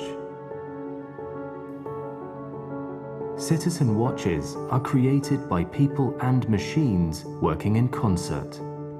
Machines can craft the many parts of a watch with a speed and precision beyond human capacity.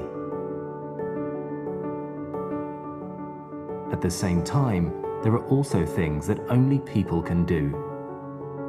At Citizen, we have technically expert professional craftspeople, known as Meisters, who hand-assemble our watches, breathing life into each and every one of them. Technology and technique. It is through their fusion that we will continue to shape the watch's future.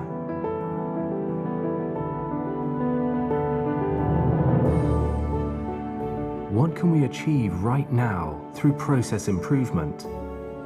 What can we achieve right now through ingenuity? What can we achieve right now through bold experimentation? We are inventors. We are revolutionaries. We believe in the possibilities of manufacture, and with our passion for craftsmanship and our tireless curiosity, we are always asking ourselves, what can we do right now? There are no limits to where that is going to take us. Today, tomorrow, for the next 100 years, for as long as we are Citizen.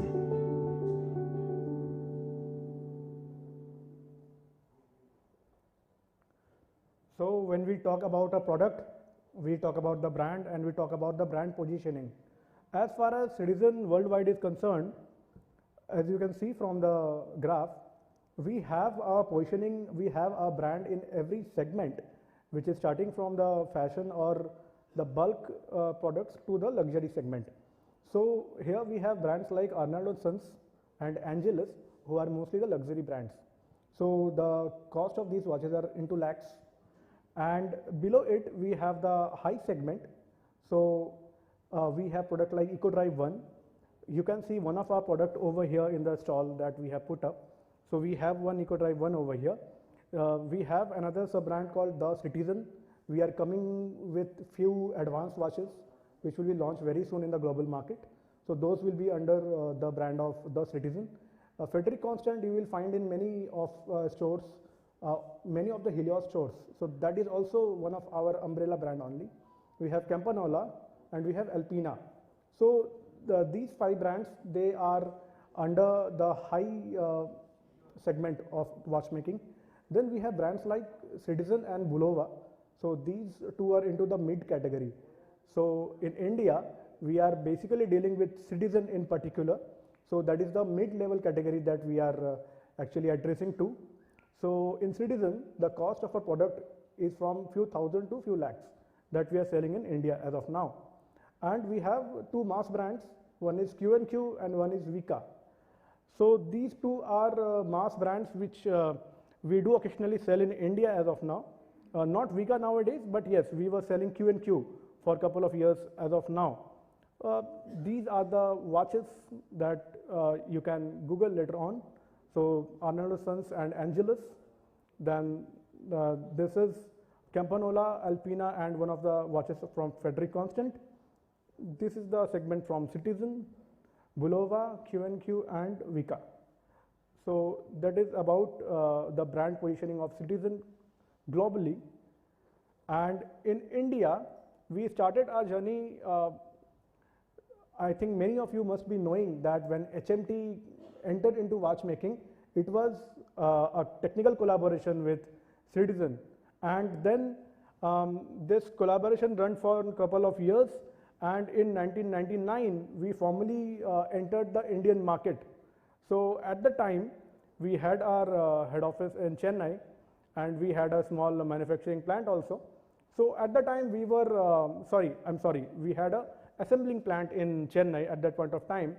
So at that time we used to assemble watches and sell it to the Indian market. In 2004, we shifted our head office to Bangalore, and the current situation is that we import all our watches.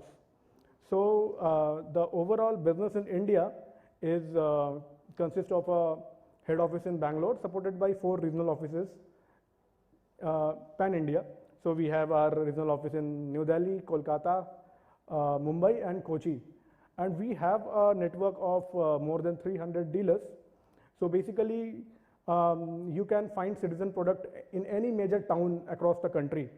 And we have 6 warehouses across the country. That is the reason why we can actually supply to any part of country at a very short notice if the product is available with us. So we have warehouses, we have our sales office, we have our regional office in India. Coming to the brands that we are selling in India, we have 3 brands: Citizen, EcoDrive 1 and Q&Q. We have also put up one stall over here. You will be able to browse the watches that we have kept over there. We have got one EcoDrive 1 and few other watches from the Citizen brand. We don't have any Q&Q watch in our counter right now. So overall we have 3 companies in India. One is the Citizen watches, obviously. We have Citizen machine tools, so that is there in India.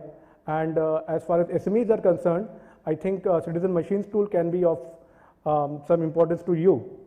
And we have another company, Japan CVM Corporation, who sells the Q&Q watches. So that is into the mass category, just like your Sonata and that segment. We follow a omni-channel sales strategy. So we have our dealers across the country. We also sell through the modern trade stores. We are there in Shoppers Stop, Titan, Helios.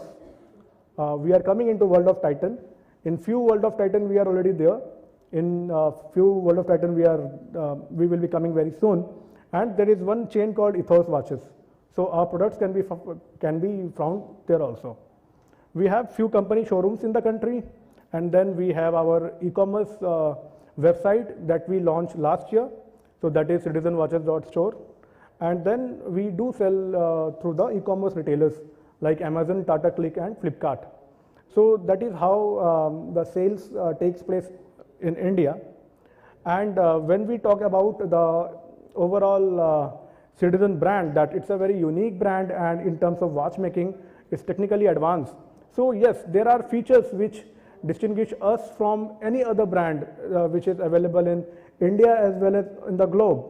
So we talk about our technology. One of the foremost technology on which we build most of our watches is called EcoDrive. So the Paris Agreement took place in 2015, and we actually introduced EcoDrive in 1976. So that is the kind of advance we are into. I will discuss about what EcoDrive is and how it is so sustainable and so durable. Then we have another technology called Super Titanium. So when you want to see something beyond stainless steel in terms of watches, so that is the call, Super Titanium. I will discuss a brief about what it is actually is. Then we have we have satellite wave and radio control technology. So I will just come to that. So EcoDrive, we all of us knows that there are many watches available in the market who are having solar powered capabilities. Generally, there are 3 kinds of watches. One is the quartz watches. I mean, if we distinguish the watches in terms of the power source, there are 3 segments we largely divide into. One is the quartz watches, which require a battery change every 3 to 5 years. And then we have one watch called mechanical. So in mechanical watches, you did not to change a battery, and it is something like this, that the mechanical watch will basically work by the movement of your arm, like that. Then there is another thing which is the solar power watch, and EcoDrive is something which is beyond that. EcoDrive is our proprietary technology which we introduced in 1976, and then it is our base of building any watch, most of the watches that we are selling across the globe. So the unique thing about this watch is that it is powered by any light, be it artificial or be it the natural light. So your watch need not to be charged regularly. I mean, the battery change is not required. Any EcoDrive watch can work for at least 20-25 years, that is for sure. So there is no requirement for regular battery change. And then yes, when we are actually purchasing batteries and we are using it, and the rate at which the batteries are discarded, I think it is one of the things which is actually contributing towards environmental pollution. And EcoDrive is the call when we say that yes, we have an EcoDrive product that we are actually promoting, and that is the reason why EcoDrive is so special for us. And there are many other features, like it runs even in dim light.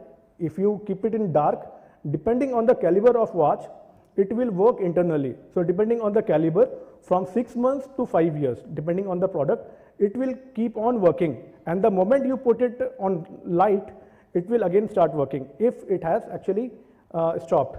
So depending on the caliber of watch, we have something called quick start function. That is the thing that I just discussed, that the watch keep functioning internally, and even if you have kept it in dark. And then when there is a low charge, there is a low charge warning function which will tell you that you need to charge the battery of the watch. So that means you just need to keep it on sunlight or anywhere which is actually there is some kind of a light source. So the watch will get charged automatically. The next, there is a video over here. It will brief you about how EcoDrive works, what is the technology behind it, and how it is. Time is endless, but without technology, there is no time. Introducing Citizen EcoDrive, a watch that keeps time forever.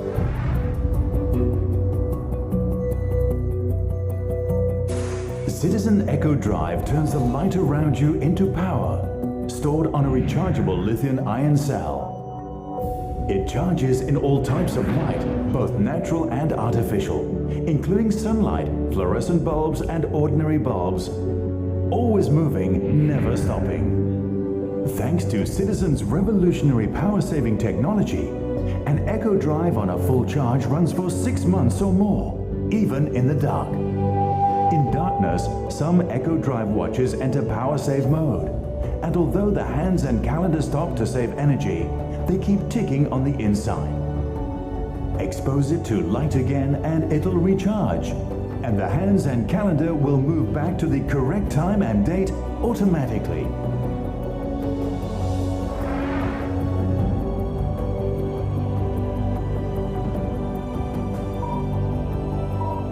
With Citizen EcoDrive, precision is forever. Never again will your watch run out of battery when you need it most, ensuring that you always have the right time on your wrist. Citizen EcoDrive exists in harmony with nature, embodying Citizen's desire to make life better for all. Citizen EcoDrive watches and production processes are completely free of harmful metals and materials, just as nature intended. Self-powering, power-saving, always eco-friendly.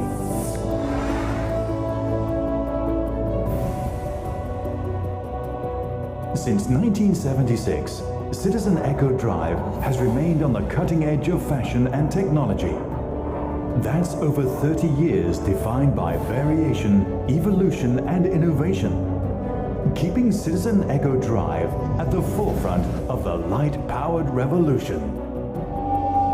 Citizen EcoDrive, ever evolving, ever present, and keeping time for you forever.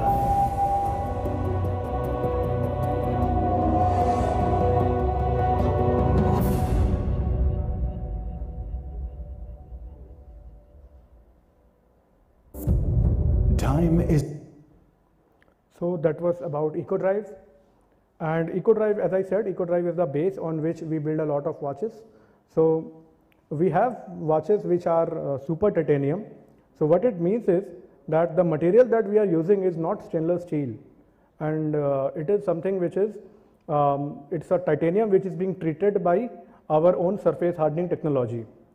What happens is that when we are using a watch, normally it goes through a lot of wear and tear, it goes through a lot of scratches, and then there are people who are a bit allergic to certain metals. When we talk about titanium watches, super titanium watches, so those watches are basically 5 times harder than stainless steel. So it is less prone to scratches and less prone to wear and tear. Then we have this super titanium, which is 40% lighter than the stainless steel normally. So you don't even feel that you are wearing a watch. It's very easy to wear, and the comfort is actually really good. Then these watches are prone to rusting as well as corrosion. So you need not to worry if you are into swimming pool and you are there drenched in rain. So you need not to worry about the watch. Then it's hypoallergenic. I mean, it's skin friendly to be very precise, and it doesn't cause any kind of adverse skin reaction when you are wearing it. So this super titanium is basically what we say is that EcoDrive is the base. It is a source of power, and then we have watches in super titanium which are made in that way. So this is the next video will give you a very brief about what it is actually, how it is made basically. So intricately designed, and when pen leaves paper, the materials chosen will truly define what is created. A watch you can rely on, whatever you may do. Strong enough to resist scratching and allow you to keep going without worry. A watch 5 times harder than stainless steel.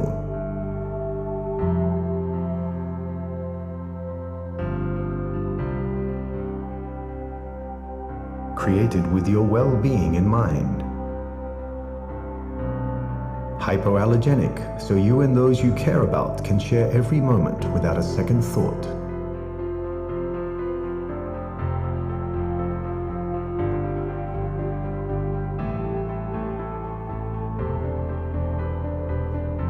Built to ensure you can go wherever, whenever, without your watch tarnishing.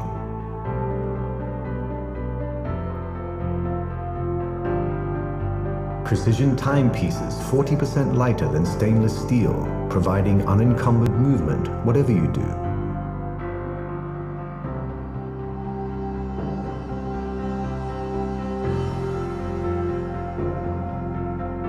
Resistant to scratches, hypoallergenic, resistant to corrosion, and lightweight. Citizen Super Titanium.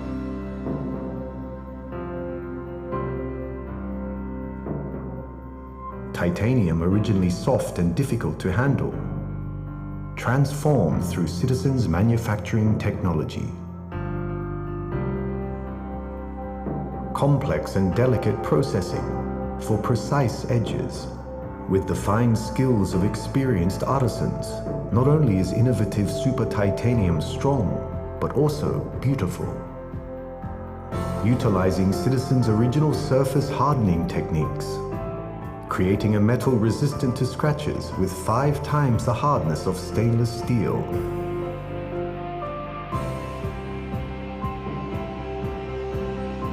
And with color and brilliance that was once difficult to create. Watches have reached a new potential. The same material that took man on his greatest journey, ready to support you on yours.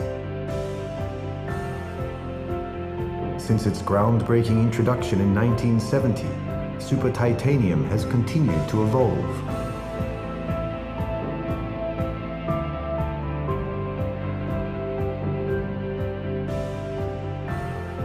And who knows what the future will bring. With each new day comes the potential to start something better.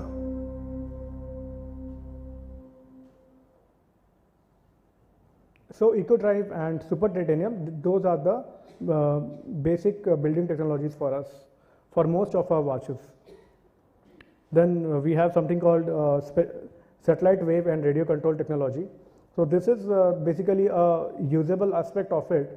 Suppose that you have gone to a different country altogether.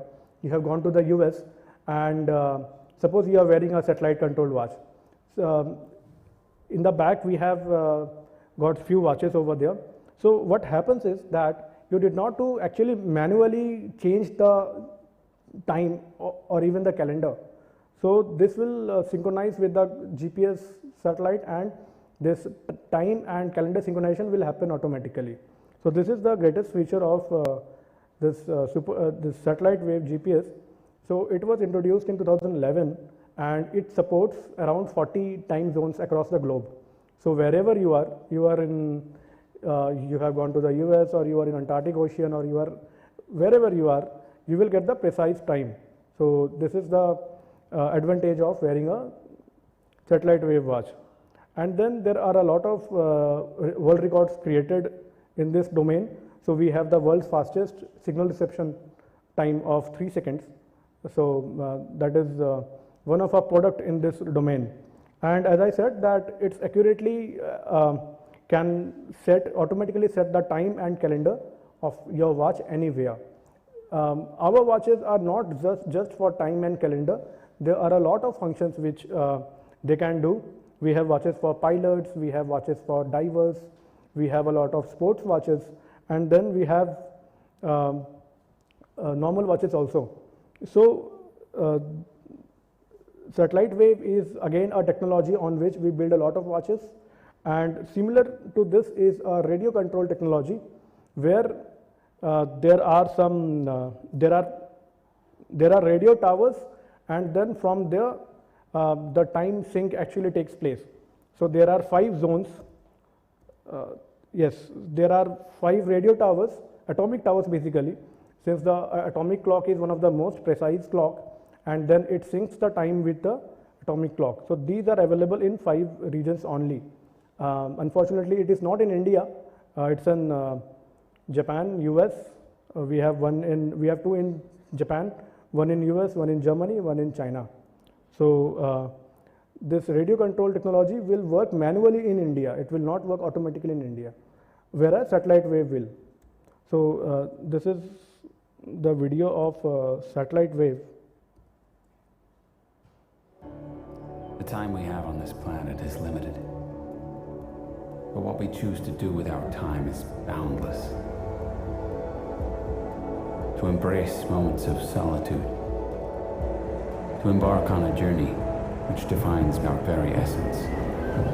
Time does not stand still, but time follows where I lead. Satellite timekeeping in 40 time zones.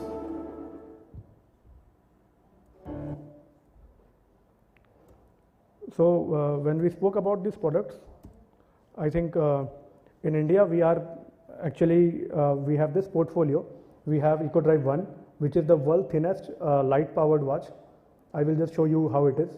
And then we have satellite watches in India. We have radio controlled watches. We have ProMaster, which is our collection of sports watches. Then we have products especially for ladies, which is called Citizen L. We have other products in EcoDrive, perpetual calendar and normal watches. And then we have Bluetooth watch, and we have mechanical, and we are into quartz watches also. So we have got one watch over there, which is the EcoDrive 1. The special thing about this watch is it is the world's thinnest light powered watch, and this video will give you a brief about what are the USPs of that watch.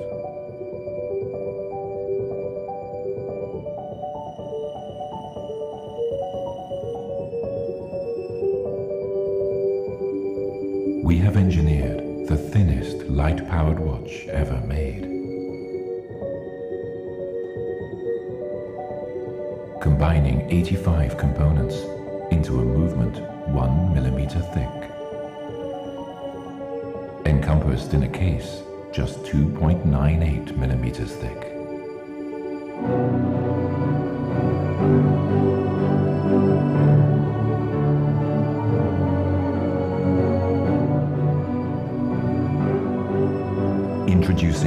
the Citizen EcoDrive 1.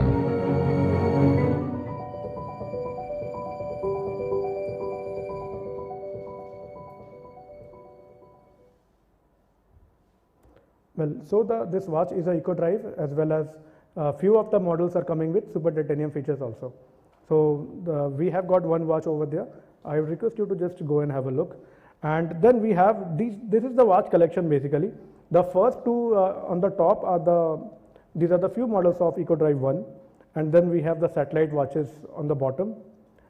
This is the Pro Master, which is our sports collection watches. So these watches are for like divers, aviators, mountaineers. So earlier, like we have supplied these watches to the Indian Navy, few adventurous institutes. So these watches are more than time and calendar. You can check the altimeter, you can check the pressure level, and when there is a diver's watch, then there are certain diver's watch which will tell you which can give you an alarm if you are reaching a particular depth, water depth. So yes, these few of these watches are coming with water resistance up to 200 meters, which means that you can actually go for diving. We have watches which you can, we have watches having different water resistance. So we have water resistance 100, using which you can go for not scuba diving, but it's like that you can go for snorkeling or swimming. So those watches are perfect for those conditions. Then we have water resistance 50, which can withstand the normal rain and washing your hands and all those things. So all these watches are not just watches, those are more than that. And then these are the normal EcoDrive watches. We have perpetual calendar watches, which means that you did not to set the calendar for the 100 years, next 100 years, it will set automatically. So it will take care of the leap year and non-leap year, those things.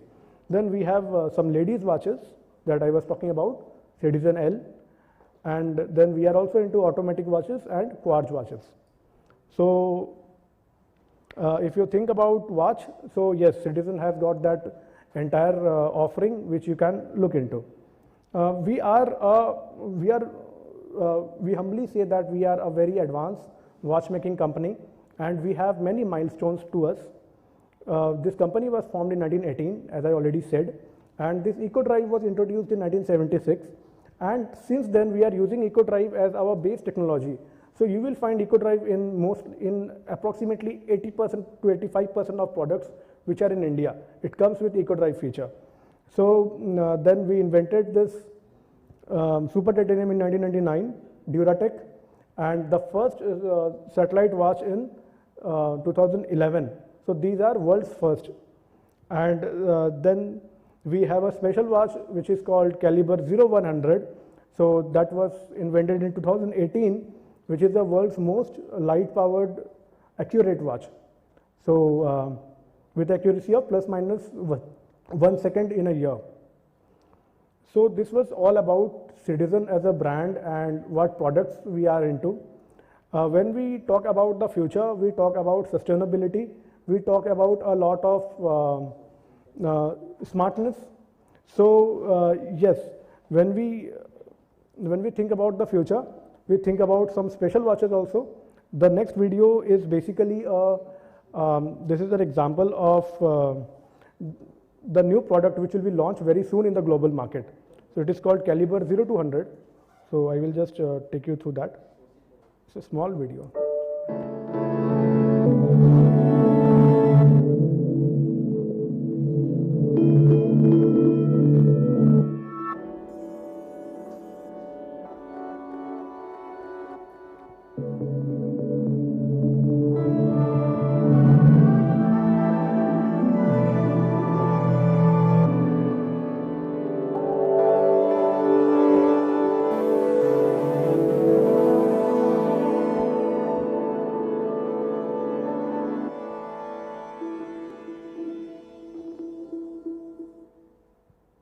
So this is an automatic watch which will be launched very soon, and this is into the luxury, semi-luxury segment. So that's all from my side. I will there's a small video we will play regarding our tagline, which is better starts now, which means that there is nothing to go back in future, go back in the past, and we always work for the future, and the right time to start is now. So with that, I will conclude my presentations, and then we are having Mr. Sandeep Hegde and Mr. Dasgupta for queries and other things.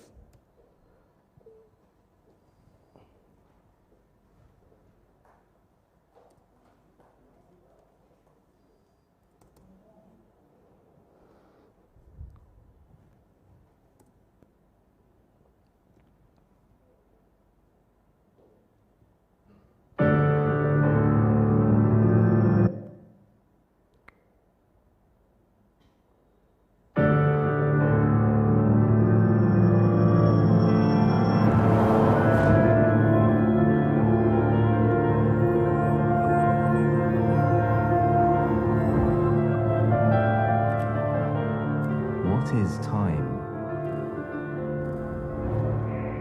For 100 years, Citizen has made watches that seek to answer that question.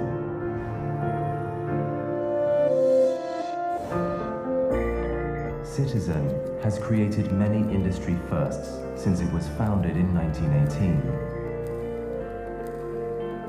But we don't live in our past glories. Our sights are firmly set forward. We believe in making watches that people everywhere will love. It's about more than making high-specification timepieces. It's about tackling an endless series of challenges to provide the world with something better.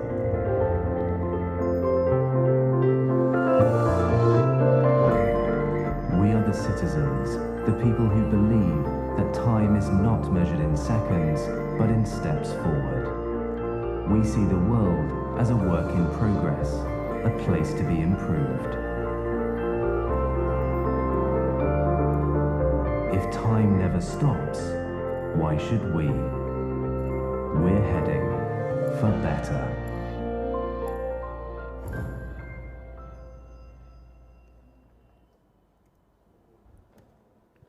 Well, thank you so much.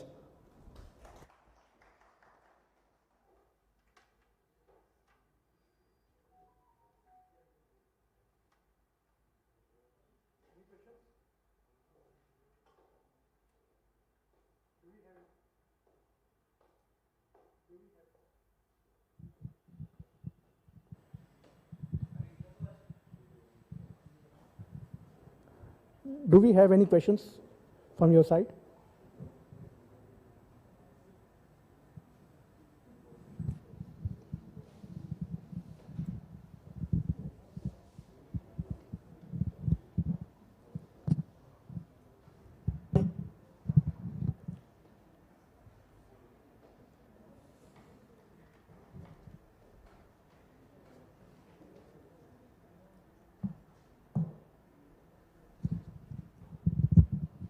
Again, I just wanted to let you know that there are a lot of MSMEs. I know this is a product which is very remotely related to all the MSMEs, but however, we have a machine tool division which is into precision engineering, you know, that is what is our background of making our products.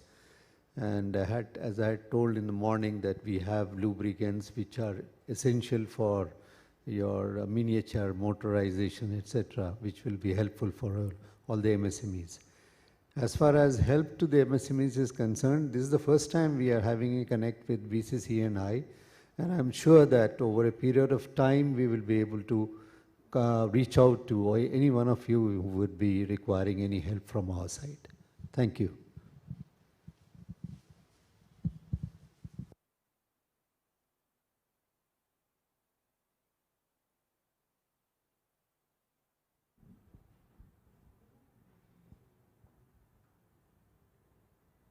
I suppose there are no questions, so we'll conclude here. Thank you so much.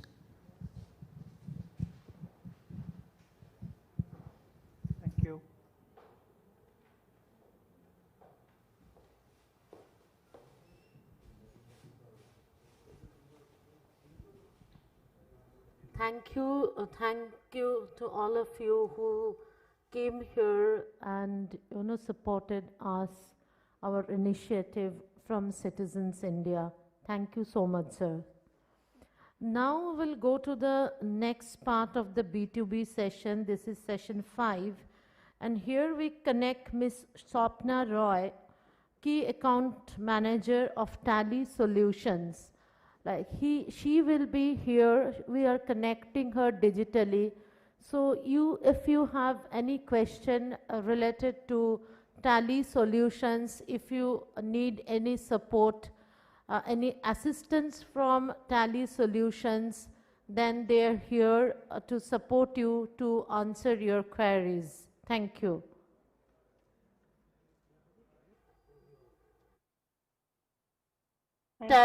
First Tally will play a video of their work, and then Ms. Sustiknow Roy will be here. She will be present here, digitally, to answer your queries, to attend your queries. Thank you.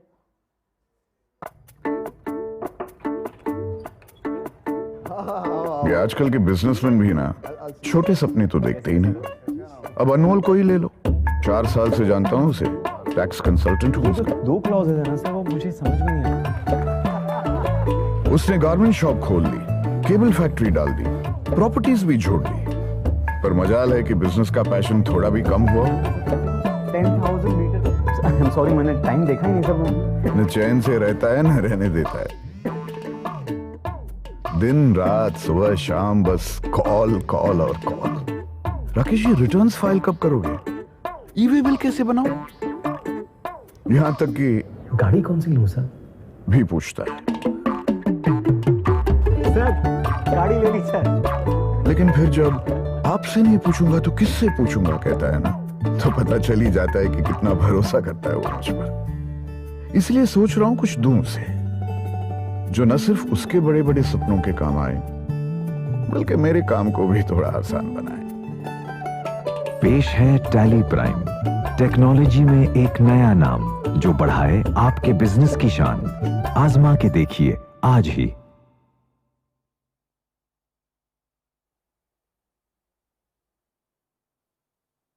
Thank you, ma'am. Good afternoon to all of you. Hope all your loved ones are safe in this pandemic situation.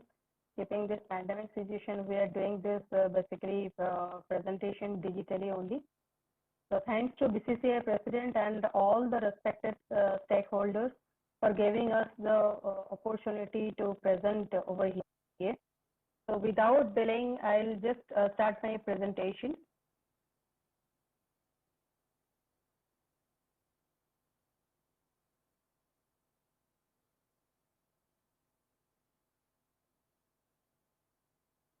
Today we will start with our revolutionary product called Tally Prime, which is the best solution for your business, and in a very, very simpler form with powerful connected services and secure data on the move. So this is a session overview. Mainly we are basically trying to showcase you the simplicity of Tally Prime, which is more simpler than the earlier version of Tally, and the e-way bill now very easy to generate online from Tally Prime itself, which is a big example of powerful connected services of Tally, and the reports in browser which secure your access to your data on the move event. So we will see one by one. So first we will see simplify the simplest on Tally Prime. So these are the basically features and functionalities which prove that Tally Prime is much more simpler than earlier versions or earlier releases. So I'll basically present the direct product over here so that you can feel the ease of Tally Prime and you can experience it basically. So this is the screen of Tally Prime, right? So here you can see this is the select company screen, means the initial screen, where you can see that the Tally is showing the data which is there as defined in the as data folder, right? But here we have introduced one option, that is browsing option, as like as Windows browsing. So here you can select Hello, ma'am, sorry to interrupt you. Hello, sorry ma'am to interrupt you. Actually, your presentation is not visible on the screen. Okay, is it?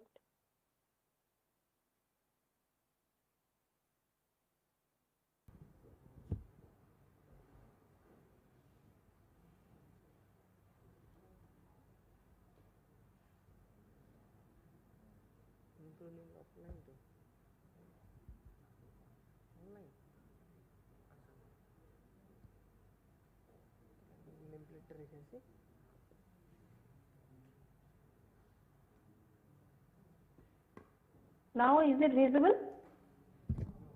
No, madam.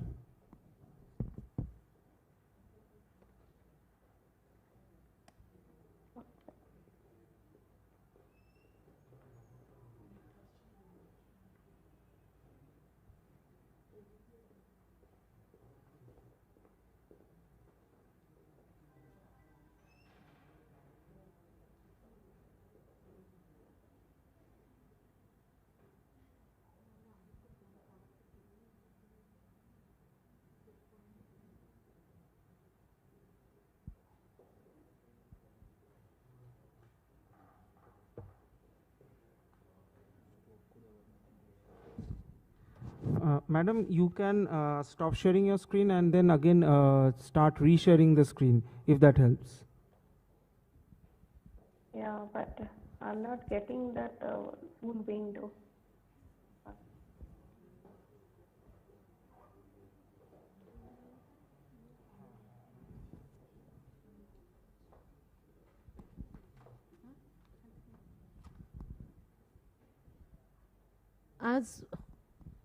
Hello. As Hello? we have some, no ma'am, it has not yet come. So our technical team will check with you. Meanwhile, like we can go to the next session, right? And we can come back. I'm sharing it again. I'm sharing it again. Can you just confirm me, is it visible for you people or not? Yes, now it's visible. Is it visible? Yes, it is visible now. Okay, okay. Thank you. So this is our station overview. First, we will basically see how Tally Prime is simplest than other versions even, and e-waybill generation online from Tally Prime is a great example of powerful connected services. We will see that. And Tally reports in browser, that is secured access to your data even on mobile. So first we will give you the glimpse of simplify the simplest on Tally Prime.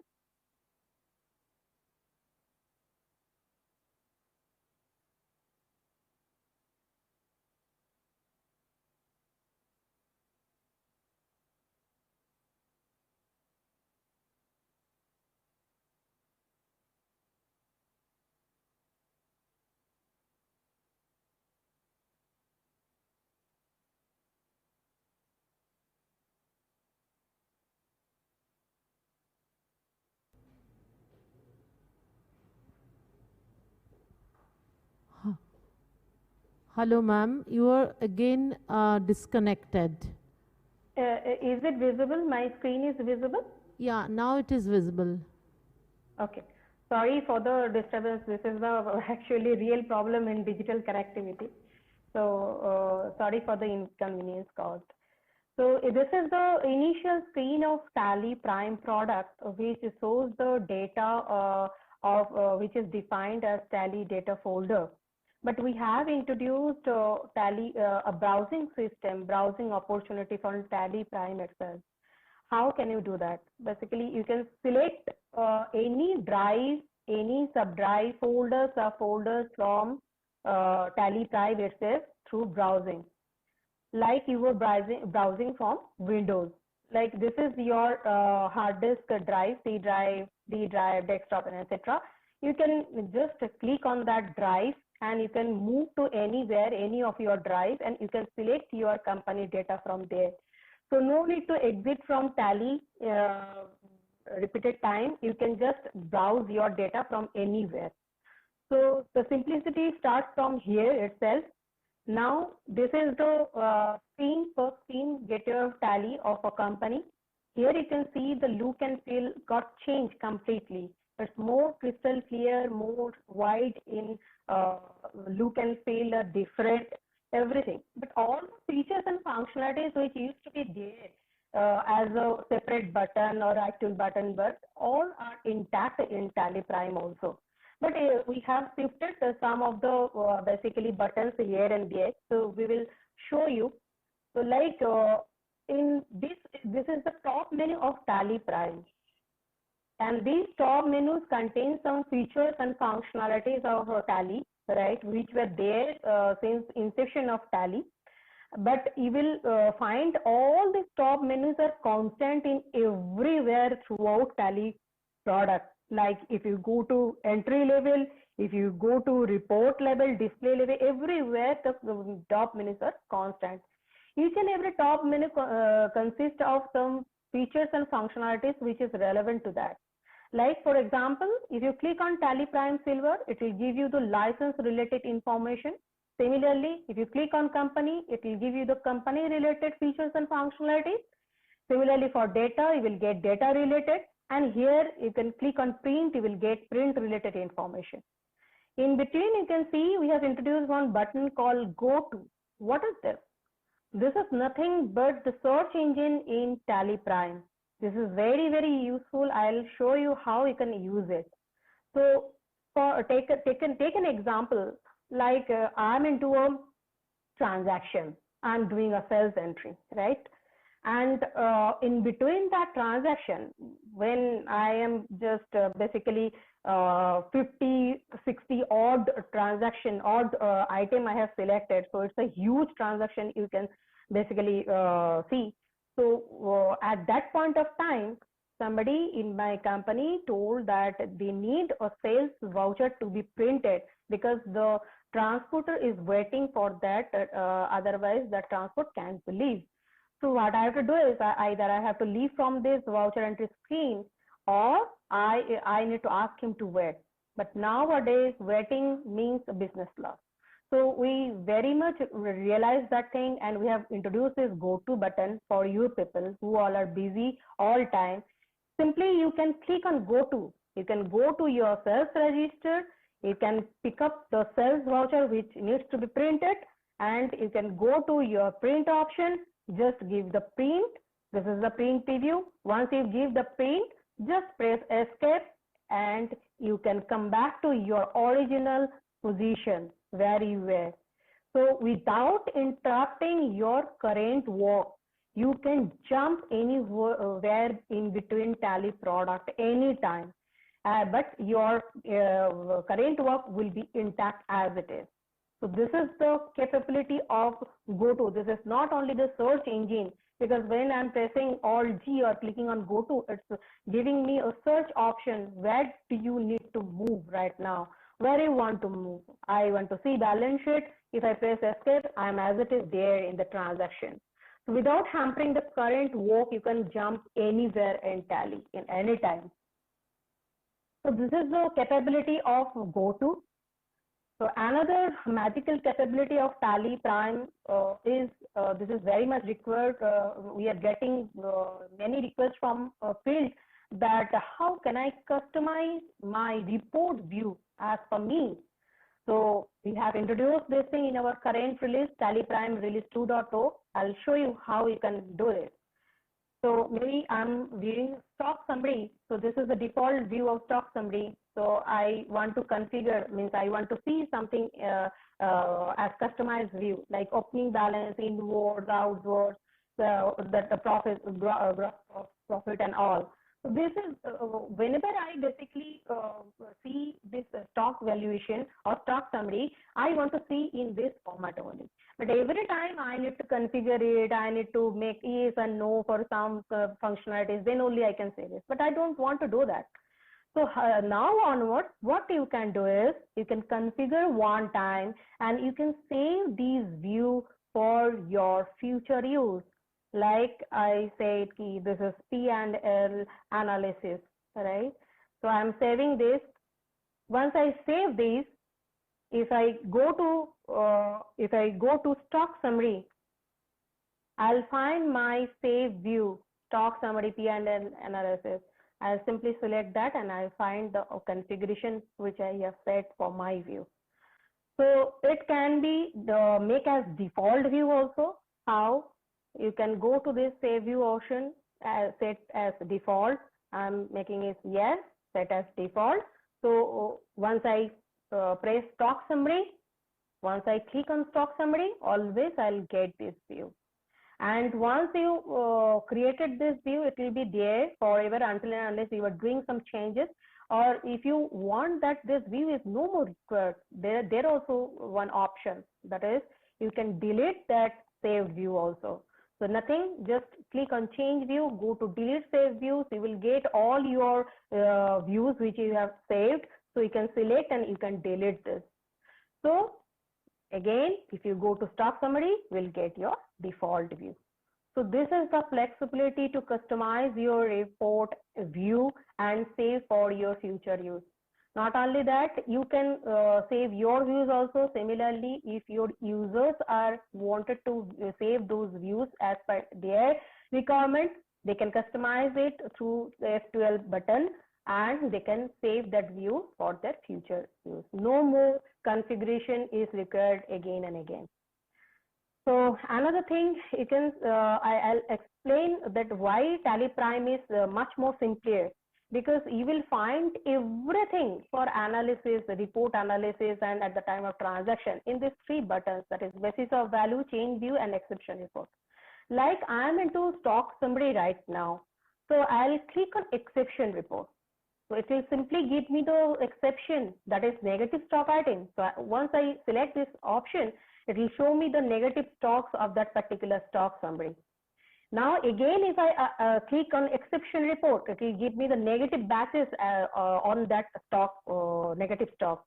So if I click on negative batches, so it will show me the negative batches only, batches with stock item detail. So the button is one, that is exception report, but the function of that button is different in different reports. Similar way, if you go to change view, you will get all the related reports related to stock summary. Like movement analysis, definitely it's related to my inventory only. So I can select movement analysis from here. No need to exit from my current screen. So it will save your time at the time of daily operation, right? Same, if you go to change basis of values, you can change your stock valuation method. If I want to see my stock valuation as FIFO method, just go to basis of values and just change your stock valuation method. Similarly, if I go to balance sheet, again I will get these three buttons over here. But the perception, but the work pattern, or the reporting pattern in this particular report is completely different. So exception report, it will give me the negative ledgers because balance sheet is related to ledgers only. So it's showing me the ledgers. Again, if I go to change view over here, it will give me the views like what vertical balance sheet, right? So and basis of values, it will give me the stock valuation method, scale factor, etc., which is related to that report, balance sheet only. So this is the basically simplicity we have bring into our Tally Prime to basically minimize your day-to-day work time, and you can effectively basically give your time to your business, right? Or optimize your time and work. So these are the example of our Tally Prime simplicity. So again, I'll share my presentation.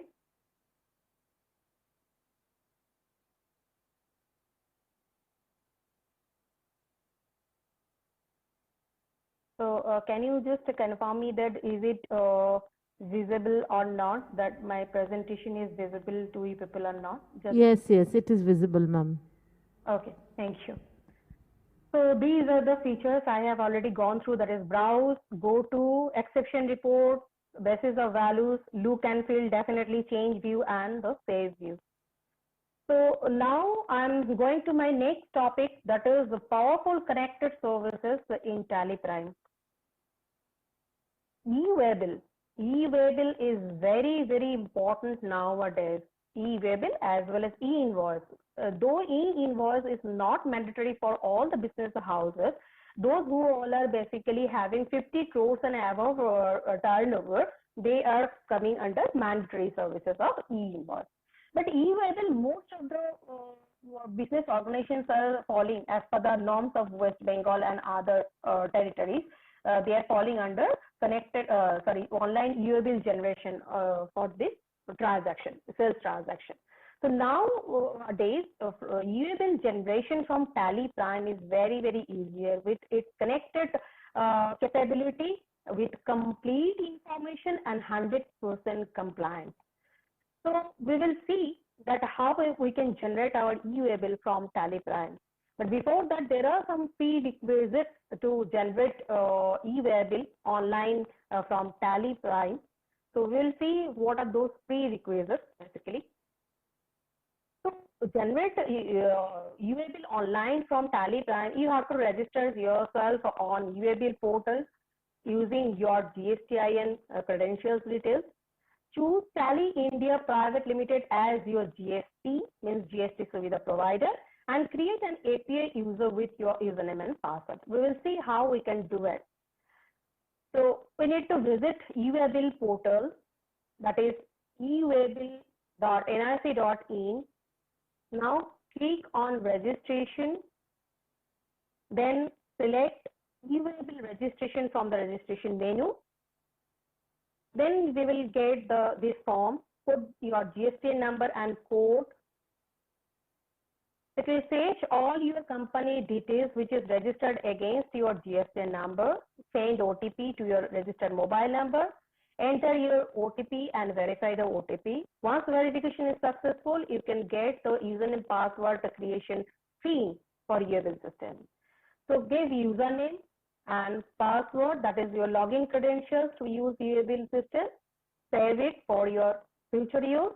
You have successfully registered for e-Waybill and created login credentials. Now to select Tally India Private Limited as GST and API registration. Click on login to e-Waybill portal, then username and password, login, then go to home page of e-Waybill portal, then click on registration, then click on for GST and put your email ID and mobile number over there, send OTP, verify the OTP, and then add new. Select Tally India Private Limited as GST. It will automatically assign your username. You can add 3 character suffix over there as per your convenience. Give the password and then click on add. So once you submit, API user is created and you can log into e-Waybill portal from Tally Prime using this credentials. Ma'am, sorry to interrupt you. There is some problem in your mic, so we can hear you from the venue of the program, but your voice is very less in our digital platforms like Zoom. So can you please adjust your microphone a bit? Yeah. Just hold on. I'll just off my Bluetooth and I'll connect directly. It will be better. One sec.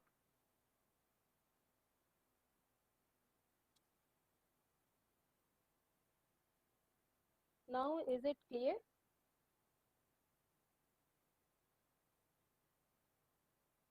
Hello.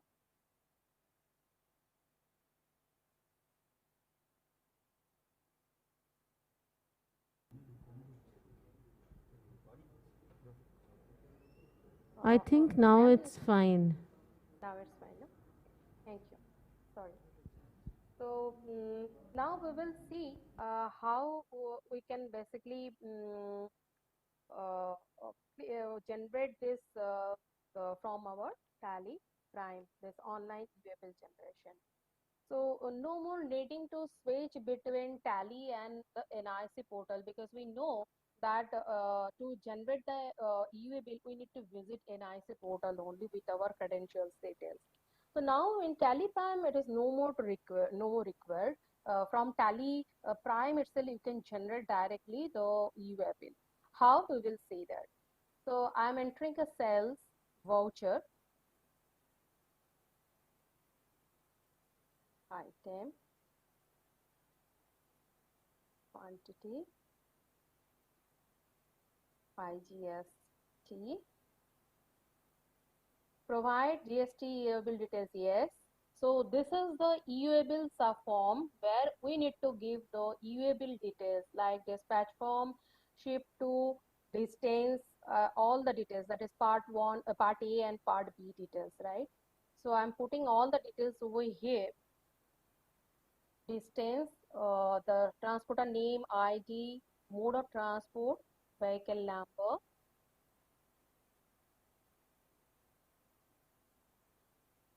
vehicle type, and once I entered into this, then it will accept. It will start exchanging my information with the EUA bill basically portal, that is NIC portal.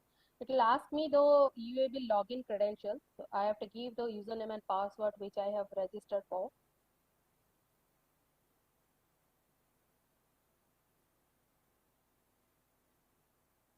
It will start exchanging the data with EUA bill system. So no more requirement to exit from Tally and then visit NIC portal, fill up all the details related to EUA bill generation, and then you can generate the EUA bill. No, it can be done directly from Tally, right? This is the powerful connected services example. So EUA bill is generated successfully and all details are updated in the transaction. So go to print preview. This is your tax invoice. You can see that all your EUA bill information is there in your tax invoice. This is the EUA bill number and this is the invoice details, right? If I go to next page, I will get the EUA bill as an annexure. So this is the QR code of that EUA bill. This is the tax invoice details. This is the EUA bill details which we have already given at the time of transaction entry. And this is the generation date and time and validity of that particular EUA bill. And if you basically come down to the bottom of that EUA bill, you will get all the part A and part B details, that is transporter details and the vehicle details, everything. So you can simply take this printout, this sales invoice and along with the this EUA bill, and you can basically transport your goods, right? No need to visit NIC portal now onwards. Similar way, if you were having a mandatory for e-invoice generation, so for e-invoice generation, you need to visit your GST portal, that is IRP portal, and for EUA bill, you need to visit the NIC portal or EUA bill portal. But if you were using Tally Prime, no more required. So with a single click of a button, you can generate e-invoice as well as the EUA bill from Tally Prime itself. How? We will see. So this is, again, I'm entering a sales voucher, right? Selecting the party name.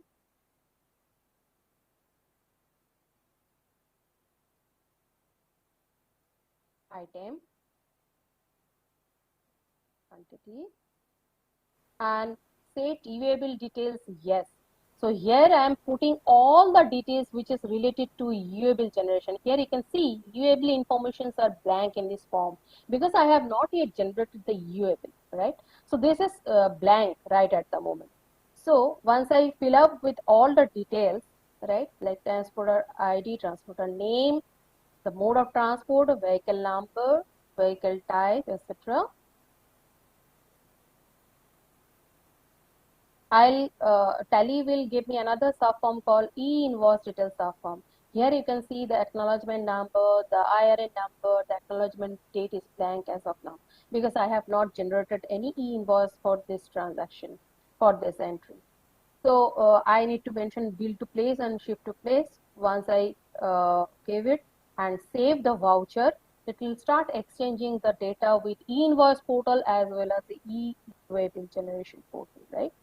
So if I press yes, it will ask me the login credential of e-invoice login, that is my GSTN login credentials. So I need to give the username and password over there. Press enter. It will start exchanging the data with e-bill and e-invoicing portal, and that both are generated successfully. Details are updated in the transaction. So go to print preview. This is your tax invoice, where you will find that IRN number, means e-invoice. After e-invoicing, you will get this IRN number, right? So IRN number is being generated with acknowledgement number and date. This is the QR code which can be scanned, and this is the e-bill information against this e-invoice. Similar way, if I basically go to the next page, that is e-bill annexure, so you can see this is the IRN number, this is the acknowledgement number, and this is the e-bill details with the generation date and time and validity. So this is the way how you can generate your e-bill. And similar way, if I go to that particular voucher alteration, you can see e-bill number which is shown in the e-bill or the tax invoice. You can see that is being updated in that form with the e-bill number and this date, everything. And similar way, the e-invoicing submenu is filled up by the IN number, acknowledgement date, etc. So everything gets updated by Tally Prime after this auto generation of e-invoice and e-bill. So there is a integrated solution. This is an integrated solution in between Tally Prime and NIC portal and GSTN portal. So here I have already shown you how we can generate your e-bill directly from Tally, also e-invoice and e-bill directly from Tally for a single invoice. But you can do it for the multiple invoices as well, for bulk import or bulk exchange, right? So due to shortage of time, I'll not be able to show you those features right now. But if you want any demonstration, definitely you can put it in our chat box, or you can send me your request. I'll connect you one-to-one. So this is the way we are basically interacting with NIC portal. This is Tally Prime. Tally Prime is interacting with the NIC portal, sending all the information to NIC portal via GSP or GST Suvidha provider, that is Tally India Private Limited. And similar way, they are receiving the information from NIC via GSP Tally India Private Limited, and it is getting incorporated or updated in Tally Prime. And with those information, the relevant reports are getting generated, like e-invoice and e-bill. So this is 100% compliant with complete information connected services in Tally Prime. So this is a great example. Now another capability of this particular is basically the NIC. Definitely you need to check another thing. Sorry to jump on the next capabilities. We need to check another thing over here. Sometimes we are getting some issues like connectivity issues. Sometimes everyone is saying that there is some problem in Tally Solution Services and all. How do you check that? Is there any problem in Tally Solution Service portal or connectivity, or is there some other issues related to that? So we have given an option called help in Tally Prime itself. In Tally Prime help, you can click on that particular button, select about, one option is there, and there is one option called status checking, status of online access services. Please press enter over there. It will redirect you to Tally site. I'll show you from my product itself, it will be better. So can you see my product screen right now? Yes, it is seen. Okay, thank you, ma'am. So you can select F1, that is about your help button, then go to about page. Here it is, the status of online access services. About page is basically all about your Tally product related to its installation, connectivity, data information, everything. Like product information, license information, is there any TDL or add-on customization is there or not attached to it, data information, connectivity services, and computer information which is basically required at the time of Tally installation. So this is the status of online access services checking. You can press enter over here. Tally will basically redirect you to its service pages. So this is the Tally services status. So these are the services which Tally is giving as a secure service with your Tally software services under Tally software services validity, right? If your TSS is valid, you will get all these basically connected services under that.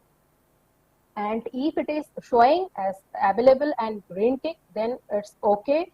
Or if there is other symbol like service disruption or maintenance, then you need to contact Tally Solutions. Otherwise, you can be confident that there is no problem in Tally services at all. And you need to check other related services like internet connection, or is there any problem in NIC portal or GSTN portal. So this way you can check that the Tally connectivity is there or not. So similar way, this is the connected service environment things. And another capability of connected services environment is to verify your GSTIN, party GSTIN and HSN SSA code with a single click of a button online from Tally Prime itself. Nowadays, if the GSTIN number or HSN code is invalid at the time of uploading your return, if it is got uploaded with invalid data, there is a 50,000 penalty clause by the government. So that's why we have introduced this capability in our Tally Prime latest release 2.0, where you can verify your party GSTIN as well as item HSN and SSC code for service ledger before uploading your return. So how can you do that? So again, I'll go to product. So first I will show you how you can verify or validate your party GSTN for a single party as well as for a multiple parties, right? So go to alter, select the ledger, party ledger, then just come to GSTN, get GSTIN info, press yes over there. It will fetch the GSTIN info or the detail which is registered against this GSTIN number in GST portal. So this is, as per your books, this is the ledger name, and as per GSTN portal, this is the registered company name. So you can match the company name as well as the address. If there is any corrections, modification required, you can modify it as per the GSTN information available. Until and unless those two are matching as it is, you will get an error at the time of uploading your return. So before uploading or at the time of creation of your party ledger, you can validate your ledger or GSTN info available in that particular against that GSTN number. So similar way, if you basically wanted to update or you wanted to validate it for multiple party GSTIN or party ledger, it can also happen, right? So how? Just go to then party GSTIN, right? Click on update party GSTIN. You will get all the items like Sunday debtors and all the ledgers under this group. So all these GSTINs are there. I'll be validating. So get GSTIN info. So all GSTIN or current. I said all. So once it will start exchanging, it will give me the information. Before that, it will definitely ask me the login credentials, that is EUAB login credentials, because these data are to be fetched from NIC portal. So we need to give EUAB login credentials over here. Once the exchange of data is done, I'll get the summary of exchange. So 6 are done, 1 is not done. Why? And it is in color red. Why? I'll show you. Yes. Then you can see that the EUA bill status is blocked for this particular ledger. That is why we are not able to fetch the data against this GSTN. Now for next ledger, it is showing black in color. So I believe that it is perfect. So let's see. Mark it yes, I said GSTN. Here you can see there is a mismatch. Though it has response, it has respond to our basically ping, but there is a gross mismatch in our books of accounts and the portal information. So the portal trade name and legal name is completely different from our books of accounts. Here you can do the necessary changes. You can talk to your basically Sandy Datre's party why it is different, and as per GSTN number you have got this information from GST portal, so you need to make the necessary changes to perfect your GSTR1 return, right? So this way you can basically validate your GSTN for single party ledger as well as multiple party ledgers. Now similarly, I was saying that we can do it for our a stock item HSN validation also. Similarly, you can do it for single stock item as well as the multiple stock item. How? We will see. So you can go to alter or create, then select stock item. I'm creating a stock item called weight.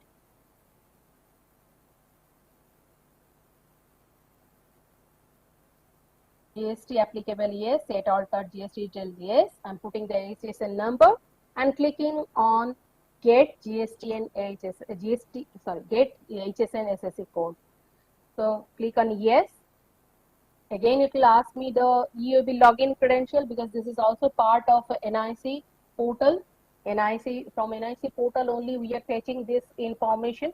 So we need to give the EUB credentials over there.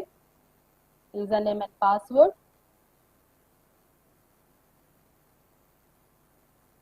So it has fetched the data, it is successful. This is the description of this particular item against this HSN number. This is the description and this is the information or summary, successful creation. So this way you can basically validate your stock items HSN summary or HSN number with your description.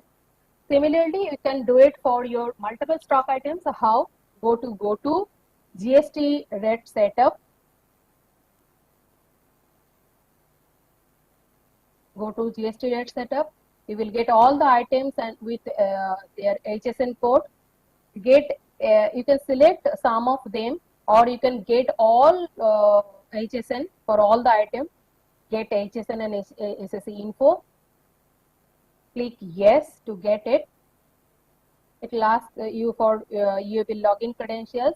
Once you log in, it will be valid till 6 hours. All right. You can see the summary. Successful 3, rejected is 1. Right, and 1 is rejected. This is the description of successful, and reason of rejection is also there. Why it has been rejected? Because the HSN we have given against this product is invalid HSN code. But others HSN number is valid, and this is the description of that particular code.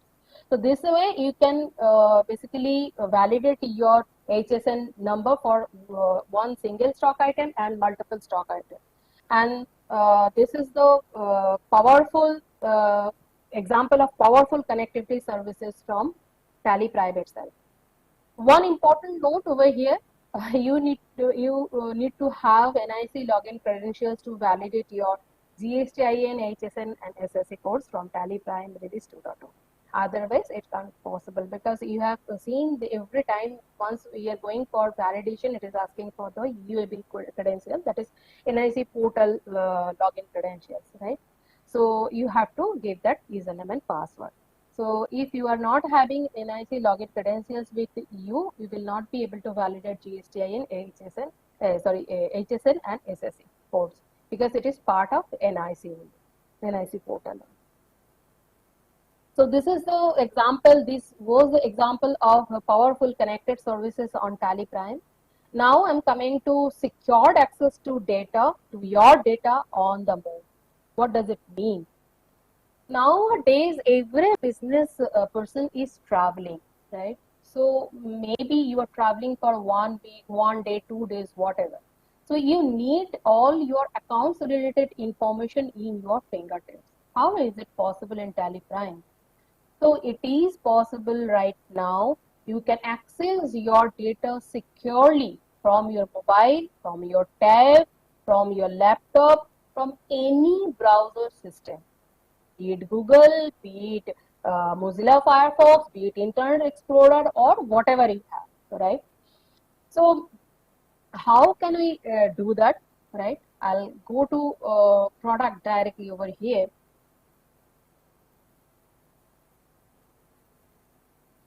Select company.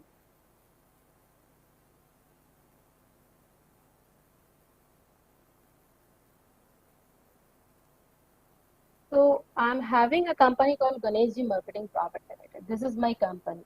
My company data is there in my company location, in the desktop, in my server location, whatever. My company data is completely safe. Only I need to access those information with secure connection. How do I do it? Just connect this. You can see there is a C marking against this company name. What does it mean?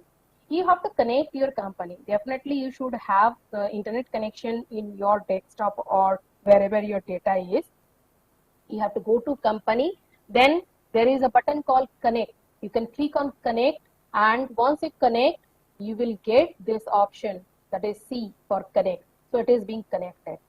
Now you have to basically give the permission to access the data, this company data, to someone. How do you do that? So you have to go to users and passwords. You have to select the roles, right? That is TallyNet auditor, TallyNet owner, TallyNet user. Different roles are having different permissions. Owner is having entire permission, like he or she can see the balance sheet, financial reports, and everything. Net user, you can restrict the user's view, right? Like you were doing in Tally features functionality security, that is there, right? Since beginning of the Tally. And after that, you can basically give the username, that is the email ID by which they will access your data. And definitely once you select this username, TallyNet will from TallyNet, you will get a link to generate your password to access your data, right? You can basically generate your password over there, and I'll allow you to browse basically the company data. Allow browser access. I said yes. So this is the configuration. Once you've done, I show you the balance sheet. This is the balance sheet figure, right? So I'm minimizing this, and I'm basically going to Google search. Can you see my this search engine screen, Google search engine? No, it is not seen. Okay, ma'am, I'll share.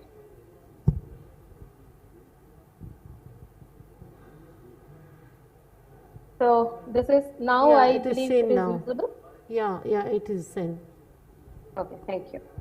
So once you are mobile, so you can basically access your Tally data from mobile, from tab, from laptop, anywhere, any browsing page, right? So I'll simply select or simply type tallysolutions.com. So it will ask me the login credentials, right? Which I have already given as Tally user login credentials. So this is my login credentials. So I'm putting over there. This is my password.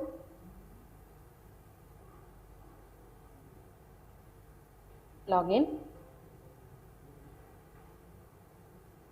So I can see this is basically the connected company. So this is my serial number. You can see, I'll show you. This is my serial number. This is my serial number 74001370. So here it is showing my serial number. This is connected.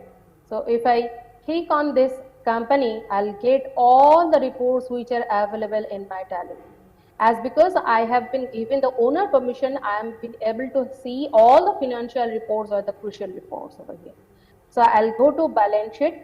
So this is my balance sheet, right? This is the balance sheet I am looking for. So this is the balance sheet, 72, 78, 48, 85, 204.60. This is the balance sheet, right? So this is balance sheet. Similar way, I can go to profit and loss. I'll be able to see my profit and loss here. Balance sheet always as on date profit and loss. I can see. I can change my basically date. Like here it is 26th of May. I'll select 30th of April. I'll click on show, and it will show me the monthly P&L. Right. So here you can download this in Excel also as PDF also. So another very important report or important thing is maybe you have visited some party, big party, right, and you were discussing about your outstanding, right. So simply you can go to your outstanding ledger, that is receivable and payable, right, bills receivable. You just select Sandy Debtors, your ledger is in front of you, right, Sandy Debtors receivable, bill receivable. So everything is in front of you on move. So here you can select the date as on date and Excuse me, ma'am, like we are reaching almost at the end of the session. Yeah. So I am also end of the end of my presentation. Give me just 2 minutes of time. So this is how you can basically see all your crucial reports on move, on travel. So this is the benefit of Tally Prime, and this is the capabilities of Tally Prime, right? So I'm logging out from this particular session. So nothing from my end right now. So you can basically put the question answer. I am free to give you the question answer if you have any. Do you have any question?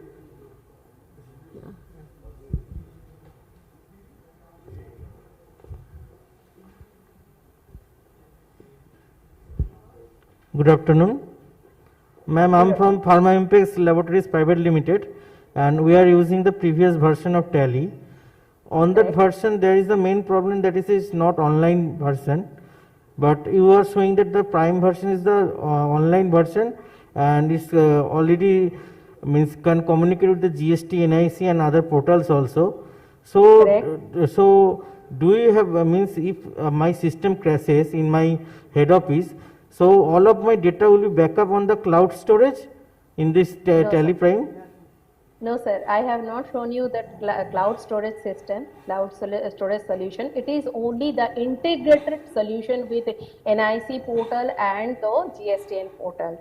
Sir, we are not, your data is not traveling anywhere. We are not storing your data anywhere. It is just exchange of your information in encrypted format with secure connection via Tally India Private Limited as GSP. Okay, my second question is, ma'am, suppose I have two organizations to run with, so we have to means in the offline Tally, that is we have to separately install and separately separately do it all the Tally program here and there also. But so if we just procure one Tally Prime, so it would be operated by two organizations at the same time. No, sir. Operation is same. It is not a cloud solution, sir. Okay. It is the integrated solution with NIC portal, EUA bill generation, and the GSTN portal with GST related reports and e-invoicing. Thank you, ma'am. Thank you, sir. Hello. Thank you. Thank you. Thanks a lot. Here is a small announcement. We have got here someone is submitted one card holder. Is a card holder of Miss Choitali De. So if Miss De is present, where she is requested to collect this from here. And now we will shift to like our B2B session 7. Where Mr. Indranil Datta, CEO, Chief Executive Officer of Datre Corporation Limited, will be interacting with us. First, I will request Mr. Indranil Datre to please come to the stage and address the audience, and obviously then we'll go for the interactive session with Mr. Datre. Meanwhile, another announcement, Lintas Packaging Limited. Lintas Packaging will be holding a small B2B session in the ITC room just beside this hall. So if anyone is interested after this session to talk to Lintas Packaging separately, we will be organizing a small B2B session with Lintas Packaging. Mr. Indranil Datre, sir, please. Laptop.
এটা just স্লাইডটা change করে দিন এইটুক তো কিন্তু ওটা কোথায় গেল ওটা প্রেজেন্টেশনটা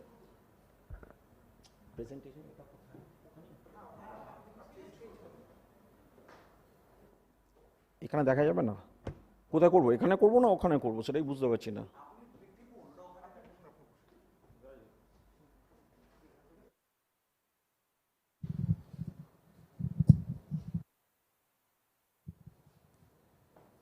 হ্যালো শুনতে পাচ্ছেন audible sorry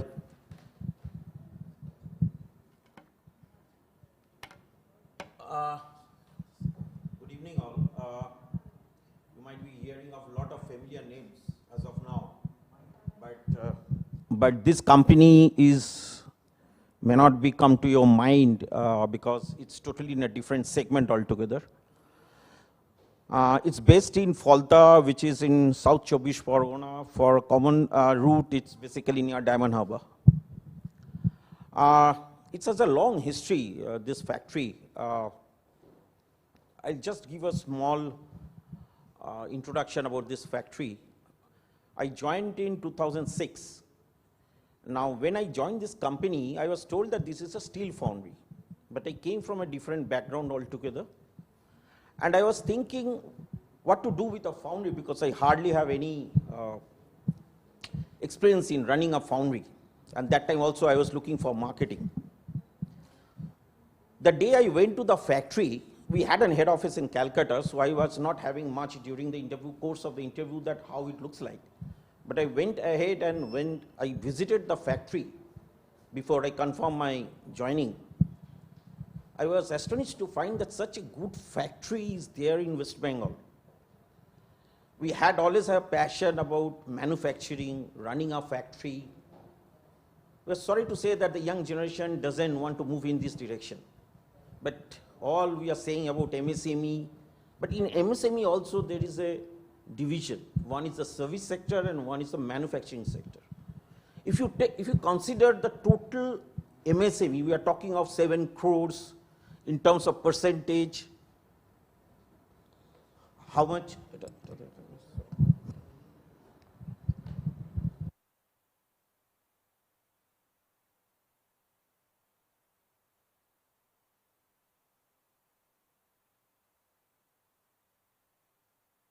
If you go deep into the data, you will find 2 things.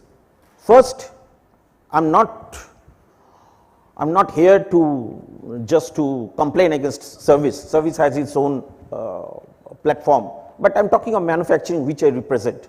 It's hardly 6%. So just think, it's 6%. And why we are lacking from China? Everybody is talking that what China could have done, we could have done anything. Because we thought that we missed the manufacturing sector. And the second thing what we missed is basically try to copy others. We have never been innovative. Now this is the point, this is the experience I had in my life, and I'm sharing those thoughts. Secondly, if you take the MSME, they are talking about 6.3 crores. I'm here to represent the smallest one, the smaller one. Let's say the smallest, the micro, and then the small. You know, these 2 components contribute how much of in terms of percentage? 99%. So we are talking of a domain of MSME, 99% of 6.3 crores represents the actual reality of manufacturing sector in the MSME in the space. Now we have to be careful here. We have our own problems. I don't want to talk about problems because they are always there. Everybody has its own issues. Now what MSME does basically? MSME basically supports the big industry.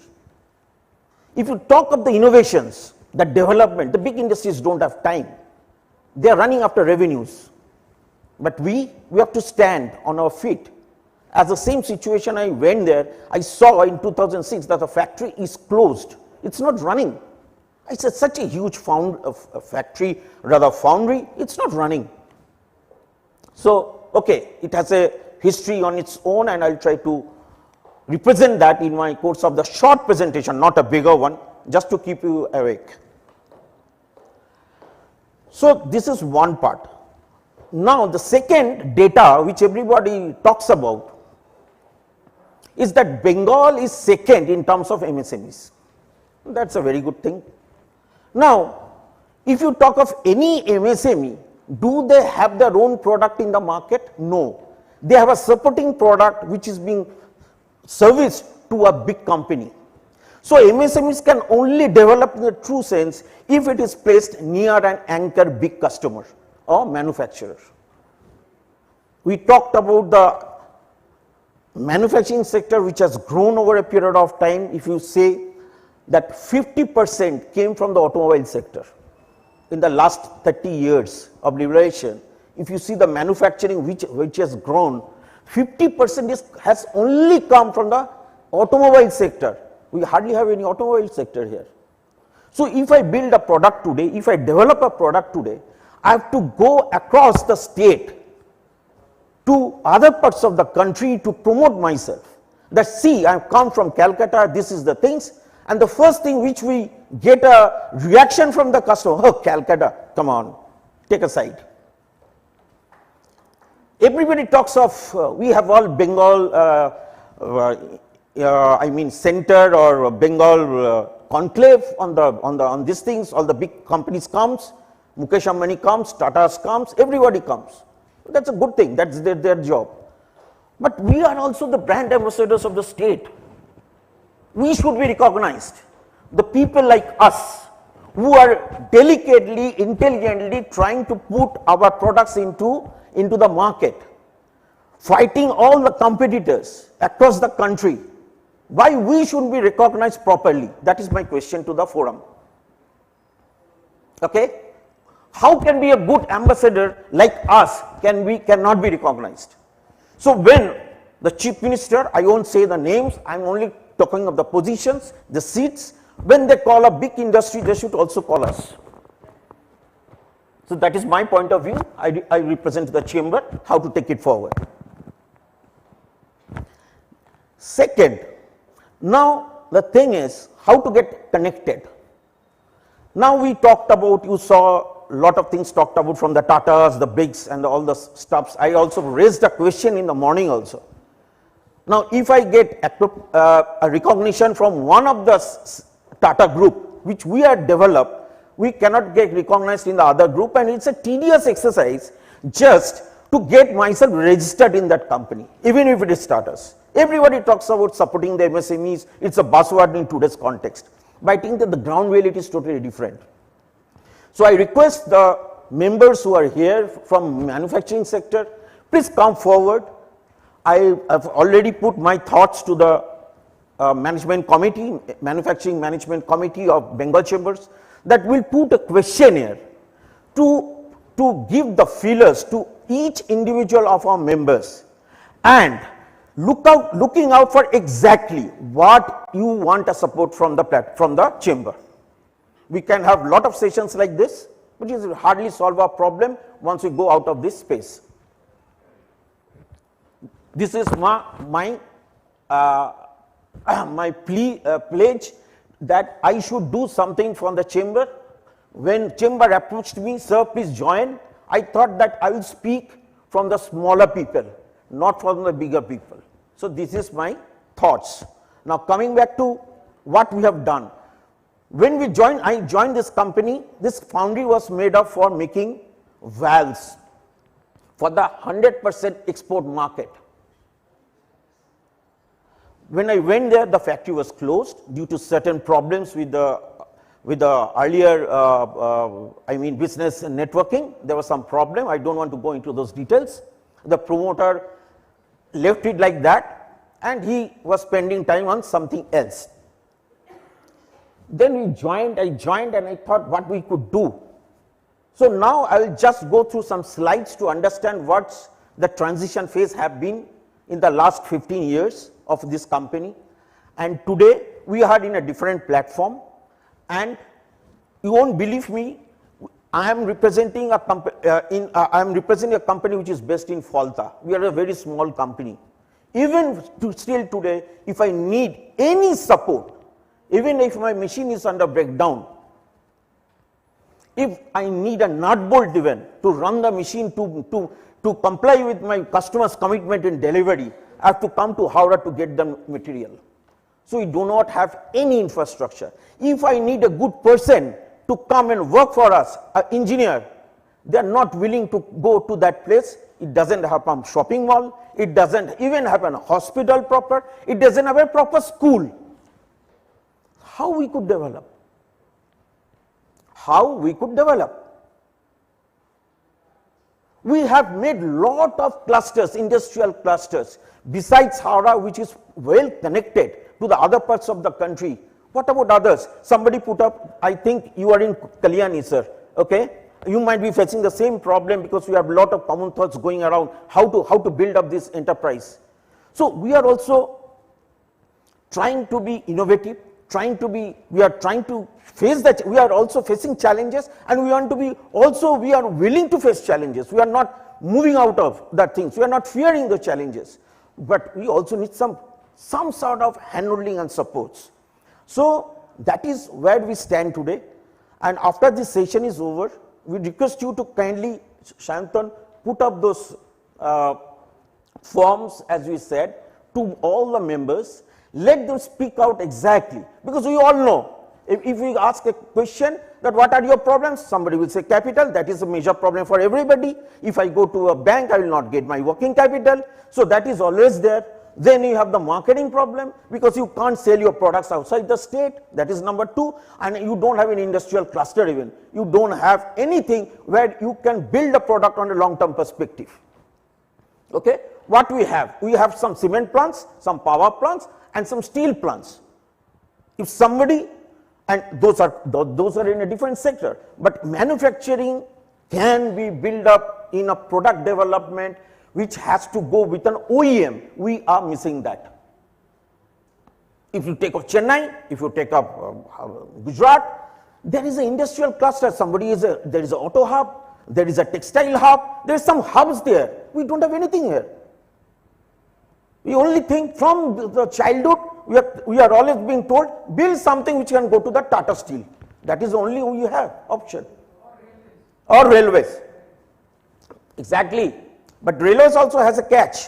I tell you, in the railways, even in the foundry, what we are doing today, these are all commodity items. There are 10 people there, hardly any technological research is going on, hardly any metal. There is so much things can be done on the metal. Even if you saw in the Citizen slide they have been showing that to make the watch lighter, they are not using stainless steel. They are thinking of titanium. They are using titanium, which goes through a special heat treatment. So these are the thinking. And also, customers are not willing to give us a hand holding. They only want that you give me a solution, and secondly, they don't want to pay us also. Okay? Now the R&D cost, who is going to pay us? Nobody. We were being so, just in the morning I talked to Tata Metaliks, you can understand. We are trying to build innovative products, we are different. We are positioning ourselves not as a steel foundry, which is actually basically it is. When we inherited this, I am not a owner, I am just running the show on behalf of the owner, and I have a team with me. What we do is, we say it's an engineering company. People loves. People say, ha, you are running a steel foundry, you are saying engineering company. I said, yes. All our products are innovative. I will come to the railway, sir. And what the process of manufacturing is my foundry process. Now, if this term is being used outside this chamber, people will laugh. But that is how it goes. But still, we boast ourselves in going in that direction. So coming to Datre, you see this is the administrative building. Can you see? Yeah, is it shown? This is exactly, so I don't want to go into the details of there's a plant which is there in Falta. It's just a very good location. As far as in today's pandemic situation, it is the most sought after place. So today most people would love to go there, but only on the weekends. See how the company evaluation has started. When I went there first, it was for the valves. We then moved out to earth moving equipments for special steel casting equipments. We worked for 5 to 6 years with Tata Hitachi. During that time, Tata Hitachi had just had joined hands with Hitachi, and they wanted some new products to be developed. We joined hands with them and we developed those products for them. It went smoothly up to 2008. After that economic crisis, we started thinking that how to move ahead. I was searching for an OEM, well, there was no one here. When I went to JCB, they said, why should I take from Calcutta? Because the business cycle doesn't work for me. Then I went to Komatsu. They said, why should I take from Calcutta? It doesn't work for me. So I came back and I understood that we cannot expand our business in this domain. Luckily that time we went to BML. BML gave us some sort of access, and now we are also a regular supplier of BML. During that time we were thinking how to move ahead and which business domain we should move, because whatever we do in the railway sector, sir, I didn't want to go into the railway sector directly, because in Calcutta and around it is only the wagon sector which are all are related to, and it has become more of an archaic business where you have to be L1 and you have to do that, go through the tedious process. We don't want to go that, it hardly has any innovation. So we were thinking in 2008 to 2012 We were losing money. I'm telling you, we were losing money, but I had the blessings of my promoter, because in anyhow he was losing money because the factory was closed, but at least he could see that we are doing something. So he said, okay, some money you take and do. I said, we have to develop. When I went to the engineering colleges, big engineering colleges, they don't have that scope. They will, sorry to say, commercial production and development something else. It has to be as per the need of the customer. Okay, it is research oriented, but application has to be tuned to what the customer needs. So probably there is also a gap in the linkage. In mining, we were approached by a big company which is a multinational, a Calcutta based, I won't take the name now, and that time also they were also trying to foray into the international market, trying to compete with the big multinationals. When I went there and asked him what is the actual product, they said hardly 1 or 2 companies in India, that too not from this area, they does these products and it is sold 100% globally. I said, why globally? Why not India? They said, because India doesn't have a market and India is not matured enough to take this product. I said, what product it is? It's called mill liners, grinding mill liners. We have talked of ores. Even in steel plant, you need the iron ore, you need the coal. But coal, it was hardly developed. Iron ore, okay, so it was not enough to take that sort of a technology. So they were selling products to Europe, to South America, to Africa, to everywhere, Australia, where the ores like gold, Russia, gold mining, then copper, which is basically a very highly commodity product for all the electrical transmissions and motors, then titanium, and of course iron ore. So these are the products which has a global connection and which India is doing nothing. Okay? And these people, there are some people who are supplying to those areas. Now the advantage what we had, China had the technological advantage. We didn't have that advantage. When I went to the institute to understand exactly whether we can develop, I saw that nobody gave a thought on this in the last 50 years because it doesn't have a domestic market. So nobody gave a thought. But it has a huge potential in the international market. I sat down with this team. They were desperate to develop the product, and we sat down with them. We said, we'll take the challenge. Please help us. Well, it's a very challenging product. I can only take a name called AIA Engineering, which is in Gujarat. If you are lucky enough to have some shares of that company, buy it. Probably today it is price is something around 3,001 share. Okay, from those areas, people always buy AI shares. Nobody knows here. Okay, so and the beauty of this product is, in steel casting, general, it has a long durable life. So once the product goes, the repeat order doesn't come. At least it's a 10 years product life cycle. So beyond 10 years, you won't get another order. But here, it's a mining, it's an abrasion resistant castings. So you will always get a repeat order if you can take that challenge in every year. The first thing what we understood, I went from here and then trying to build up my own networks in my own way to find exactly what is the product all about. Now my OEM company in Calcutta, he only gave me the specifications, but I don't know how to build the metal. We kept on learning. I took my initiatives, tried to contact here and there, but I don't have even the money to buy the technology from abroad. And China was far ahead on this technology and winning totally the international markets. We are doing nothing here.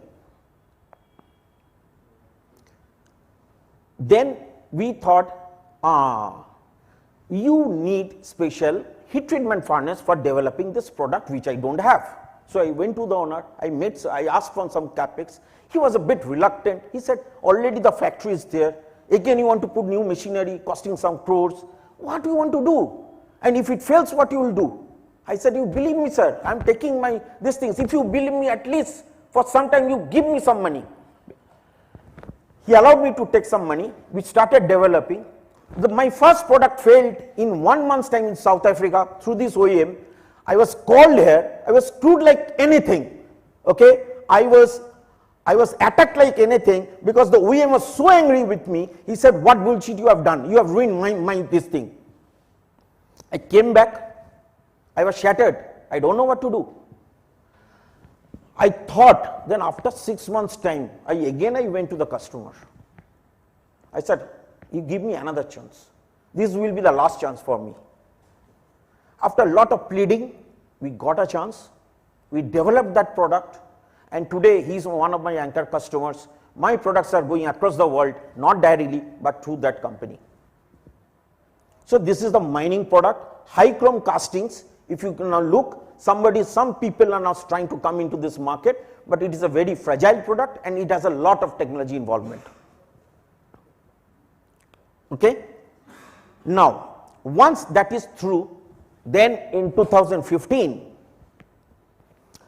I was thinking what happens. Now, when the BJP government came in 2014, they were trying to rebuild the whole railway network. Okay. And railways always, they act in a different, these things. They are not going to change, never.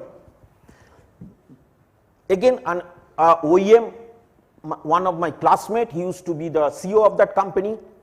He came to me in Calcutta. We met in a common platform.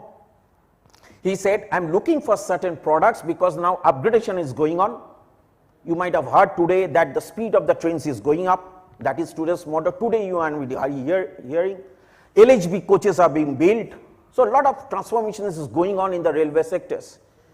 But the starting point had been 2014. He said that since the railways now want that since they are going to increase the speed of the trains from 80 km to 160 kilometers, Rajdhani was going around 130 kilometers, and also there are so much of vibrations in the general trains and all the old coaches are there. They are looking for certain safety components, what we call the couplers, with joining two coaches. Now they want to develop this product. I said, why don't you make me a partner? He said, Calcutta, I will not be allowed by my board. I cannot take from Calcutta because Calcutta already had a reputation that they are making for the passengers, for the the wagons. So that mindset is not going to come here. Similar type of a product of the low category is being built here for the railway sector, for the wagon sector. But today things are also changing in these things because the wagon speeds is going up. So a lot of things now happening. Now it has come to the surface. You can see a lot of news coming up now and then. I said, you give me a chance. Again the same story. So it took me 3 years to build that product. Okay, and today they are also one of my big customers. Next is the we now moved ahead. One of the customers is sitting here. I don't know whether he has left or not. So now in the infrastructure sector, we are starting to build another product for the roads. So that is now our new dimension. So this is where we started developing.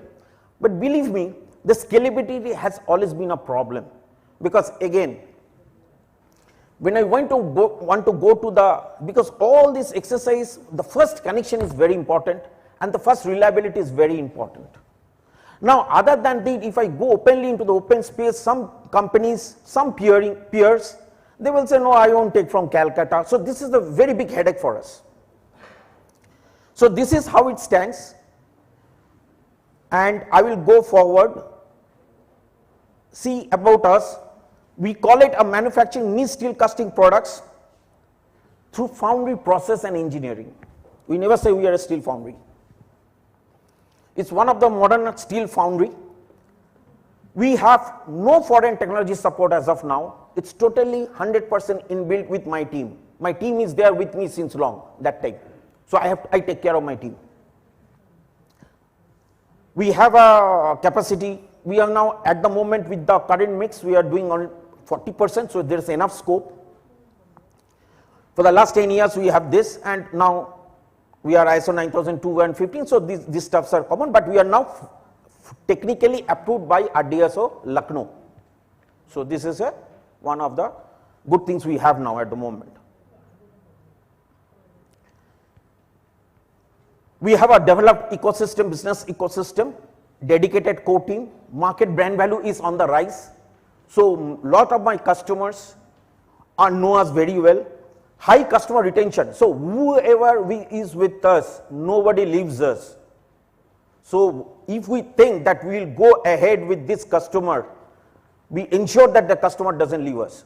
So all the customers what we have chosen, they are very sticky with us. Okay. Now business well balanced today in the Indian context, because the mining sector is the contributor from the international market, and the other is the domestic market from the railways and the construction equipments. The last thing, it may looks a bit tricky, but this is what is happening, because the foundry business, if you see the total foundry setup, it is mostly in the small scale category. In today's situation, COVID situation, almost no orders and the steel price so high, you cannot do any production because you will make a loss. So there is a very tricky situation we're in. Many foundries are getting closed. We are very few to stay afloat. I'm not sure what's happened tomorrow, but still we are trying our best. Sorry.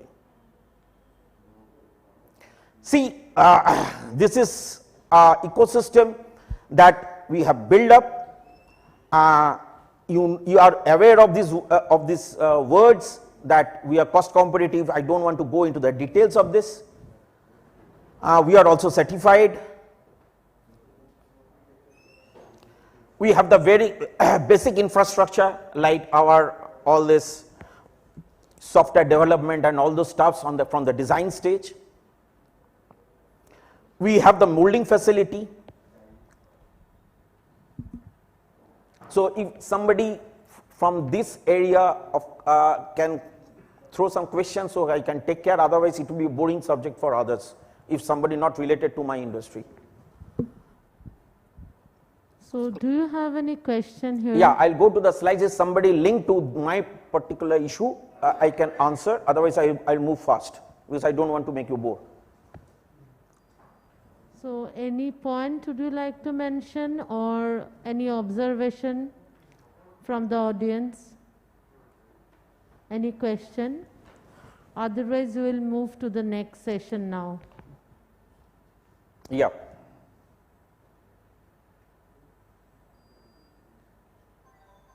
So thank you, sir. I would like to move to the next session. Again, an announcement you have? They have, I'm ready to answer anything to, I think I have speak out my mind. Yeah, sure, sir. Any observation, yeah. You allow someone to visit your factory to see your process? Yeah, why not, sir? Because I would like to surely visit your place. My team will connect you, and my details are also with the chamber, so you can come. May I know your can you My name is Shubir Rai. Okay. Company's name is D Kapoor Private Limited. Okay. We make insulators, FRP, specialize in FRP products. Okay. And right in the beginning you did say about, I think you just mentioned about Bengal means business, but there was a conclave in Digha where the government actually went out to, I don't know whether Bengal Chamber, but in Digha, they tried to connect with MSMEs. There was a move, and after that COVID happened. So what I would like to suggest to Bengal Chamber, that all of us in MSME, it's a total community who has to get along. MSME should try and convince the government that they should recognize us. I completely agree with you, because when you go to Bengal means business, you get lost. Exactly. 2,000 crores, 4,000 crores. Yeah. That doesn't mean anything. Everybody running after Ambani's. That was my observation, and I would like to connect and visit your factory. Sure. Thank you. Sure. Sure. Yeah. So my question is, how are you looking at taking into account the energy efficiency measures in your foundry? That's a good question because energy is one of the biggest cost contributor to our production process. Yes, sir. And that also, when I compete with my peers in the on the different parts of the country, all my heat treatments, they run on the gas, but we run on the electricity. And second thing, that is another, I have placed a request to the chamber also, because if you see the rate, the tariff of the electricity in West Bengal, it's ranking from the top, I think it's second or third. So it's a very high cost of electricity also here. So people like us who runs on the energy, which is a big factor for the production, we need to take care on that. Yes, sir. Okay. And coming back to your question is that we have a lot of furnaces, electrically heated. We also have compressors, okay. We have also represented ourselves in the competition. So I'm not sure whether we will get the prize or not. My team are here to take that prize, maybe, God willing.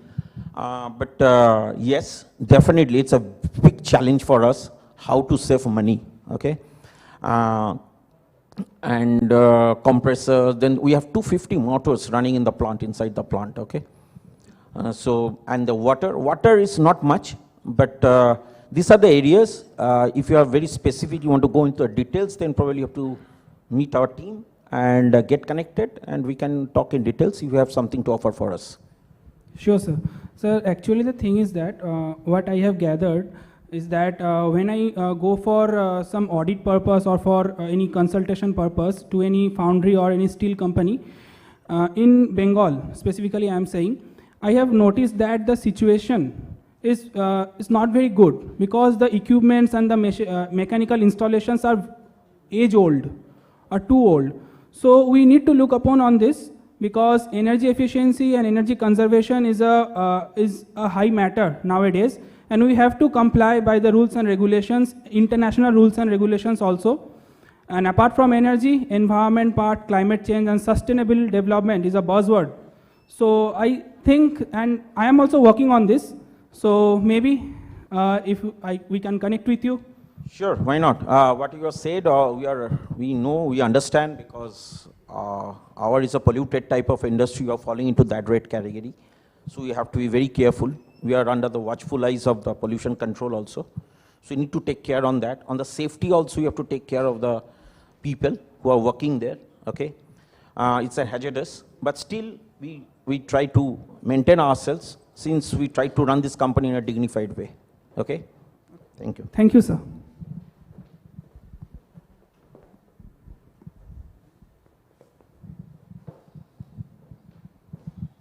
So I can leave it here. No, sir, it was truly and very interesting and passionate session. So we would like to, do such kind of session at least once in 2 months so that we get the chance to interact with you. Thank you, sir. Thank you. Definitely, like your advice, we will try to address that. Before we move to the session number 8, I would like to announce that Lintas Packaging, who is present here today, they want a small B2B session in ITC room, which is just beside this hall.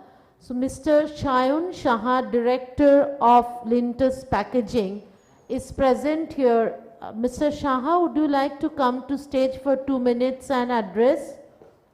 Is Mr. Shaha present here? Yeah, please come.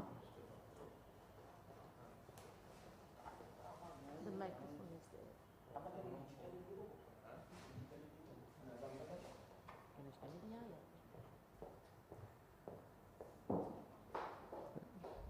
A very good evening to all the members out here and all the guests.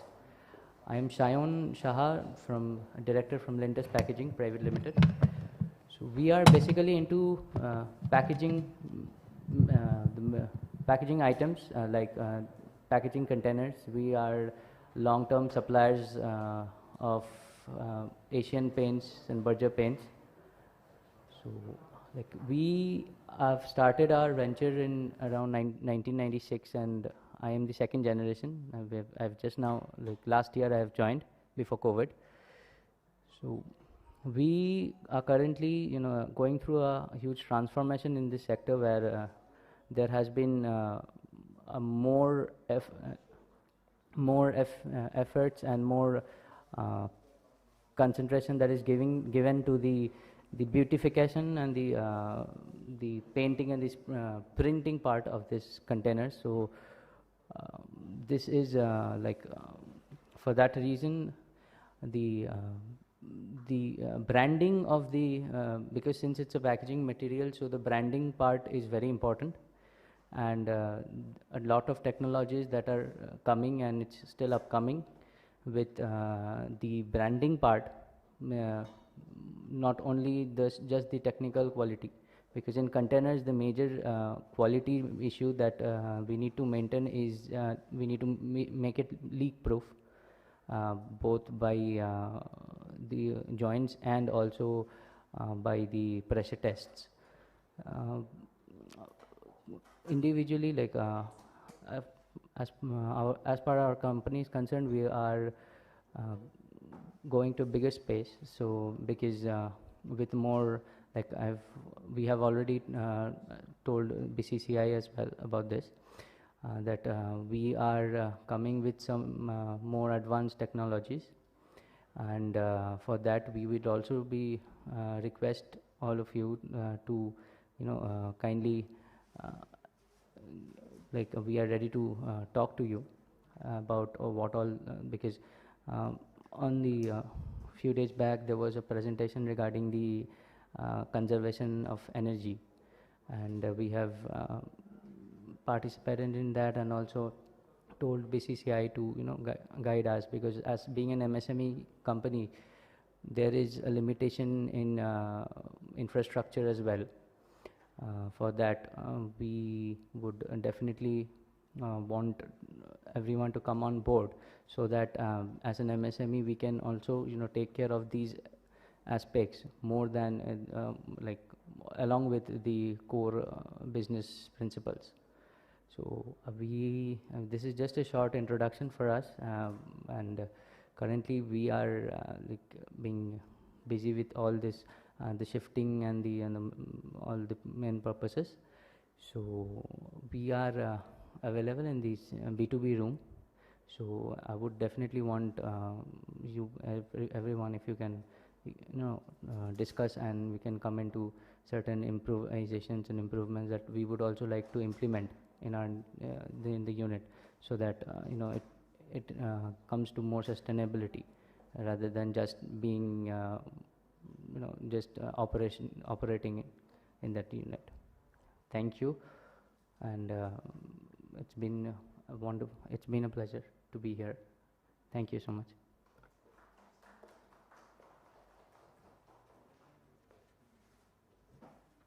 Thank you, Mr. Shaha. If someone would like an interaction with Mr. Shaha, with Lintas Packaging, you, like all of you, are most welcome, whoever is interested.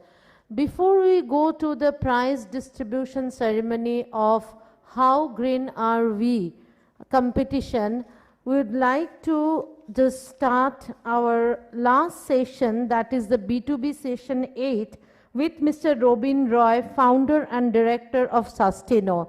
I'd like to request Mr. Robin Roy to come to the stage and address the gathering, and obviously after that there will be an interaction. If you like to raise any question, interact with Mr. Roy. Thank you.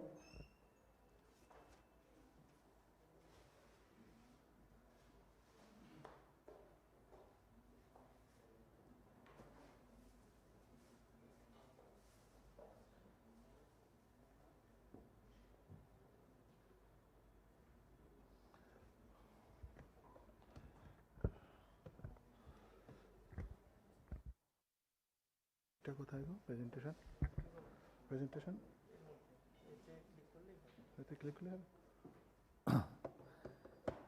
Good evening, everyone. Can shall I open this? Along with me, I have Mr. Ranjan Ghosh. He is the Managing Director of Sustainability Partner Sustiknow, and we have two companies. So we'll be talking about two companies, what we do and how are we trying to create some impact in the space of energy and also sustainability. Before we go to the main topics, I would like to thank Mr. Datre for his wonderful talk. He has spoken his heart, and I have been listening to presentation from Mr. Ghosh from Citizen Watch, and I was talking to Anjan sir that probably now is the time not to have any watch, because if we have a mobile, why should we carry a watch? I don't watch for almost last 10 years, 12 years. I don't remember even whether I have a watch or not. Okay, and I think many of you, so we need to have an innovations. And I was talking to Sad that probably we need to have a watch which you do not have. And you might be knowing that everyone we have a biological clock. If we can make a watch which can measure the biological time, probably that will revolutionize the watch industry again. Why I am saying this story? Because we work on that. We work on completely on something which we dare to dream. And for the MSME sections, we have something to offer also. And I have been into this business from 2011, left, we are from IIT, so we had good jobs from MNC and other companies, but I found that it's not very interesting. So we left that job and wanted to do something, some impactful job. And the first thing I let you know that for the MSME, if you want to put, or if you want to reduce your electricity bill, and if you do not want to invest in your electricity, I have a company called Declare Energy, which puts the solar energy, solar power plant on behalf of you putting the investment, and we charge a huge reduced price, like the and we run this power plant for 15 years. And this is for MSME, for schools. We have almost, in West Bengal also, we have more than 50 to 55 numbers of solar projects where the companies like you did not put any money, and we supported them. So the burden was not there from the capex. I want to address one more important question, because I'm a scholar in economics also. So I wanted to understand why always poor is always poor.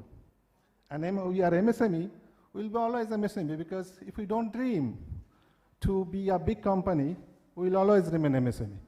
Okay, so we have to come out from this mindset that, today we are MSME, today may not be, could be SME, then could be something billionaire. So our main is our strength. We cannot fight with our weakness, right or wrong? Because poor fights with their weakness, and that's why we always remain poor. So if we fight with our weakness, I don't think we'll be able to overcome these things. With this kind of preface, some of the words, I would like to take you through the company.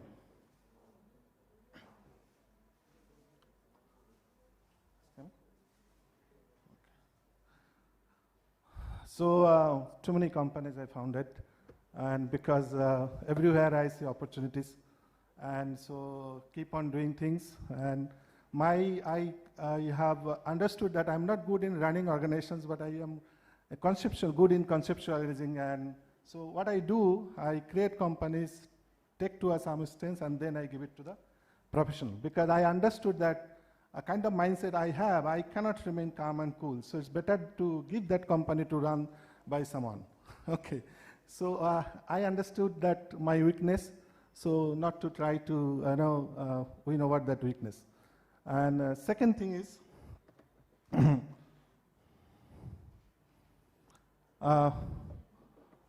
we have been talking about everywhere, you know, sustainability, sustainability, sustainability. And I asked that what is better, your sustainability or my sustainability? Okay, so I have been asking these questions. So which one is acceptable? Is it your sustainability or my sustainability, and what is sustainability? So fortunately, I had a pool of professors, you know, in IIT Kharagpur. So I asked them, what is the definition of sustainability? You have been talking and you have running courses, course after courses. You go to IIT Kharagpur, and even which is my alma mater, they will run this sustainable course, that sustainability course, but I wanted to understand what is sustainability. And to be very honest, I am still very confused. What do they say? And then we came up with one very small definition. Whatever is natural is sustainable.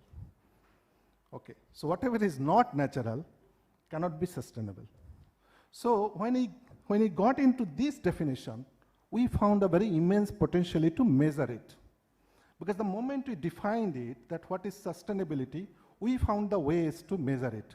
And this Sustiknow Advisory Private Limited is actually on that thing that how do we measure sustainability, and that measurement will help to value the product in financial valuations.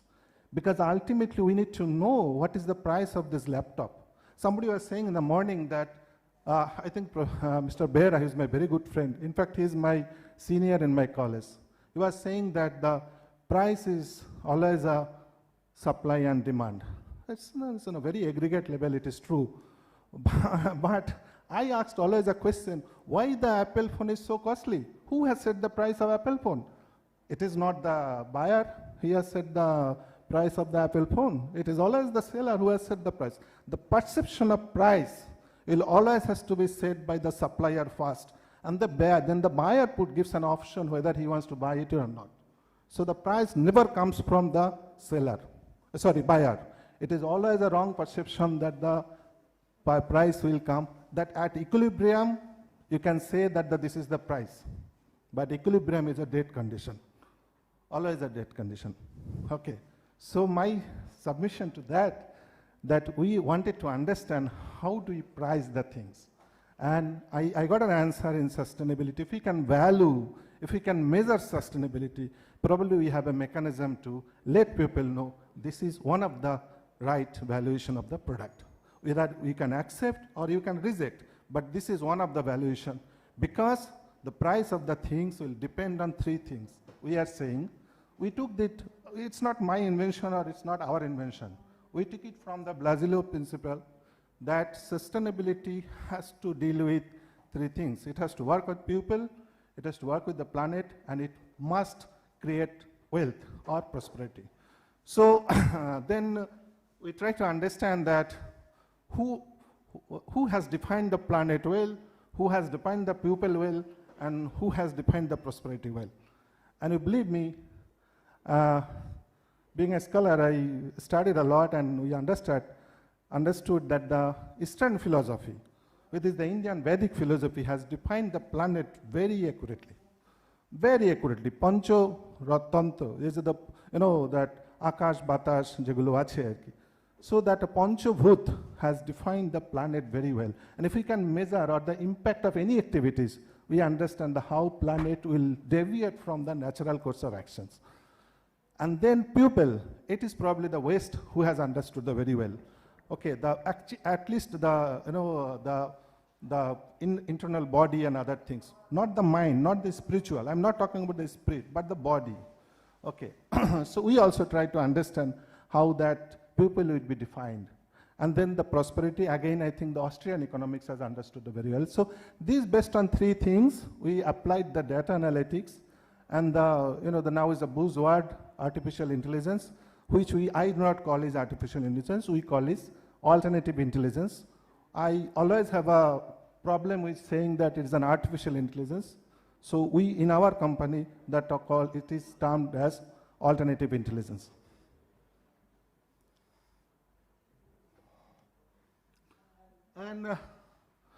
And when we did, we tried to see that how do we start, because we have to earn money, otherwise we will not be sustainable. Okay. So 11 chapters we tried to understood that these are the 11 things which we can work. And I said to myself, probably these 11 chapters after my death also will remain unfulfilled because I cannot run these 11 chapters in my lifetime. So we started with 1 or 2 chapters. Okay, gradually I have written a kind of a diary which is called Robin's Note, which will gradually the company, whoever takes care, will take it forward. That's the aspiration. So this is the method I described that, you know, the 3 things, the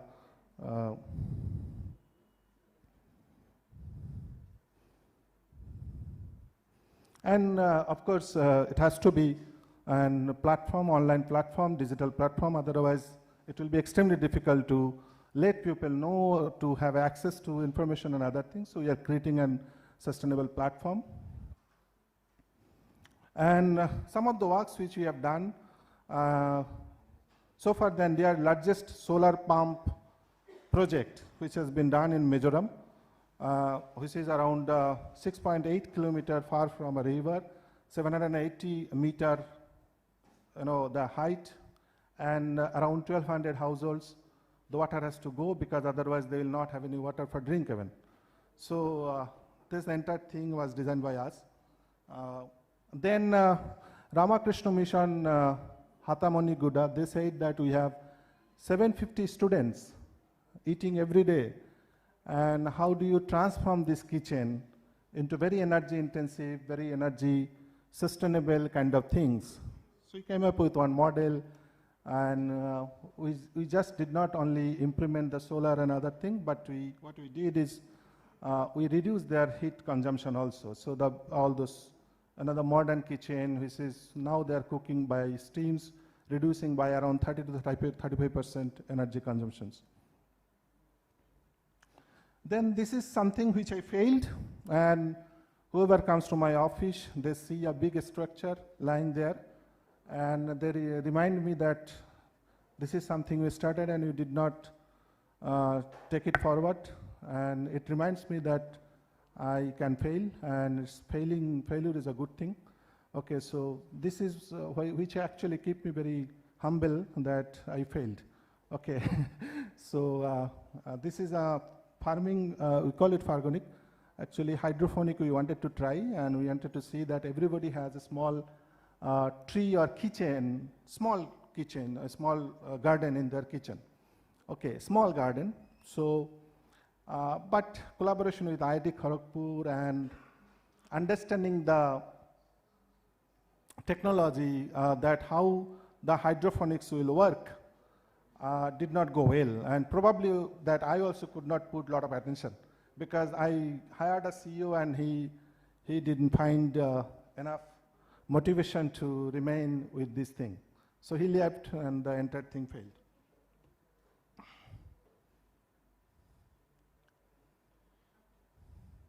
This is something I think after that 11th chapter I'm not going to discuss.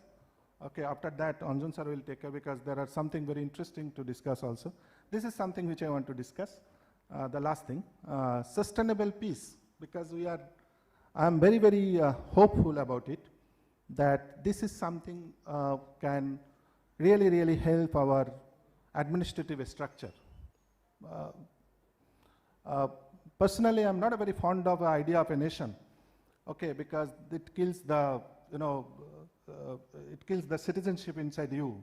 If you believe in a nation, it actually kills the citizenship in you. Citizenship means that you have immense potential to deliver something for your fellow citizen.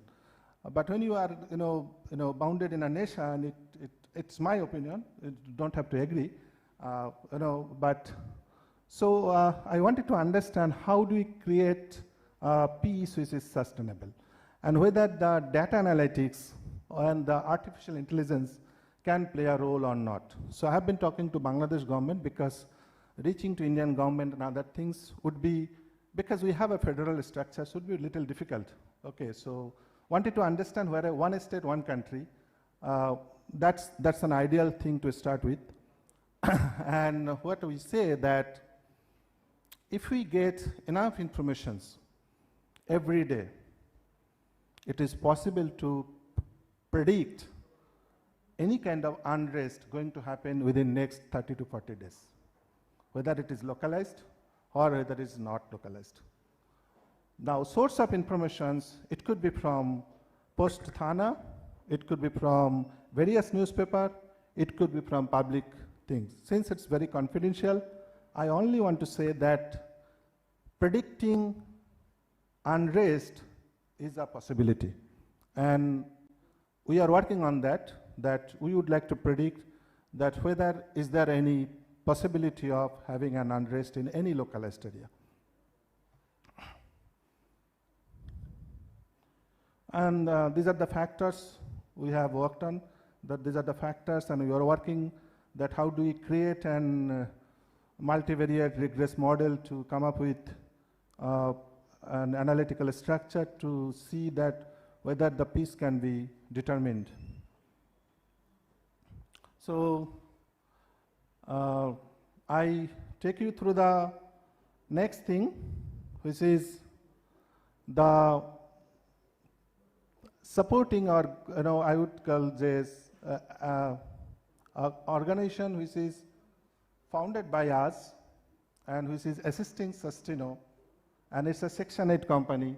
Do I have 5 more minutes? Or, okay. Supporting Sustiknow and many other companies, which is also a good platform for you, which we are saying is a Section 8 company, please remind. So it's not an NGO, because we wanted to make sure that it falls under the Companies Act. So no way that whatever you want, it can be taken away. So it has to remain with the company. And the pain of MSME or pain of the poor is that we cannot do R&D because we don't have that much of fund. Okay. The fact of the thing is that we have a very limited fund. We have to use it for marketing. We have to use it for selling, because otherwise we will not be able to earn money. And now it's a chicken and egg relationship. Unless and until we have a good product, we cannot earn good money also. So who does the R&D for us? So we debated that if we have so many IITs, if we have so many NIITs, if we are spending so much of money, what is the output from those institutes? And I debated with many professors that output is papers, and output is students like us, which is completely useless unless we create something good for the society. Okay, we can have a good life, but what is the output of the institute is completely useless. So we clubbed with IIT Jodhpur, and fortunately, good people are always there. Fortunately, Professor Chaudhary, he is the director of IIT Jodhpur, and also a Bengali. Why I'm saying it's a Bengali? Because we could, communicate. He could understand my language very well. I could understand his language very well. That's the reason I said. He said, Robin, it's a very fantastic idea that let us develop products. Let us not talk anymore on technology. Enough is enough. We have created enough technology. So let us start our course, which is called product development. Our next company, which will be talking by sir, is a Scholar Lab Foundation, which we are trying to create an ecosystem for developing product, where we are saying that if you have an idea, give it to us. You don't have to spend. We give it to you back. We do an kind of a patent, but you have to share a patent percentage, and we will raise fund from different sources. Okay, and you will get a very, very able team. Trust us, it's your product. It goes to you because we are a Section 8 company. So you have every information, everything, but you get a product within a reasonable time. Thank you very much. Anjan sir. So next. Yeah, means we have another slide, right? Yeah.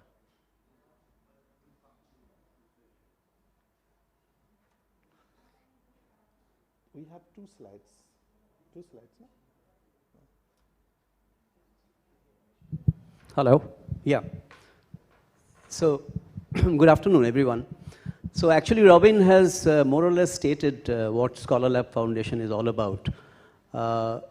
It is actually how we came upon this idea is that a few of these alumni of IIT, we were working together on renewable energy and sustainability platforms. And then we really came about this big gap we were finding that today all these institutes, the academic institutes, the research institutes, they are in the forefront of technology, they are in the cutting edge technology they deal with, they do AI and machine learning and all that stuff and so many other things. But ultimately they are not able to really produce or develop products which can benefit people. So how is it? Where is the gap? So we thought that the gap is that they are not able to talk to the industry. They are not able to understand how the industry works. They are not able to understand the customer. They understand the technology. And somebody has to really make them match.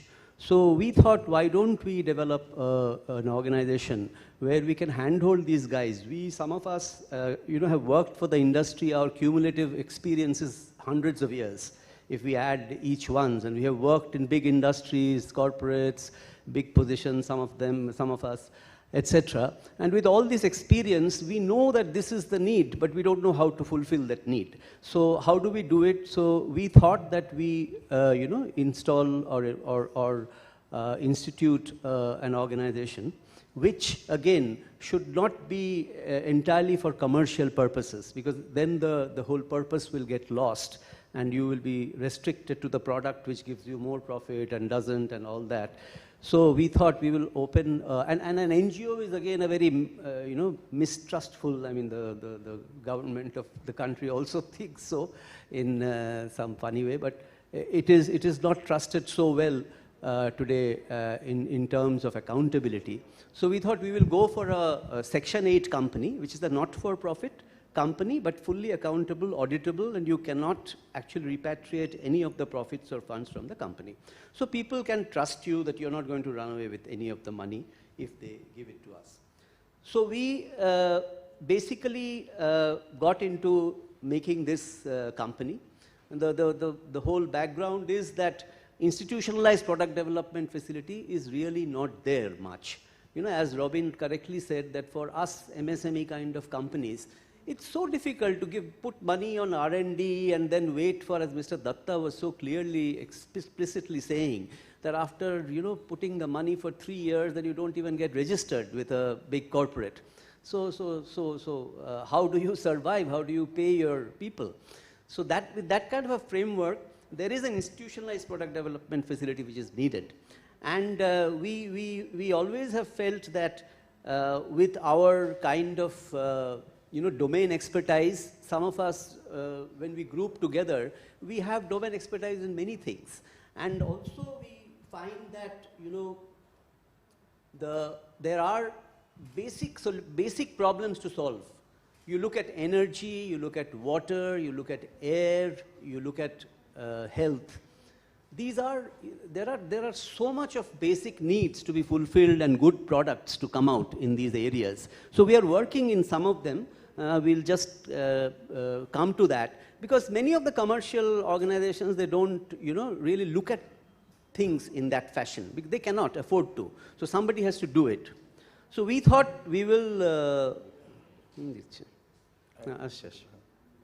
ঠিক আছে।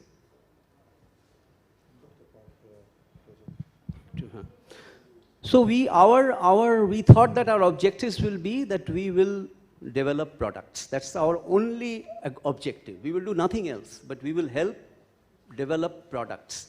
And we will put a process with a customized research. We will deliver industrial innovations as an extended arm of Indian premier institutions. So one of the things we found was that we ourselves are from IITs, and we find today there are 20 of them. There are a number of IITs, huge talents, huge amount of research, lots of PhDs, but they keep those theses in the table and they go out for a multinational job or outside to USA for a better job or something like that, and nothing happens after their research. So we thought that if we can, and the truth was that they're not purposely doing this. There is no real scope they have to take their work outside and convert it to a commercial entity. So therefore, somebody has to do that job, and I thought we thought that we can play some role in trying to do that. This is a very new initiative. We have just, we have started the company during just before COVID started, so we have lost 1.5 years. We could not do much because unless there are a lot of face-to-face interactions, we don't really have to do much. So now we thought that we will get into certain, as I was saying, that certain areas like healthcare, energy, education, water, environment. These are areas where lots of small things can be done, and a lot of products can be developed in these areas. A lot of work is also going on, but this is not getting translated into something. Next one. So what is our idea is that we team up. Like Robin said, we have got a memorandum of understanding with IIT Jodhpur, and this is that we will work together in the field of, we called it translational research. It is not, just research for the sake of research, but research which will translate into a product which benefits in some way, commercially or socially or financially, whichever way. It has to benefit. So with that idea, we actually, worked out, there are a couple of projects we are doing with IIT Jodhpur. We are being encouraged a lot by NTPC. NTPC has got an organization called Datre, which basically works, which is their research and development unit, where they want to bring out new products, but they are also limited by their commercial pulls and pushes. Therefore, they also wanted us to come and work with them. So what we are saying is that we do not know everything. We cannot do the research ourselves. We cannot innovate ourselves. We can have ideas. We can have, very clear concept of how to develop the idea and how to take it to the market. But to do all this work, we can use these academic institutions, research institutions. And they are very keen, actually. They are also like Shantanu Chaudhary, he was talking about, the IIT Jodhpur director. He's also an IIT Kharagpur alumni like us. So we gelled very well quickly. So he was very, very enthusiastic, and we have had meetings where, the entire faculty comes and sits and comes out with all the ideas. Because the other problem you find with these institutions, academic institutions, is that they are work in silos. The mechanical engineering doesn't speak to the electrical engineering doesn't speak to the aeronautical, and therefore things cannot really harmonize. And because in any product development, you need a multi-divisional approach, a multi-discipline approach, without which, and that's why we find the IITs and many of the institutes, they cannot do a full justice to some of their work, is because they say that we have done our bit, the rest is up to the mechanical. And the mechanical will say that we got a half-baked thing, we can't do more than this. So this is very usual, I'm saying. So if we can, as an agency, a trusted agency, who can handhold and put these divisions together, the multidisciplines together, then remarkable results can happen. We are working with Jodhpur on, we have given example of a few things that we are working in. One of the things is health and well-being. Now, we noticed that with this COVID onset, there is so much of anxiety, so much of uncertainty. People do not know what will happen. People do not know how the disease comes, how it goes, what is the viral load and how it will affect. Nothing is really known to us. And one of the things we find is that we are not able to, the most affected, I would say, is the children. We are talking about ourselves that business kharab hai, COVID sab maar diya and all that stuff, but the children are suffering so much, 1.5 years, 2 years, they haven't been to school, they haven't looked at peers, they are sitting in front of a computer or a phone and just, they don't even have an idea of what is going on. So therefore we found that if you can make a device by which One can, and everybody has a, you know, sanitizing, they will put something, they'll put a temperature scanner, and this, what comes out of that? Nothing. You don't know anything. I mean, okay, temperature is just one indicator, which I don't think says anything more than just a kind of a very, very vague indicator.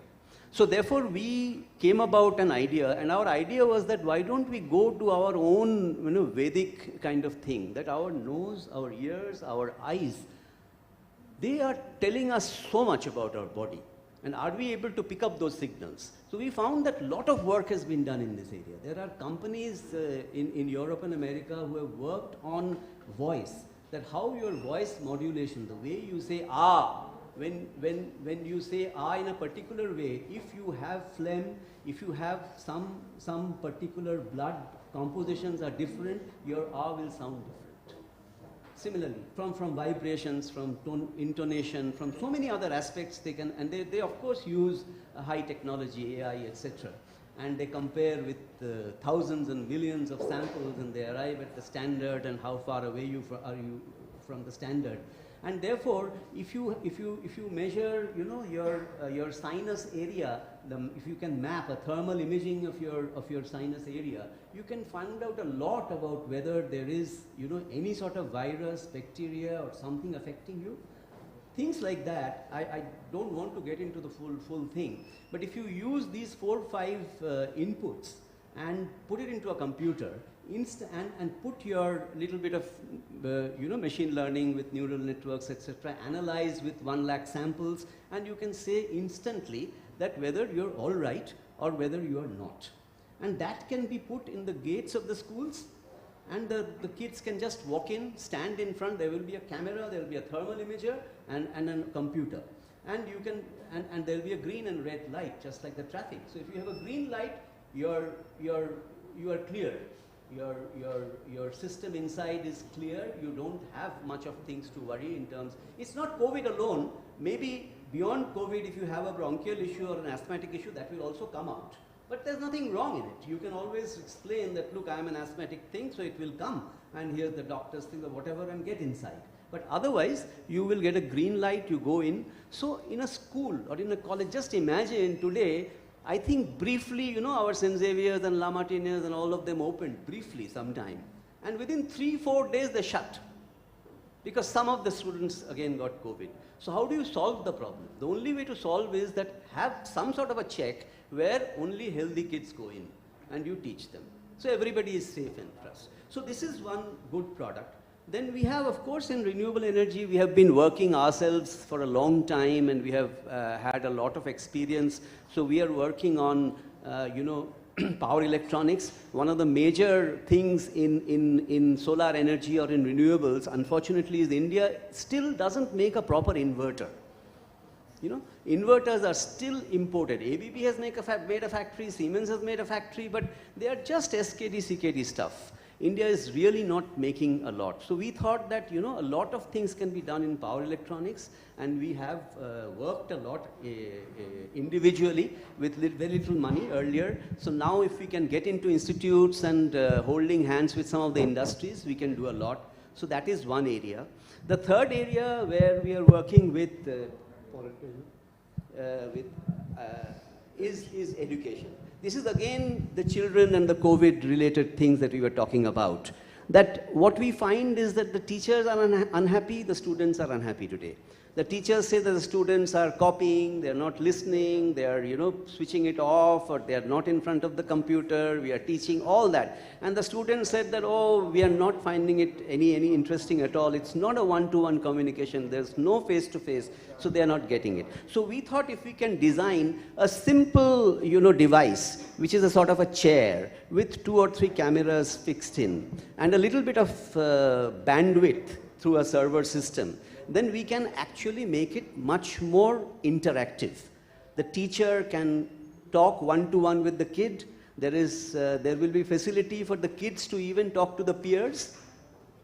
And also in terms of the security or whatever during the exam, whether they are copying or not, there will be 2-3 cameras. You cannot move, and therefore there's no question of, you know, taking Google and finding the answer or the book and putting it in. So that is one major problem today. The good students are saying that what's the point of studying? I've found my nieces and nephews, what's the point of studying? Even the, ordinary guy is getting 20 out of 20. I'm also getting 20 out of 20. So that is the kind of situation we are going through, which is serious. So therefore, to solve those problems, we found that a little bit of digital chair can do wonders. And there is, we still haven't got any money for it, but a lot of interest is being shown by people. The third one is, of course, on water, where we are directly working with IIT Jodhpur. This is basically, one is, getting the desalination process. I think still it is not a very good technology is available today, and water is such a big problem. It's coming, it's right across us, and it's on our face, and in the next 5-10 years we will find water scarcity in many places. So to solve the problem, we have to ensure that we can purify whatever the rainwater and other waters, whatever is available, and drink it. So we have combined solar and vacuum evaporation and distillation process, and made a sort of a water management system where desalination process can be easily done. And IIT Jodhpur and us, we are working together. We hope that we should be able to. Today, India has got a, what is it called? I don't know, a water mission. And a lot of money Indian government wants to spend on the water mission. And we even spoke to Mr. Shekhawat, the minister.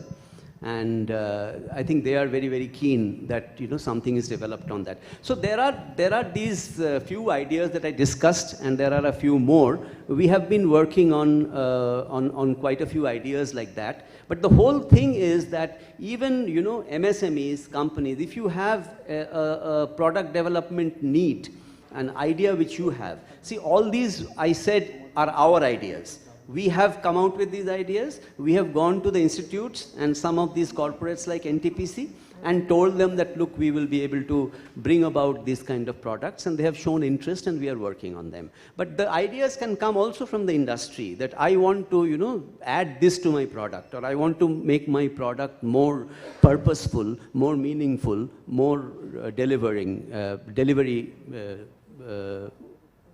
able. So with that also we are, ready. It's not a question of, sometimes, it's the ideas which matter. If we have good ideas, if we take it to the right forum, there will be people to support it. And today we have all these academic institutions and research institutions who are ready to go to, listen to us and work with us in our guidance and supervision, and deliver some of the products at the end of the day. So I think that is all that we wanted to say. Since if you have, this organization, as I said earlier, that if you have any ideas, you don't have to put money, because R&D is something which you want to do, develop for you and give it to back. Okay, so that, yeah. Sir. Just to ask you, how do we connect? Do we connect with the Bengal Chamber? Shayantan, how do we be connected with the... Okay, thank you.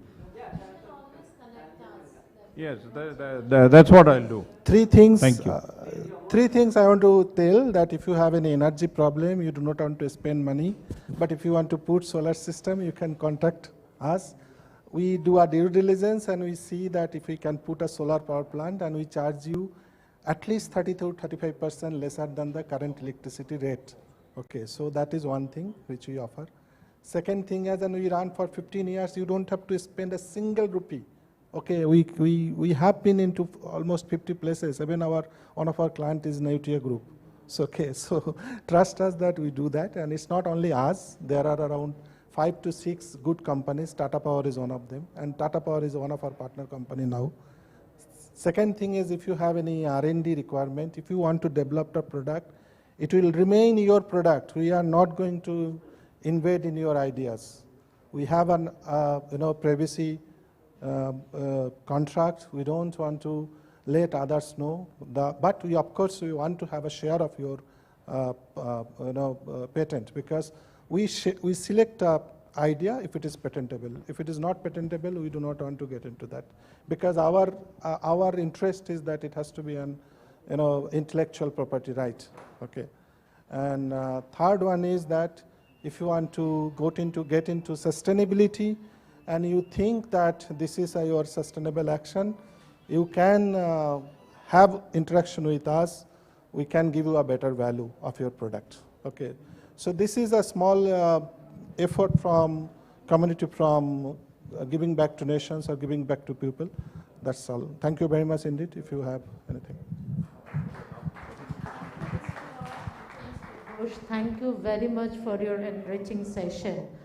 Before we move to the concluding session, which is the award distribution ceremony for How Green Are We competition, today we would like to remember Mr. Devkumar Basu, who was our chairman, and Mr. Basu sir was always with us, with Bengal Chamber of Commerce, for recognizing MSMEs of the state, to provide them a platform so MSMEs of the state can come to the platform, talk their issues, and he was very keen in connecting manufacturing and large industries with MSMEs.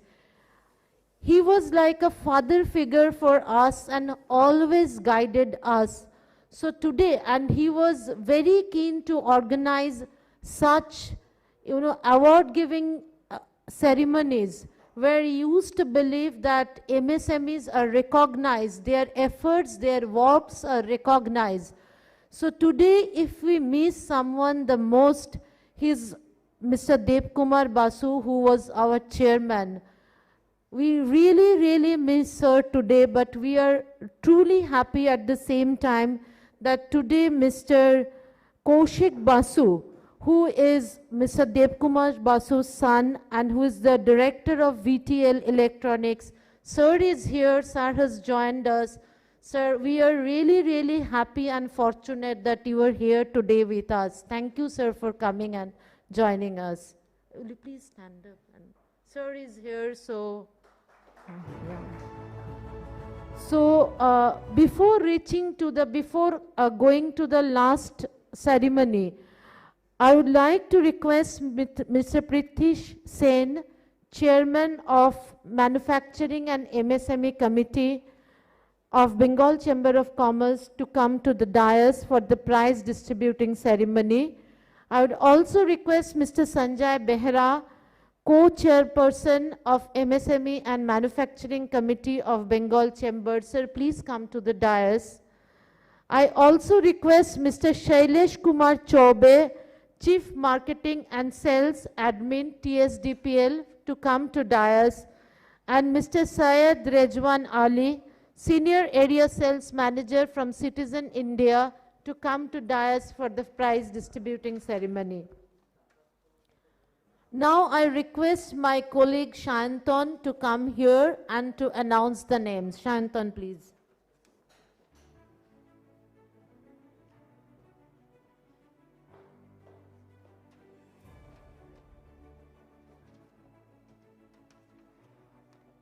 This year was the first edition of the How Green Are We Awards competition, and we received several applications from the MSMEs. So those applicants who are present here today, we would announce their names. First, can we have on stage Ms. Anima Singha?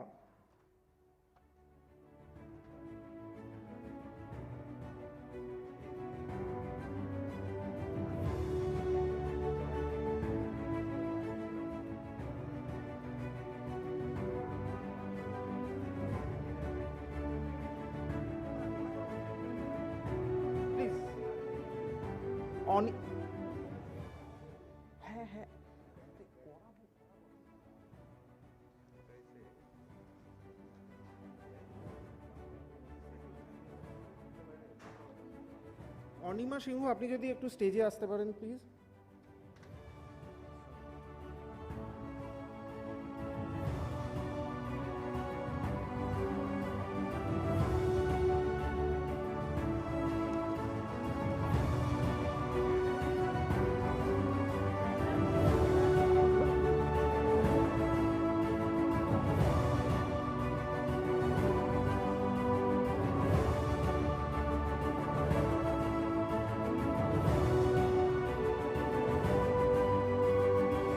আমাদের পরের প্রতিযোগী ছিলেন কৃষ্ণপদ সরকার। কৃষ্ণপদ বাবু, আপনি কি আছেন?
Engineering and Hydraulic Equipment Company Private Limited,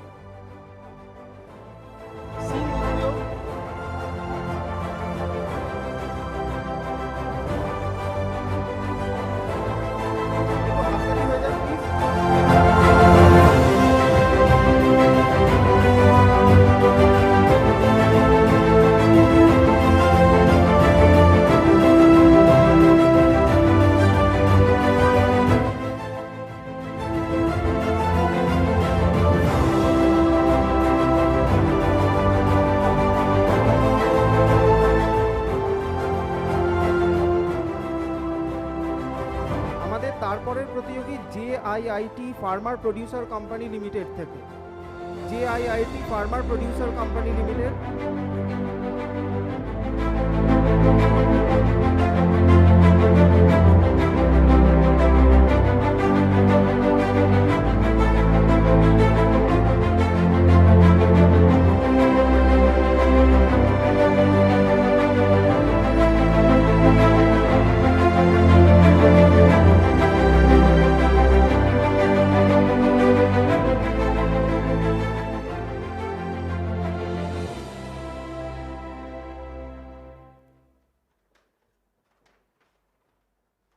আমাদের final রাউন্ডে উঠেছিলেন 28 জন।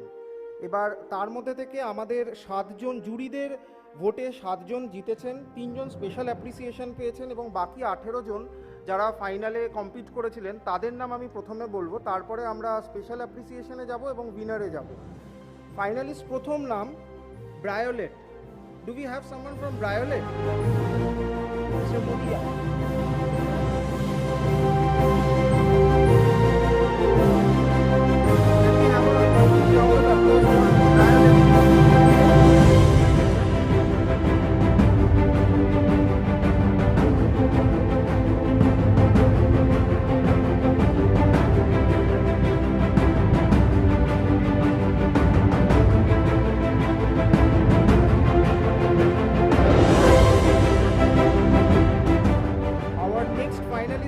Lintas Packaging Private Limited. Can we have Mr. Shaha please from Lintas Packaging Private Limited? Lintas Packaging Private Limited. Can we have a huge round of applause for them?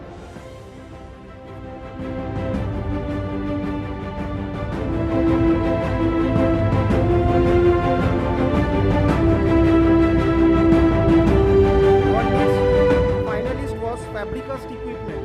Can we have Mr. Banerjee please on stage from Fabricast Equipment? Congratulations, Mr. Banerjee.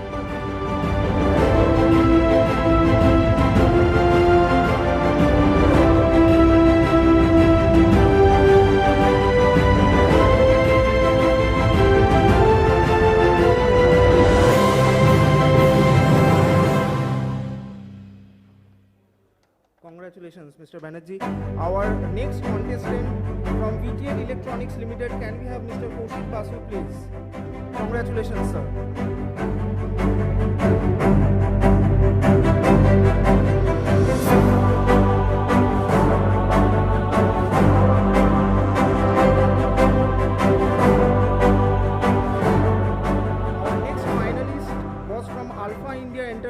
Do we have Mr. Banerjee? Yeah, Mr. Banerjee, please on stage. Congratulations, Mr.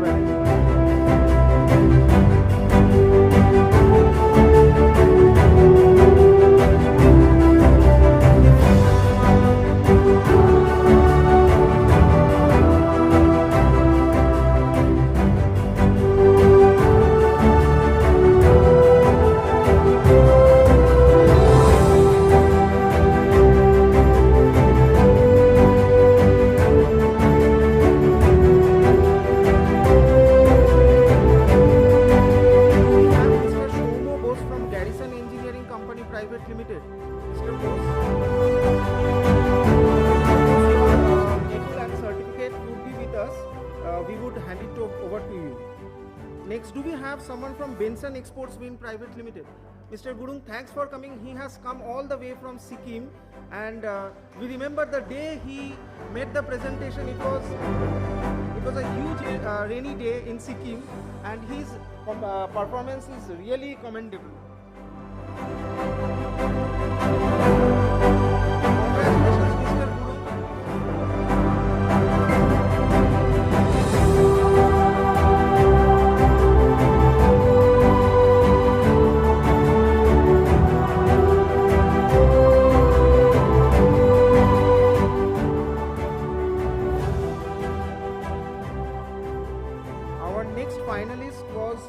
ASL Plastic Private Limited. Do we have Mr. Lalit Lakhani, please, from ASL Plastic Private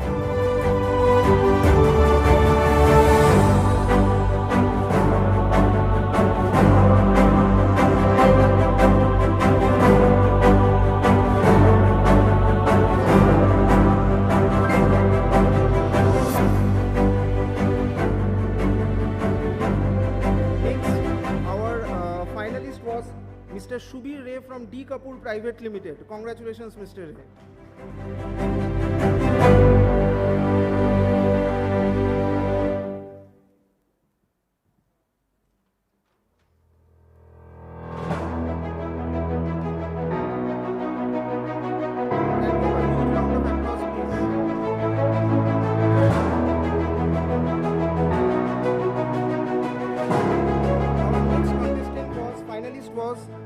Mr. Joyanto Dey from Precision Transmission Chain. Do we have Mr. Dey here?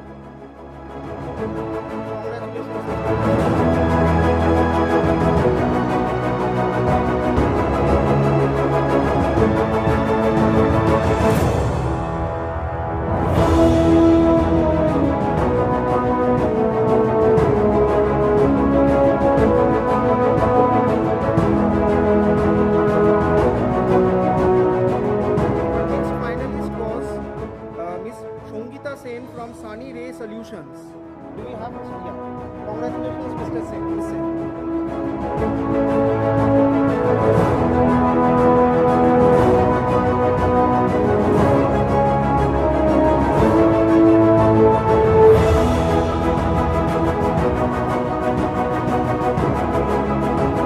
Our next finalist was Mr. Subhash Chandra Sarkar from Holdia Water Service Private Limited. Do we have someone from Holdia Water Service Private Limited? Okay, we will keep your memento and certificate.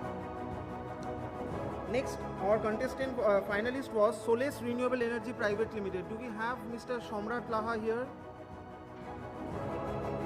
Our next finalist was DLS Impex.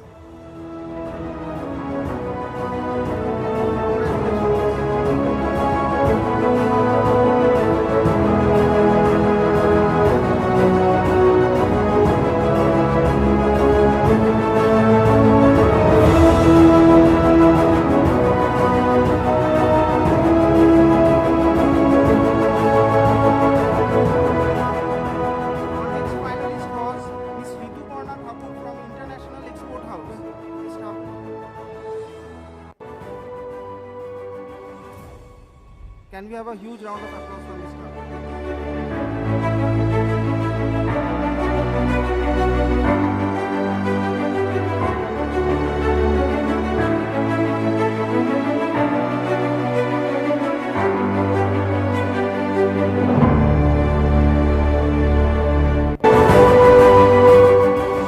Our next finalist was Bishari Shonirbor Goshti.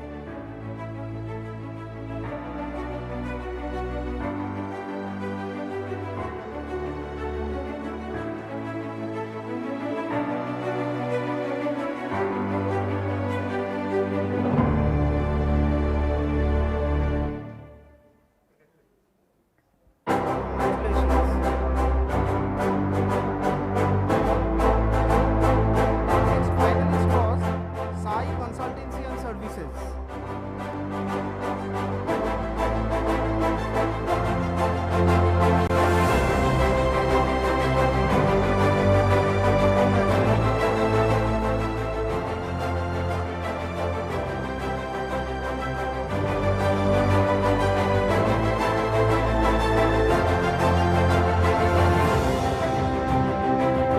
Our next finalist was RKR Realty Private Limited. Can we have some huge round of applause for RKR Realty Private Limited?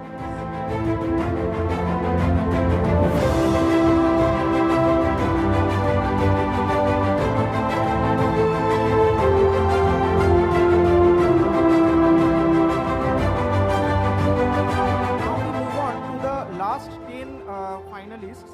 It was, according to the jury members, it was a really tough fight, and the winners just won by a few marks. So first, we would go on to the special appreciation category. So the three names that we have, first is Datre Corporation Limited. Really commendable performance from Datre Corporation.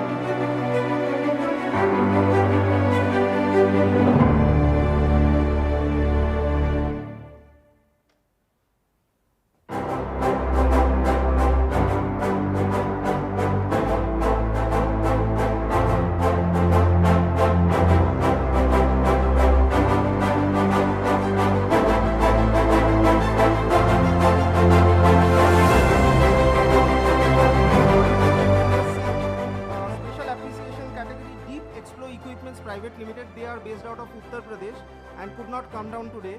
So we will keep your trophy and certificate, sir. And from services, these two companies were from manufacturing category, and the final one from services category we have Sustiknow Advisory. Can we have Mr. Robin Roy on stage, please, sir?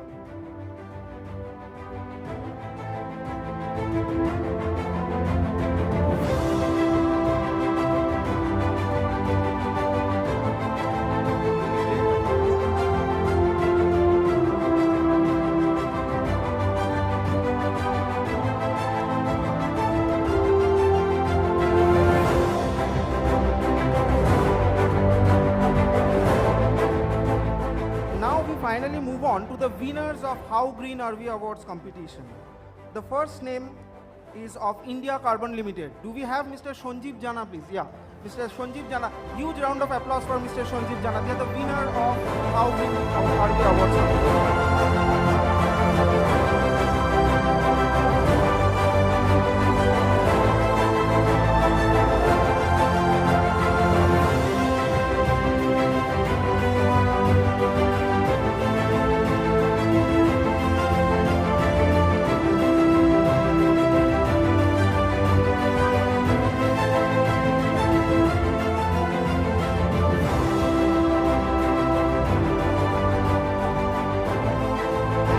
Our next winner is Assam Carbon Products Limited, and Mr. Jana would be collecting the certificate and trophy for Assam Carbon Products Limited as well. We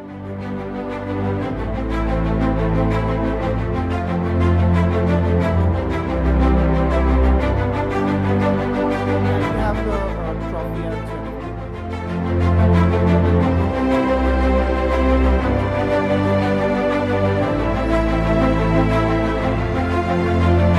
round of applause for Assam Carbon Products Limited.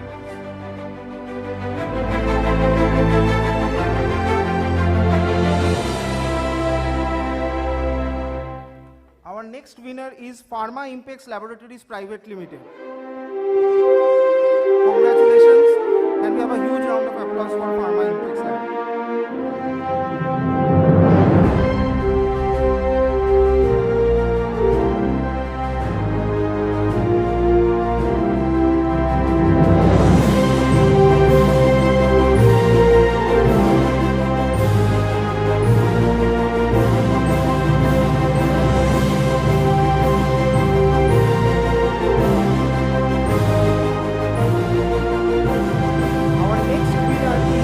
Dr. Arijit Banerjee, the toilet man of Bengal from Rama ESIS RPL. Can we also have madam on stage, please, from Rama ESIS RPL?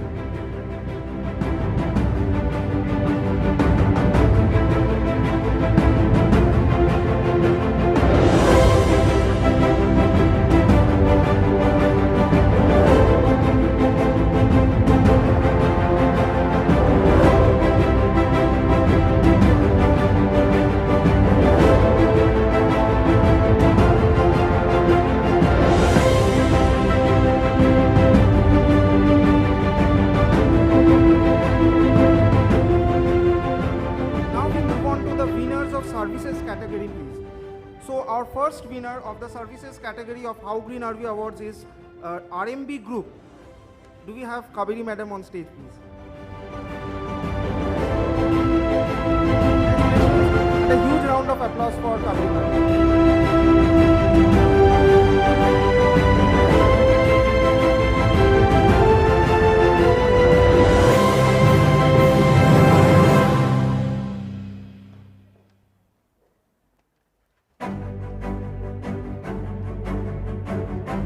Our next winner from the services category, Aponjon Shonirbhar Goshti, Mr. Shonatan Mondol.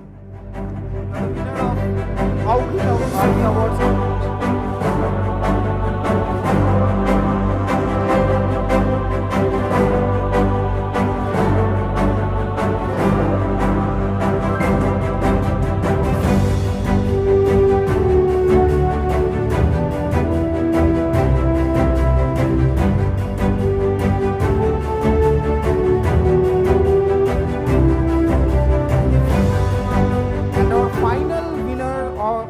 How Green Are We Awards competition in the services category, Eduplex Solutions Private Limited.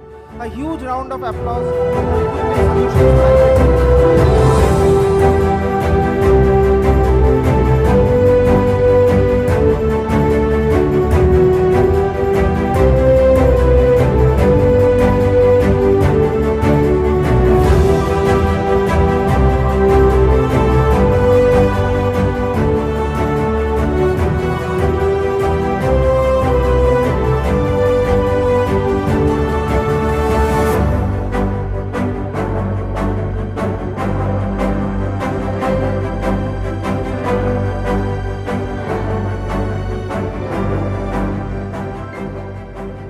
Apologies from our end, we missed out one name from the participant category, Mr. Dinobandhu Mahali.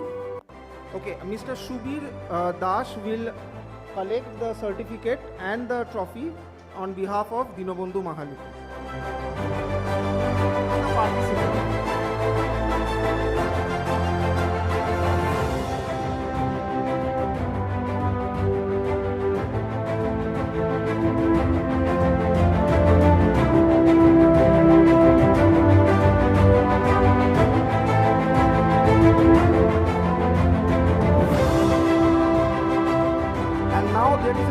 Special announcement.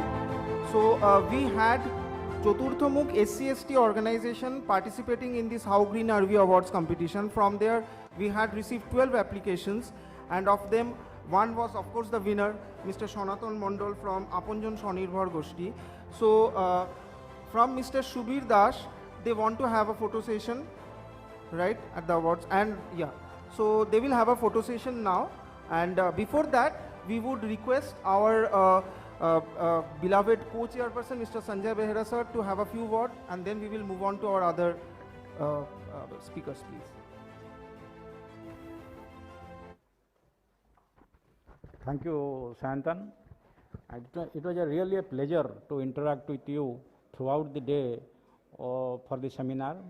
And also, my heartiest welcome on behalf of BCCI to all the winners. You see, the participation and the quality of presentation was very good as compared to last year. And we appreciate the participation and enthusiasm by each of the participants during the competition. And please keep it up, because it is not like that winning or losing. It is more important how we are making small baby step improvement or so-called Kaizen, continuous improvement in your organizations. For the organization as a whole, the implementation of plan, do, check, act means continuous improvement, so that ultimately we will win in the marketplace. And once again, we congratulate to all the participants and all the winners. Keep it up. And it was really an honor for us to make the judgment, but it was very difficult also to find who is the winner, but here and there. But once again, keep it up. Thank you so much. Now can we have Mr. Syed Rizwan Ali to say a few words for the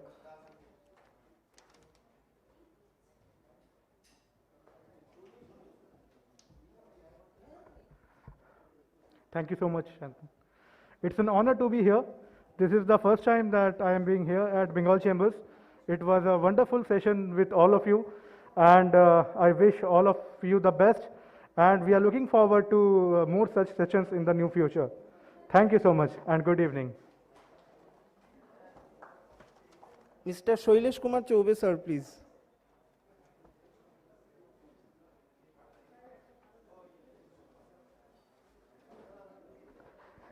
Today was a very eventful day, and I congratulate all the winners for the podium finish. And I also would like to exhort people who could not end at the podium to once again try next year. Looking forward to meeting you all soon. Wishing you very, very happy and safe days ahead. Thank you. And last, if we can have some concluding remarks from our chairperson, Prithvi sir, please. আচ্ছা একটু যদি আপনারা 2 minute সময় দেন, আমাদের final concluding remarks আছে chairman সাহেবের থেকে। Thank you, Sayantan. It's a long day, and I hope you must have enjoyed it, and you must have gained something out of it. And the award, what I mentioned in the beginning, আমি যে প্রথমে বলেছিলাম সকালে, এইটা আমাদের প্রথমবার এটা হচ্ছে how green are we, because this is to sensitise. আর এটা যেটা হয়েছে, যেটা আমাদের সারা বিশ্বে এটা আসছে, আমাদের করতেই হবে এই জিনিসটা, আজকে না হলে কালকে করতেই হবে। এবং এইটা কিছুটা মনে হয় যেটা আমাদের পরিশ্রম করতে হচ্ছে বা এটা আমাদের কিছু খরচা করতে হচ্ছে, তার থেকে বেশি যেটা হচ্ছে আমাদের সাস্টেনেবল ডেভেলপমেন্ট করার জন্য আমরা আলটিমেটলি এটাতে গেইন করছি কিনা, নট অনলি আমরা but total sustainable the world, আমরা যেটা আমাদের আজকে করছি আমাদের নেক্সট জেনারেশনে করছি, সেটার জন্য এটা দরকার। So I am really very happy that এত এনথুজিয়াস্টিক, এত participation with so much of enthusiasm and so much of passion people have done it, and I am sure that এটা আরও বেশি যাবে, অ্যাওয়ারনেসটা আরও বেশি বাড়বে, আপনাদের থ্রু দিয়ে অন্যরাও এনকারেজড হবে, আপনারাও আরও ভালো করুন। সকলের এইটা বলে all the best to all of you. Thank you very much, and also a big round of applause to the BCCI team. They have done really wonderful, they have been working throughout. Whenever I called in the night also, 11 o'clock, Sayantan or Soma or Orno, all are working. They have done a really big round of applause for them also. Thank you very much. Thank you. Thank you. Thank you.